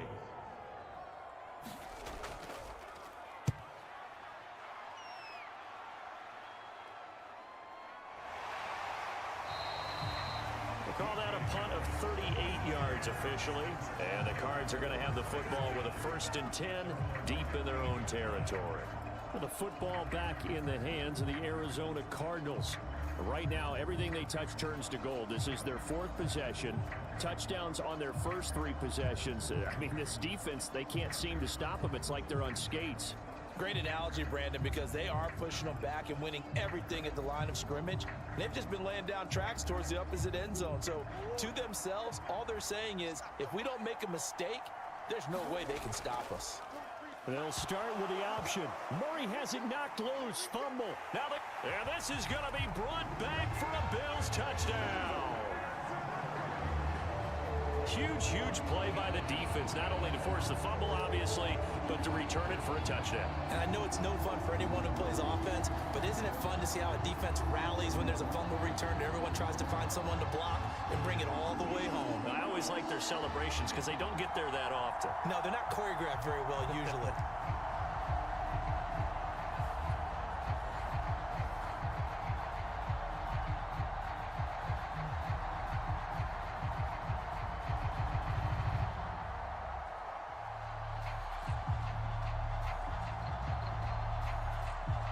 Tyler Bass now for the point after.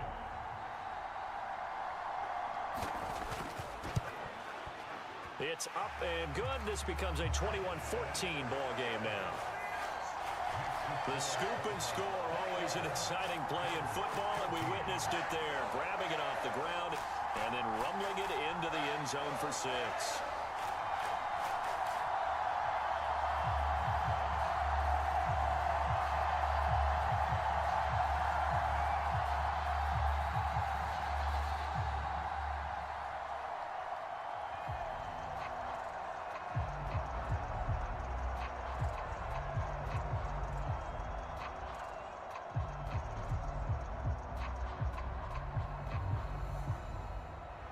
So here's the kickoff now as he'll get it again following that fumble return for a score.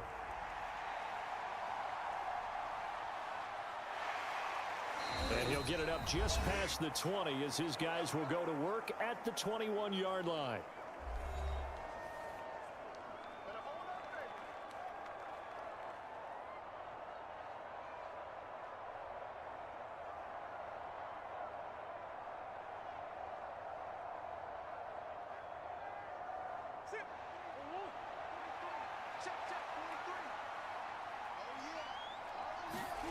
Murray now on first down. A short one here, caught by McBride. Yeah, this will leave him a yard short. Nice pickup of 9 yards on first down. I know the halftime's approaching, but I don't think he's going to want to take a break. That's his pitch catch. Yeah, they've really been targeting the tight end. Up at the 29 now, they'll head to the line, 2nd and a yard. Operating from the gun, Murray. A quick throw there is incomplete. That is the first time that they've targeted him that he has not come down with a catch. He's caught everything that's been thrown his way. A dominant pass receiver that can break down any defense, because when he's doing that kind of work, it really hurts you on the back end. And even though it's an incompletion there, I think they're going back to that well. They tried to throw on 2nd down, unsuccessful. Now it's 3rd and 1. Back to throw. Murray work in the middle of the field, and he's got a man complete. And he is going to have a Cardinals first down. It's a gain of 6 that time on 3rd and 2. That's a big conversion there on 3rd down, because they did not want to give the ball up here late in the half. They'd love to take the clock all the way down and score. This will definitely help the cause.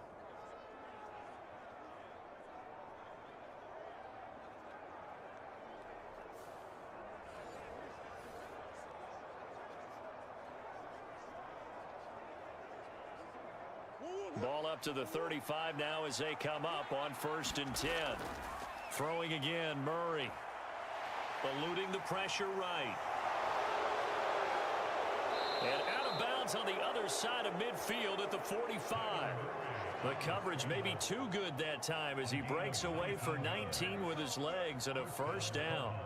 No shortage of impressive moments from him thus far. Now he's halfway to the century mark, and we're still in the first half. There's been no answer for his running ability so far by the defense. I can't wait to see what adjustments they'll have to make during the halftime break.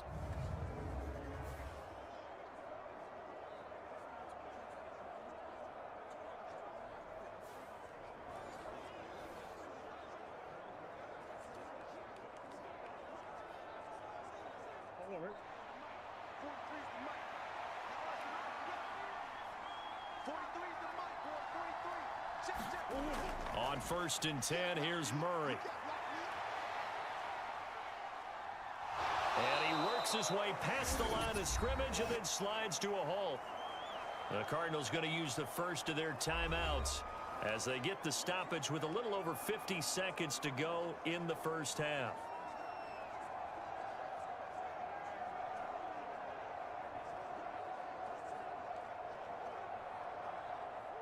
Second and 7. Looking to throw. Murray. Throw left side complete. That's Connor. Now the Cards going to call another timeout, their second, as they get the stoppage with just under 50 seconds remaining in half number 1.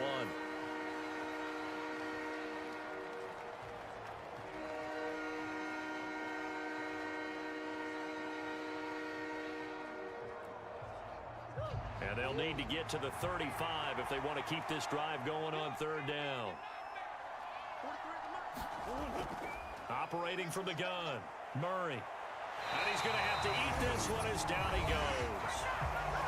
Now the Bills are going to use the first of their timeouts as the clock will stop with 45 seconds to go in the first half.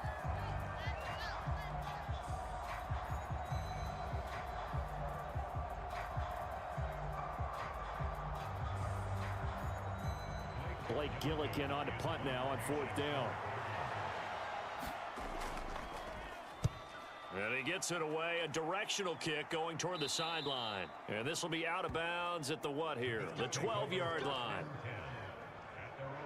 The Bills going to take over now late in this first half. A slim deficit here in a one-possession game. Not much time left, obviously. We'll see if they can march this down the field, at least get 3 and take some momentum into the locker room.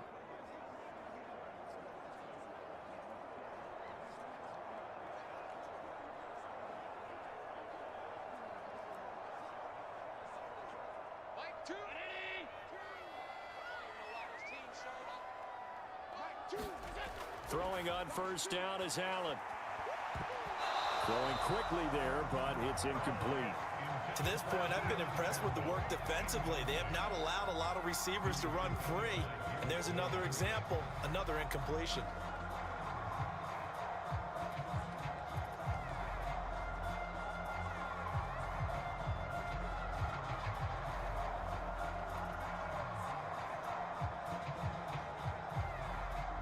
Second and 10.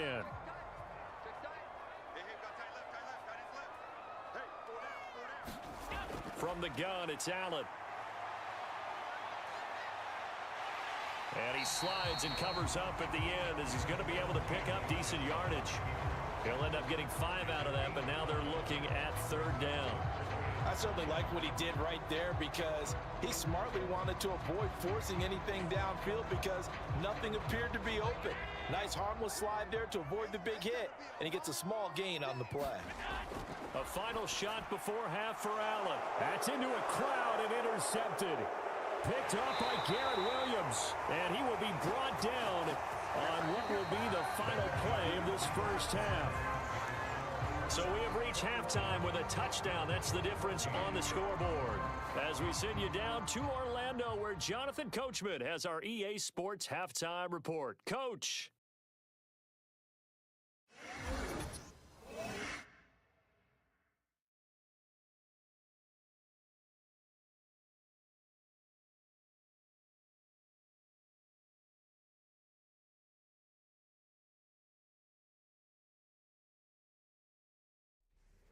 Okay, Coach, thanks as always. This one's still anyone's game as we welcome you back for quarter number 3.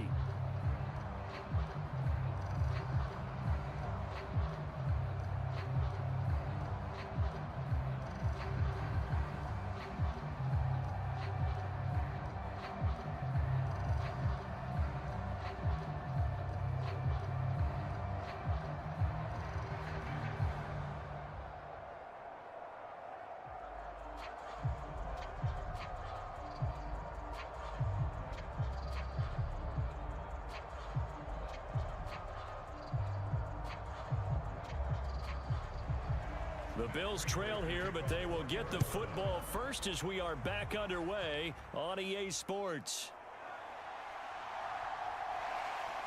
And he'll be stopped up at the 25.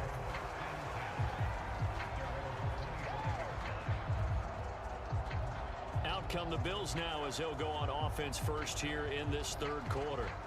Well, Charles, in that first half, we saw a fair amount of offense on both sides of the football, and now the team trailing here will start with it in the third quarter. And we both know this coach pretty darn well, don't we? Because his game planning is always on point. And now that he's getting the ball to start the second half, how about all the offense that you already referenced in the first half? He'll put that all together and come out with something really strong, I believe, to get things going here in the third quarter. Allen now on first down. He's able to get it to Coleman. And past the 40 before he's out of bounds. Just his second catch of the game so far. This one moves the chains. And you'll hear all the time that he's really a power forward who plays above the rim, and he does have a basketball background. But I think the Bills got a receiver to match their environment as well. Big, strong, physical, can go across the middle and catch the football.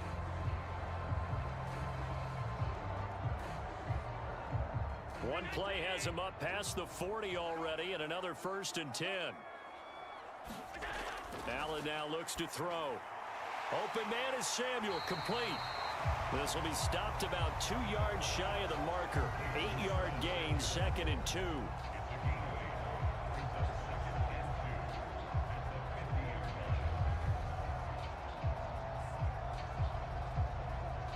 Ball right on the 50-yard line. Here's 2nd and 2.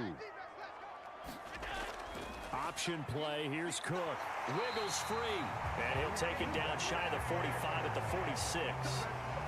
4 yards the pickup. 1st down. I have to think a major focus of the halftime meetings had to be figuring out how to create space for the running game to get operating. Well, what you pointed out to me at half seems accurate. That line has struggled to sustain blocks. Yeah, I would agree with that totally. They've got to focus on staying on their double teams at the first level, make sure that block's secured before they slide off and try and chip someone at the second level. On any explosive run, you can almost feel the ground shaking, and that's from the offensive linemen creating space for their runners.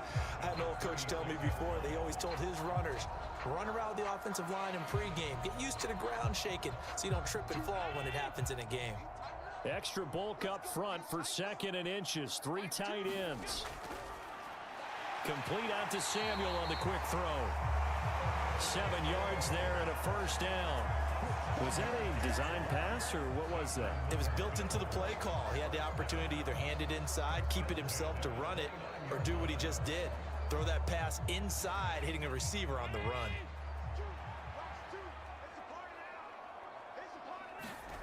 First down, and they're going to throw with Allen.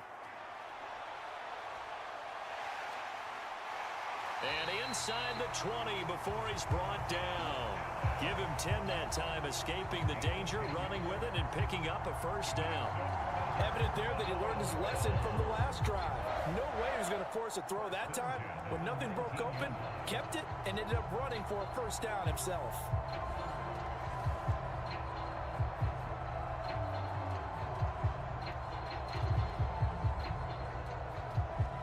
So here's a 1st and 10 now, down inside the 20.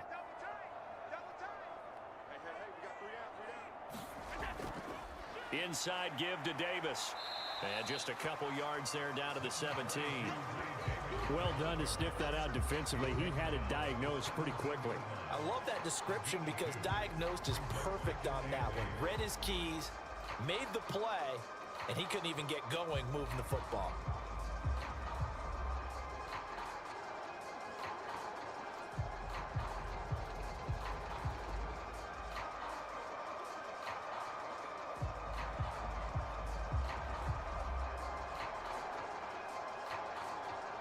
This is 2nd and 8.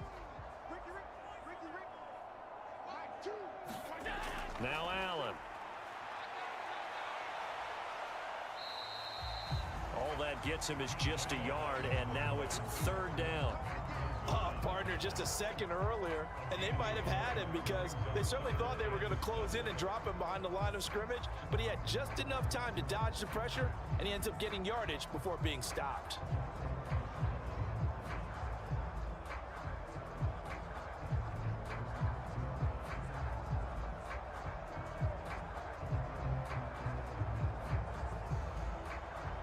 An 8-play drive to this point. So here's play number 9 on 3rd and 7.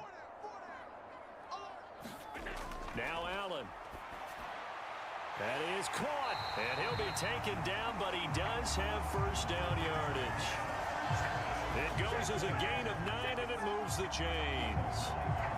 Well, they've had a great, impressive drive going here, and that pickup ensures the drive continues. And not only do you continue the drive, which is demoralizing for the guys on the defense side of the ball right now, but you make your own defense happy. They're able to get a little more rest over on the sidelines while this one continues downfield.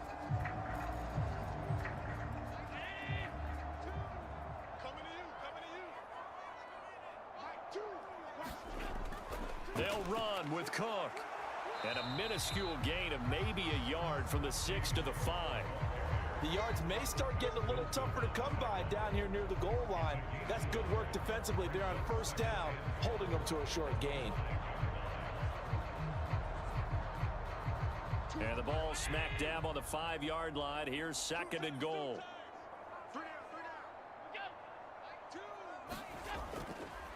Up the middle to Davis. And he is going to be stopped cold behind the line of scrimmage. Officially, it will go as a 1-yard loss, and that's going to lead to a 3rd down. They have 3 tight ends in that formation. That's almost a universal sign that they're planning to run the football. But how about the defense there? They met force with force and caused a stack up behind the line of scrimmage and threw him for a loss.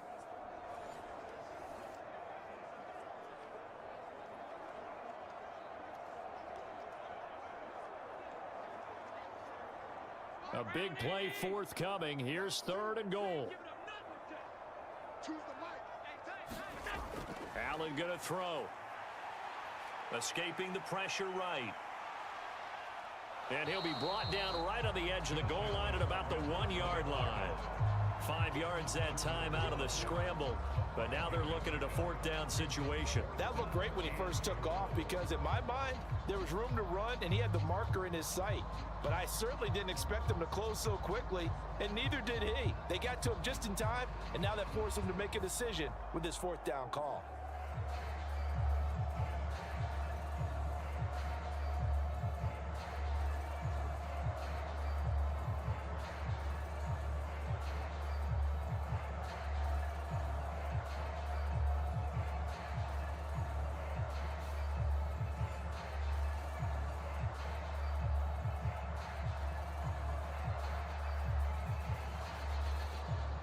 The offense is staying out there. Here we go on 4th and goal from the 1.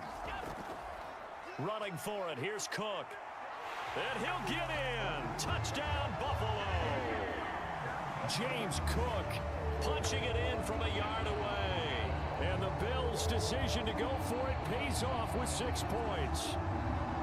This defense held out as long as they could, but ultimately the running game wears them down from the 1-yard line.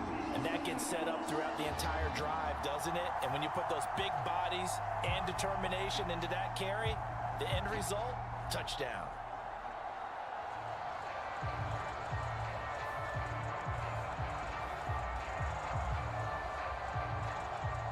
Bass on for the extra point.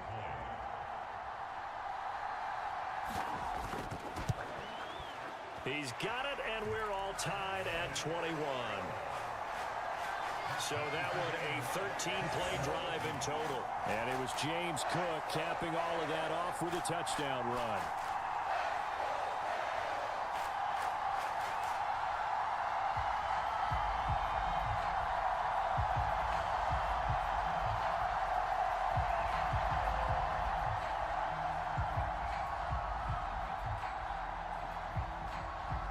So all square here in this 3rd quarter as the kick's away. Dallas now to return it from his end zone. And they will wrangle him down a couple yards shy of the 30.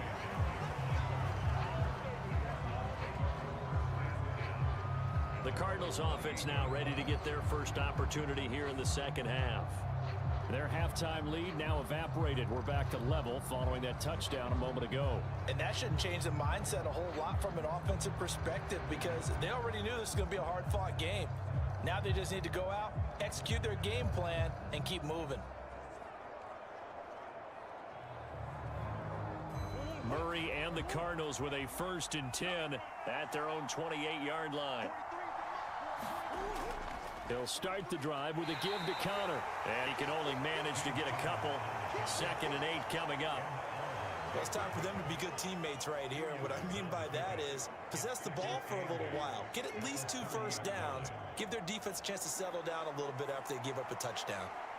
Here's a 2nd and 8.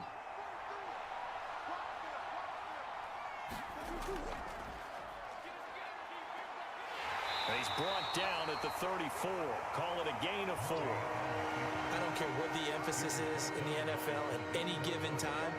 Every defense is still going to say their #1 goal every game is stop the run. And right now, they're not doing that, and that really chips away at your confidence.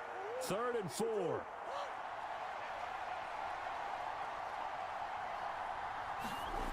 Out of the gun, here's Murray. A short one here, caught by McBride. And he is going to have a Cardinals first down. They needed 4. He doubled that. He wound up getting 8. And the tight end is certainly a position built to move the chains because they can control space underneath. If they've got good hands, then, of course, they're a dynamic target. But one other thing is they're right in the sight lines of a quarterback on just about every play. And that makes it easier for the quarterback to pick him out and deliver.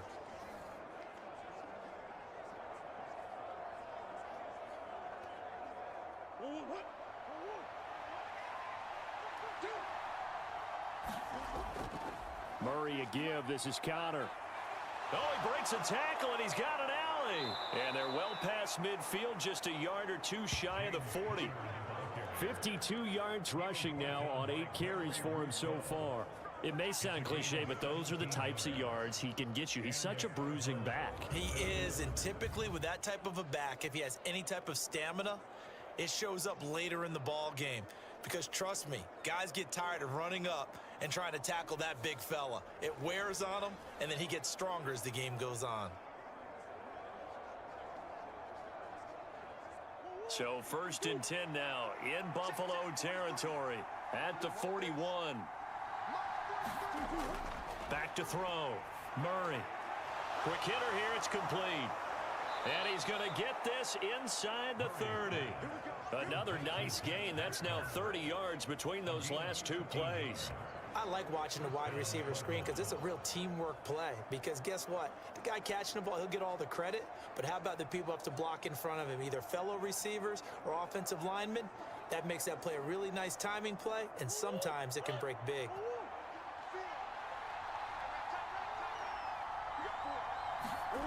Murray now on 1st down. And that went too far in front. He couldn't reel it in. It's incomplete. Then their back's up against the wall a little bit, and they come through by forcing an incompletion. Now they've got to continue to ratchet up the intensity a couple of more times and get off the field before giving up any more yardage.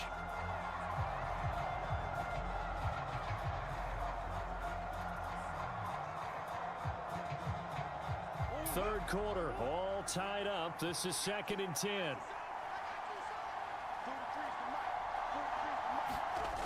From the gun, Murray.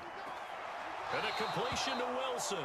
And he'll be out of bounds as he gets this down about the 21 or 22. They get 6. That'll leave them with 3rd and 4. Well, that's what you're looking for when you're wanting to throw the ball downfield. You want one of those guys who can play out on the perimeter, can play out wide, who can not only get open, but when they're covered, can uncover themselves downfield and create catches. From the gun on 3rd down, Murray. And this will be swung out here for Connor. And he'll be taken down, but he does have 1st down yardage. Got what they needed there. The drive continues with a 9-yard pickup.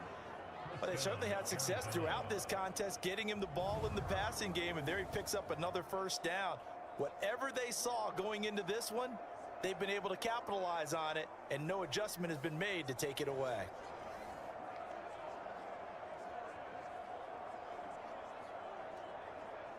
From down at the 12, it's 1st and 10.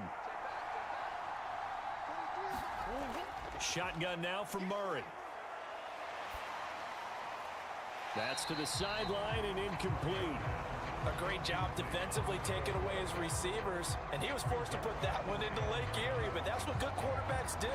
They don't take unnecessary chances if they don't have to.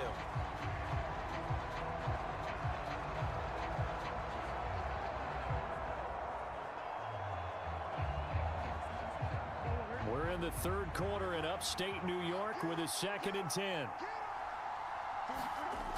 Again, he'll drop to throw. Steps away to his left. And he'll slide to a halt here. Still a little shy of the 1st down marker. 6 yards there off the scramble, but it'll still leave him with a 3rd down. Well, this has certainly turned into a showcase game for what he can do on the ground because they're just continuing to give him chances to run it, and he's earning every additional carry by putting up positive yardage on each run. Murray now. Into heavy traffic, and it's intercepted.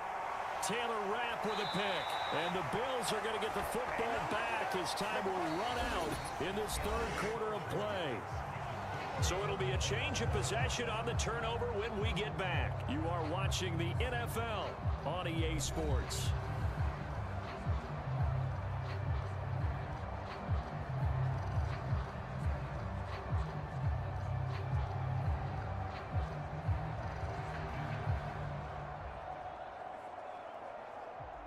The Bills come to the line to start their next drive.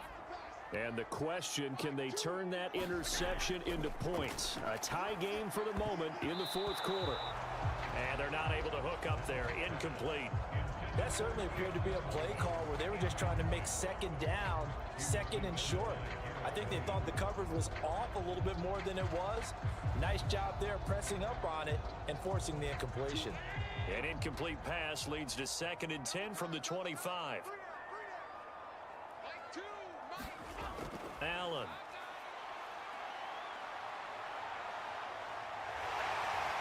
Fighting his way through. The ball comes out, but this will fortunately wind up out of bounds.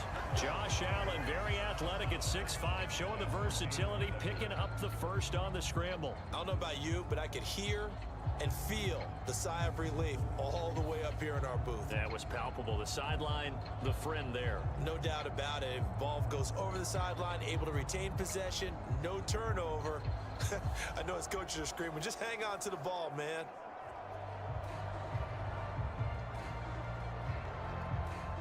Line of scrimmage, the 37 on 1st and 10.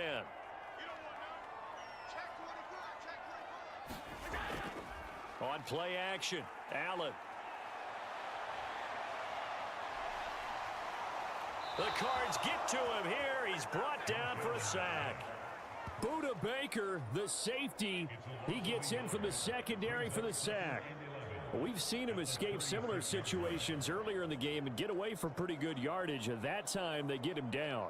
Yeah, they've had enough evidence that he can get away and run for good yardage, haven't they? That time it felt like, okay, enough of this. Let's play it the right way and get him on the ground before he does any damage. After the sack, here's 2nd and 11.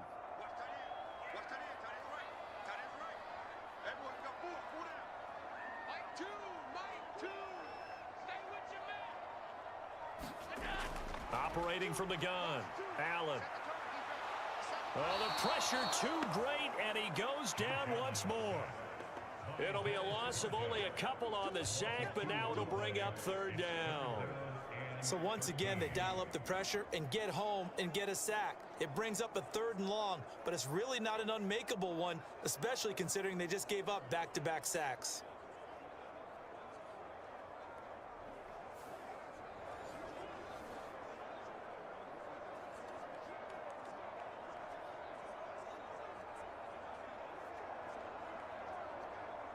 So after the sack, Allen and the Bills with work to do on 3rd and long.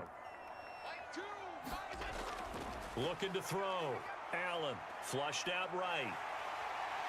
And they stop him up short of the 1st down as they get him at about the 43.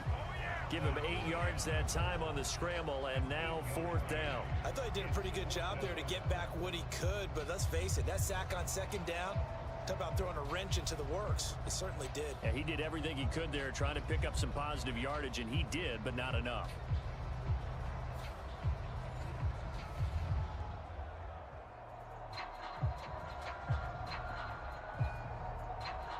Here's Sam Martin now as he's on to punt for Buffalo.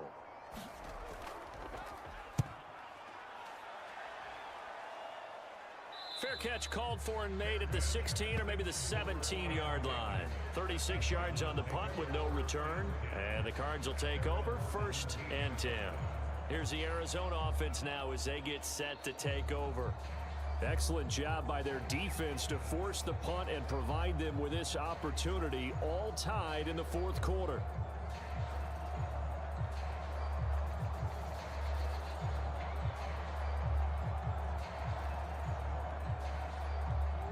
Murray and the Cardinals with a 1st and 10 at their own 17-yard line. They'll start by running the option to the right. And he'll take this up only to about his 18-yard line. Only a yard on the keeper, and it'll be second down. And if you like defensive football, focus on the defensive end on this play. He does everything exactly right. Reads the play and make sure he spills it for a small gain. 2nd and 9.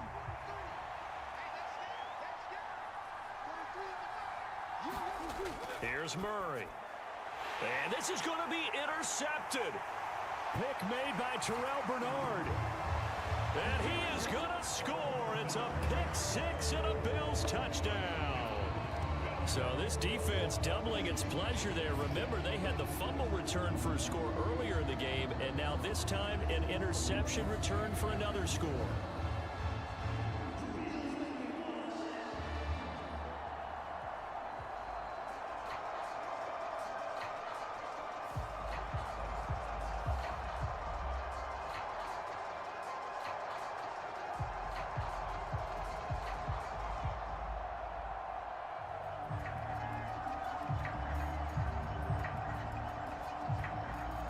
Here's Bass now for the extra point.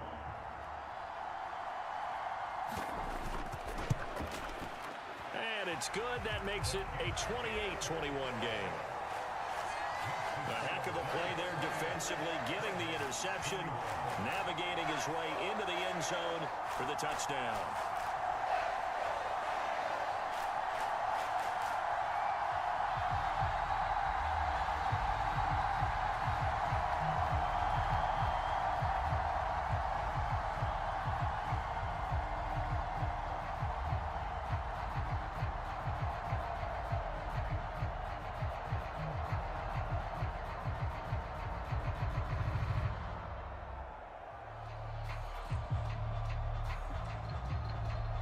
So they throw the pick six. They'll get another shot at it now as this one's in the air.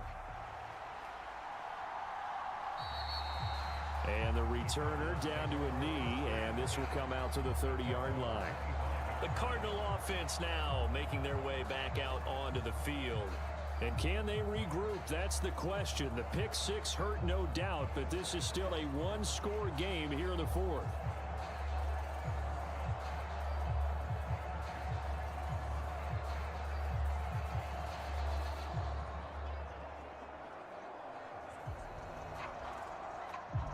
Murray and the Cardinals with a 1st and 10 at their own 25-yard line. After the pick six, they go right back to the air. And he's going to be dropped following a pickup of 7 past the 30 to the 32. Just about every quarterback is trained to really look downfield first before you come back and make a nice, safe throw.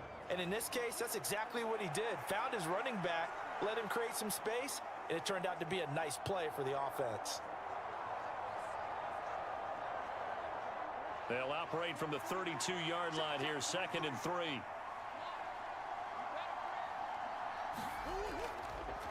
Off the option, here's Murray running left. And the reinforcements come in as they're going to stop him behind the line.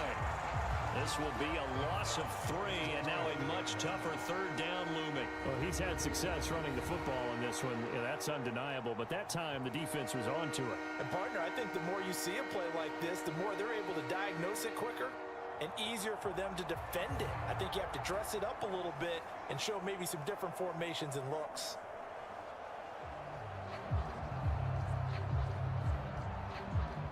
The Cardinals on 3rd down. Can't fault these numbers. 7 for 9 thus far. This will be 3rd and 6. Murray going to throw. He's got his target. That's complete. And they'll get this well past midfield before being stopped just before the 35. An excellent pickup of 34 yards. Well, partner, I'm not sure how this drive's going to end, but how about the way they flip field position there? A nice attacking play that picked up a heck of a chunk of yardage.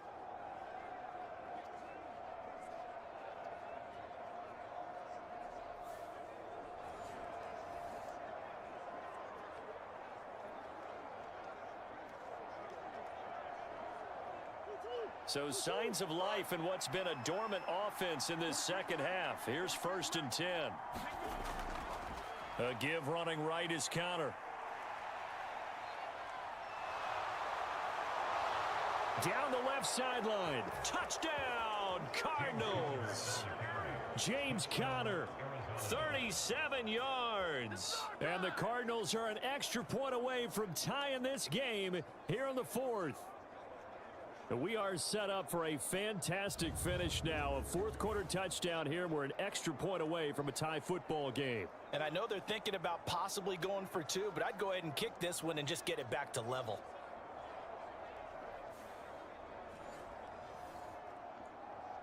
Prater on to add the extra point.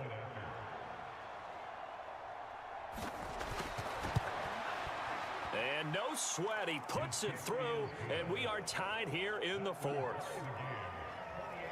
The drive summary, 4 plays, 75 yards. And it was a touchdown run by James Conner that was the exclamation mark.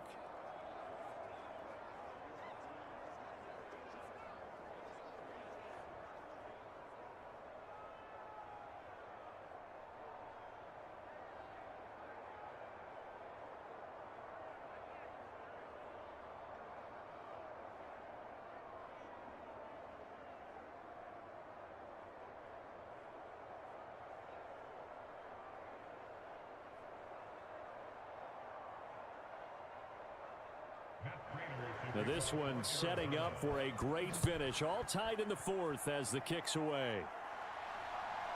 From a couple yards deep, he'll bring it out of the end zone. And makes it across the 20 as his guys will set up shop at the 23-yard line. Here's the Buffalo offense now as they get set to take over here. Well, they just gave up the score to tie it. That's the bad news. The good news, plenty of time in this fourth quarter to try to grab that lead back.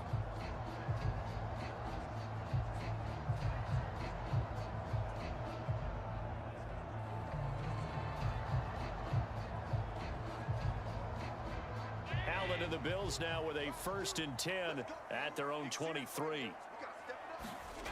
Throwing to start the drive. Allen. And this one is going to be off the mark, too far out in front. I know coaches tell us all the time that having a powerful arm isn't the #1 thing they look for in a quarterback. But when you're trying to throw inside routes and you need to put some heat on it, it helps have the big gun. In this case, just a little bit too much. So now 2nd and 10 after the incompletion on 1st down. To throw, it's Allen. And Cook has it left side. And he'll get this up past the 25 before he's out of bounds. He'll get only 3 there, so it leaves him with a 3rd and 7 ahead.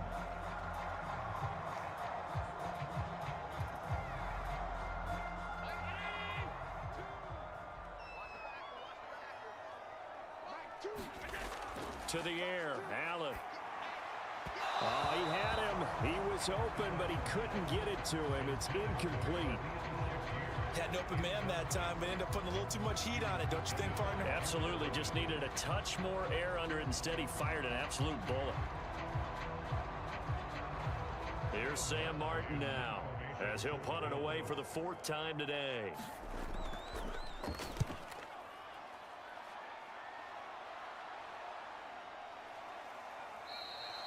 This will be a 41-yard punt, 3 on the return.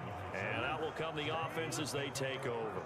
And the Cardinals getting set to trot out there now. This drive here beginning probably with a pair of motivated groups. Remember, the offense scored a touchdown their last time out. Looking to repeat that in Charles's defense. They were very frustrated after giving up 6 the last time on the field. And frankly, it's just a battle of wills in a lot of ways because you know they're both motivated. They both game plan for this drive, and they both have specific outcomes in mind. To me, it just comes down to who can execute better and which side can step up and assert its will over the other. Throwing to start the drive, but that one incomplete. He shook his head right when he released that throw. He knew it was going to be a little off target. Yeah, the excitement got him on that one. Wasn't able to control the fact the receiver was open, and it would have been an easy throw. So after the incompletion on 1st, now 2nd and 10. Back to throw. Murray. And he can't find anywhere to go with it, and he goes down. Von Miller able to get in there for his 2nd sack of the afternoon. Now that was a passer's nightmare. The front door Totally shut down by the defense, so he kept going backwards, hoping to find another avenue of escape. It didn't exist.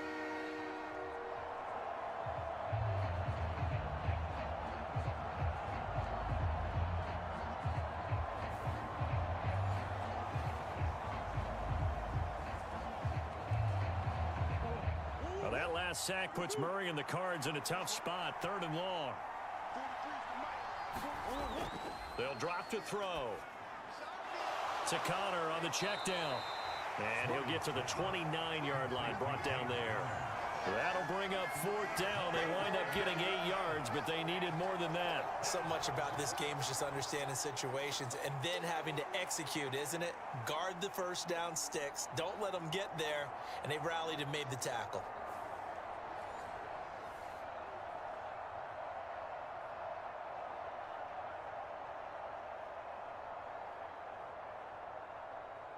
Here comes the Cardinals punter now, as he'll kick it away for the 2nd time.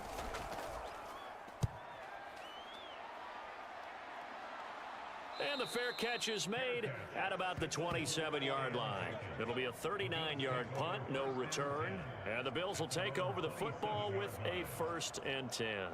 Here's the Buffalo offense now as they get set to take over here. And Charles, a very uninspired effort the last time we saw them out there. Was a quick 3 and out, then they punted the football. Yeah, and you never want to get stopped so soundly during a series, but what would be even worse now is letting it happen again right here. They've got to get going. Allen and the Bills now with a 1st and 10 at their own 27. Throwing to start the drive. Allen. And that is caught on the right sideline, but out of bounds, says the line judge. The throw took him a little too far. It's 2nd down. I know for us it's fun, and it's not so much fun for the rookie receivers when we see them coming into the league and we're going to training camps. You see them working on getting 2 feet down instead of 1. But the best ones train in college trying to get 2 down instead of 1, so the transition's a little bit less. In this case, though, wasn't able to complete it anyway. And he powers his way up past the 30. 4 yards the gain, and it'll bring up a 3rd down. That 2nd down play call was not to pick up the 1st down. It was to accomplish what they did to get them into a manageable 3rd down, because they had incompletion on 1st down, so they were behind the sticks, so to speak. They needed to make up some ground, and they did. Throwing is Allen on 3rd. That's caught by his tight end, Dawson Knox. And he is going to have a Bills 1st down as they're able to get the 3rd down conversion. I like what I'm seeing from them here. Tie game in the 4th quarter. They understand the situation. They don't need to be in any rush. Go ahead and huddle up and run your offense. That last completion put them in a nice position to take the lead in this game.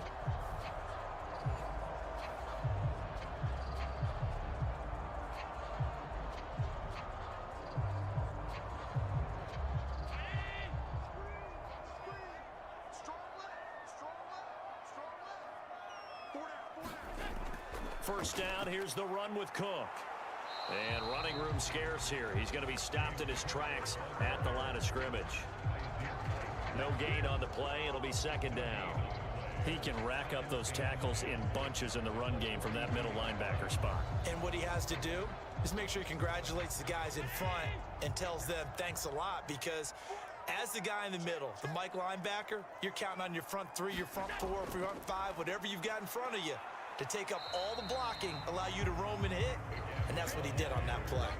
Sometimes your philosophies get challenged at times you don't want them to. They did try to stick to the running game on the first 2 plays. Didn't amount to much. And now facing a 3rd and long at the outset of this drive. Getting down to the good stuff. All tied with 2 minutes remaining on EA Sports. So it's Bills football here as we get you reset. And they're facing a big 3rd down now in this tie ball game. They'll be in search of 8 yards here as they hope to convert the 1st down. To throw is Allen. Setting up the screen for Cook. And some space here. And he will get out of bounds here as well. What a play.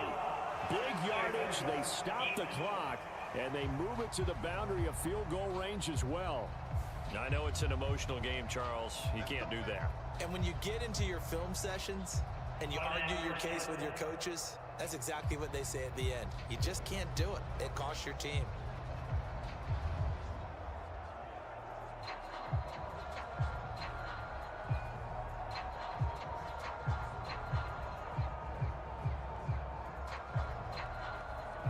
Plenty of time. All 3 timeouts still remain. Here's 1st and 10 now.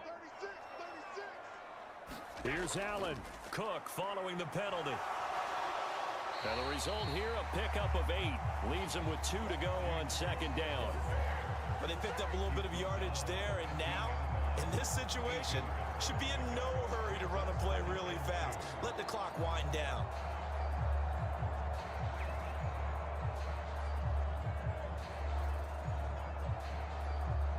They come up now on 2nd and 2. Now Allen. Here's Cook again. And he's brought down just outside of the 10 at the 11. The Cardinals going to use the first of their timeouts as they'll head to the sideline and talk over what to do next.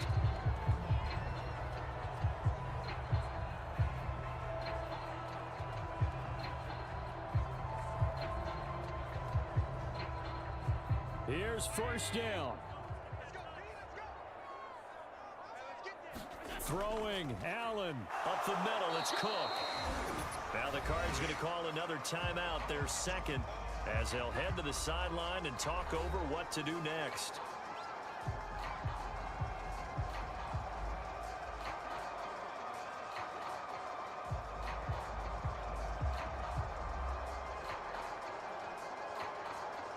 They're looking at a 2nd and 8 now from the 10. Allen. Another tote for the workhorse this afternoon. It's Cook. And he gets halfway home from the 10 to the 5 on a pickup of 5. The Cardinals forced to burn their 3rd and final timeout as they'll head to the sideline and talk over what to do next.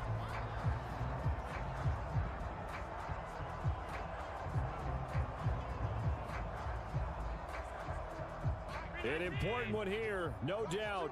3rd and 4.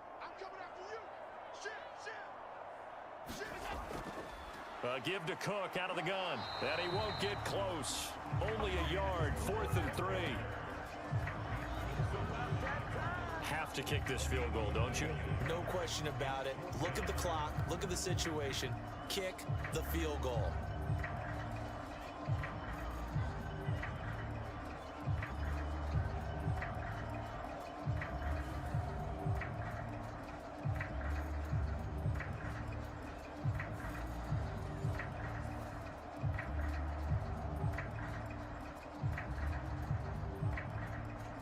So now one of the biggest kicks of the night is forthcoming.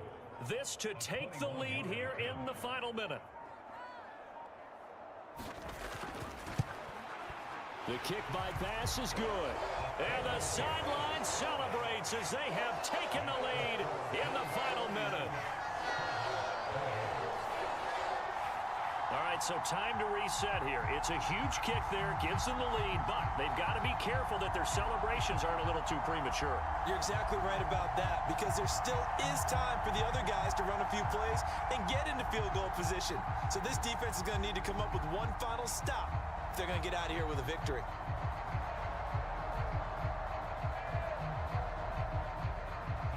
So after knocking through the field goal, here's Bass to kick it away. This fielded right at the goal line. And he returns this to the 22.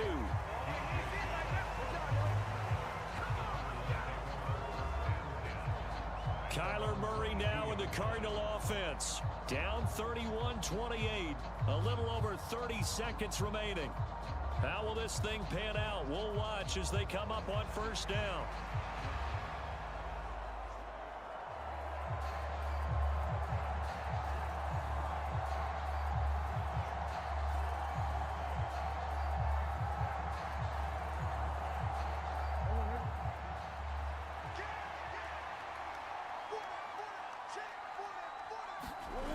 To throw is Murray.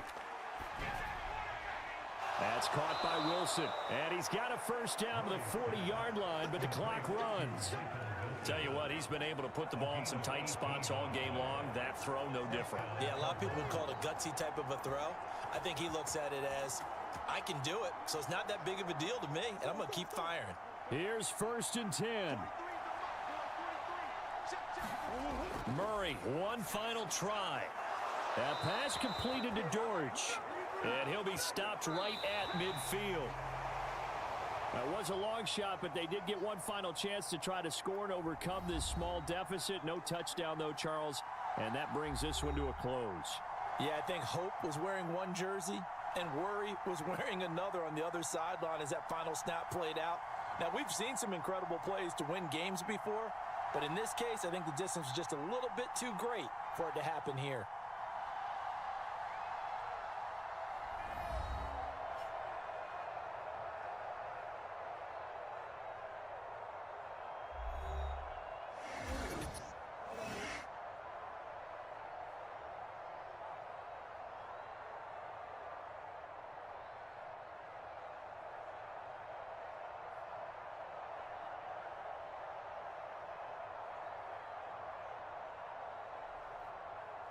So that'll do it for us. For my partner, Charles Davis, and all the hard-working men and women on our crew, I'm Brandon Gaudin. You've been watching the NFL right here on EA Sports. With that, we say so long from Buffalo. Today, from Soldier Field in Chicago, this is the NFL on EA Sports.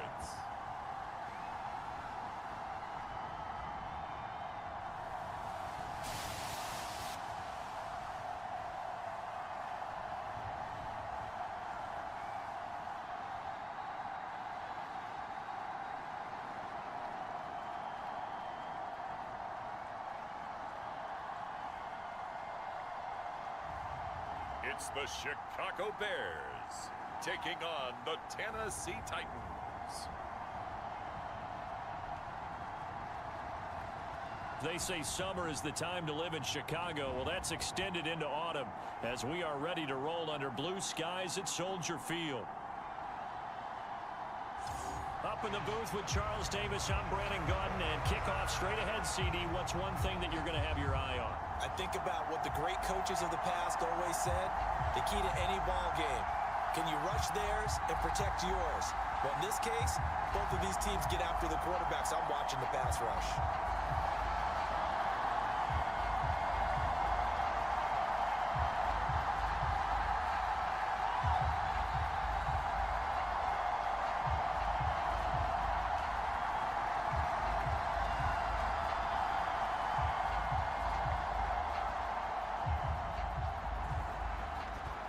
Two men ready to do battle. It's time to dance. And off we go from Soldier Field. And that'll carry over the back line of the end zone for a touchback. So the Bears ready to go on offense, and it's the #1 overall pick leading them out, the Heisman Trophy winner from USC, Caleb Williams. And we're talking about a young man who proved it at every step along the way. First at Oklahoma, then at USC. Big-time talent, big-time production, and won a Heisman Trophy while playing for the Trojans. Now, the #1 overall pick lands in Chicago, and there's an awful lot of talent awaiting him, and now he gets a chance to utilize those weapons.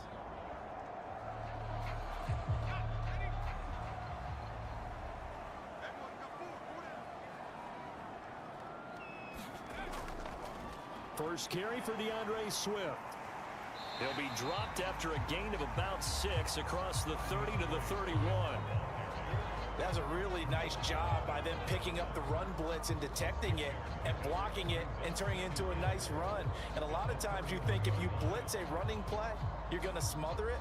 But a lot of the blitzers, they come in a little bit high. They don't have great leverage, and they're easily blocked and turned to the side. Right back to Swift again on second down. And he'll get about 3 up close to the 35. Pretty good job defensively. Thought he was going to get it, but they knew where that marker was, and they stopped him just short of it. What it does is emphasize that strategic football and situational football is not just played on the offensive side, is it? Defense understanding, as you noted, where the first down marker was and making sure they didn't get there. They'll try and run here with Swift. And he will have a first down here at about the 40. Give them the third down conversion, 5 yards on the play. Faced for their first third down conversion opportunity and able to punch it through and pick it up on the ground. And to me, doing it on the ground sends a different type of a message than throwing the football. And, you know, let's face it, we've done a lot of games together. How often have we seen third down turn into an automatic passing down no matter what the yardage? Yeah, and last thing you want, that opening drive to go 3 and out. You got everything scripted, lined up. Let's get some points on the board. They're able to avoid that 3 and out.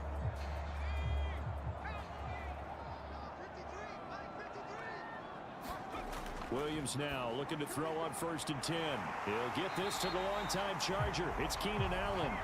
And he's going to get this down to the 35-yard line. A lot of great quarterbacks from USC. Here's another one. The rookie's got a first down. Good hands there by Allen, and the Bears advance the ball. And he may have a new home in Chicago, but you know he's going to be the same reliable weapon out of the slot he's always been.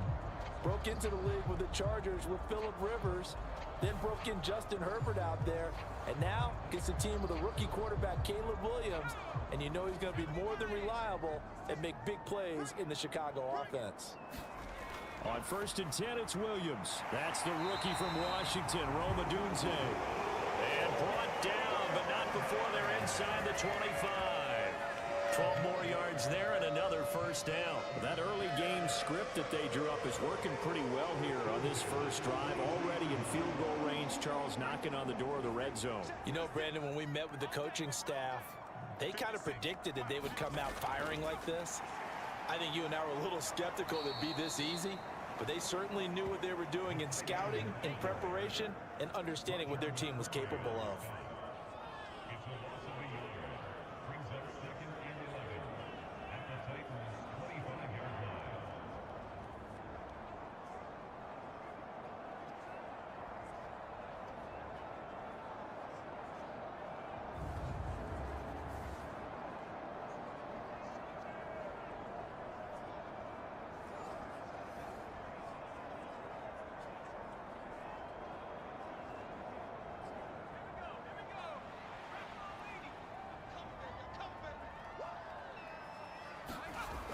On 2nd down, Swift.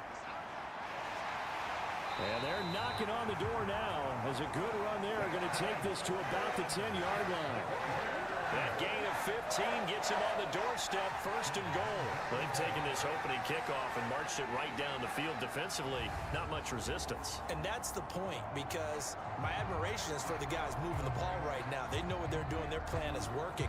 But I flip it over and watch and say, okay, what are you going to do to change things up? Because if you don't, they're going to put that ball in the end zone real soon. A terrific opening drive has them knocking on the door, 1st and goal. 56, From the shotgun, a throw for Williams. That's to Moore, and he's got it. Touchdown, Bears. 10 yards on the touchdown pass. And the Bears are on the board first here this afternoon.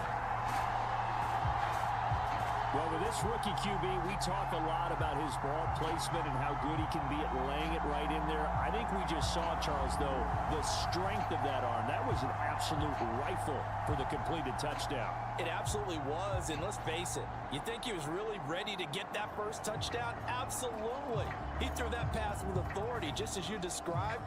Big-time arm right there, and let's face it, a lot of quarterbacks used to be pitchers in baseball. The fastball was usually their best pitch, and we saw it there. Santos able to tack on the extra point, and it's now a 7-0 game. So that one, an 8-play drive. It spans 75 yards. And it concludes with a touchdown reception by DJ Moore.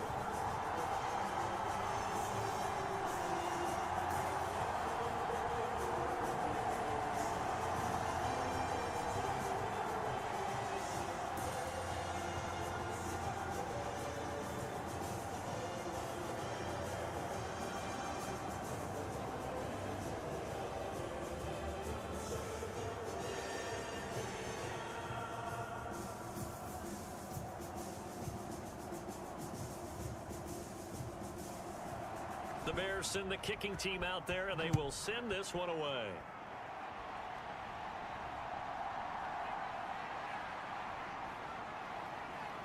And a nice return sets him up pretty good here right at the 30-yard line. So here are the Titans ready to go on offense for the first time, and it's Will Levis, the 25-year-old at quarterback, in his second season out of Kentucky.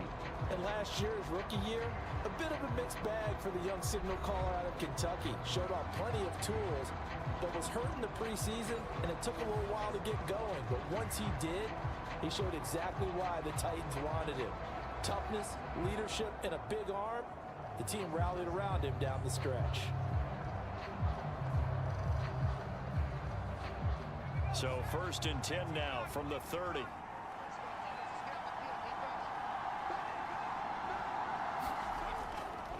The first carry now for Tony Pollard. And he's tackled a yard short of the marker. Good gain of 9 on 1st down.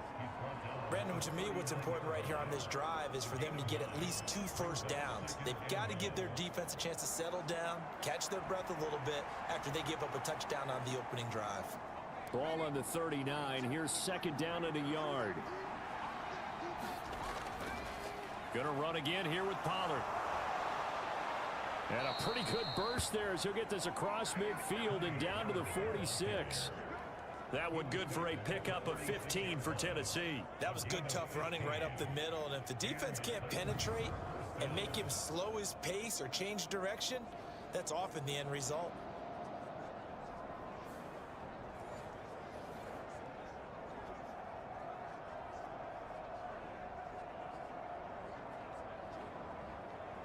Back-to-back good plays have them on the move on 1st down.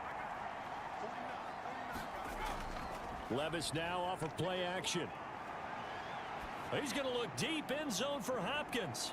That's going to be knocked away and incomplete. And that's where you're counting.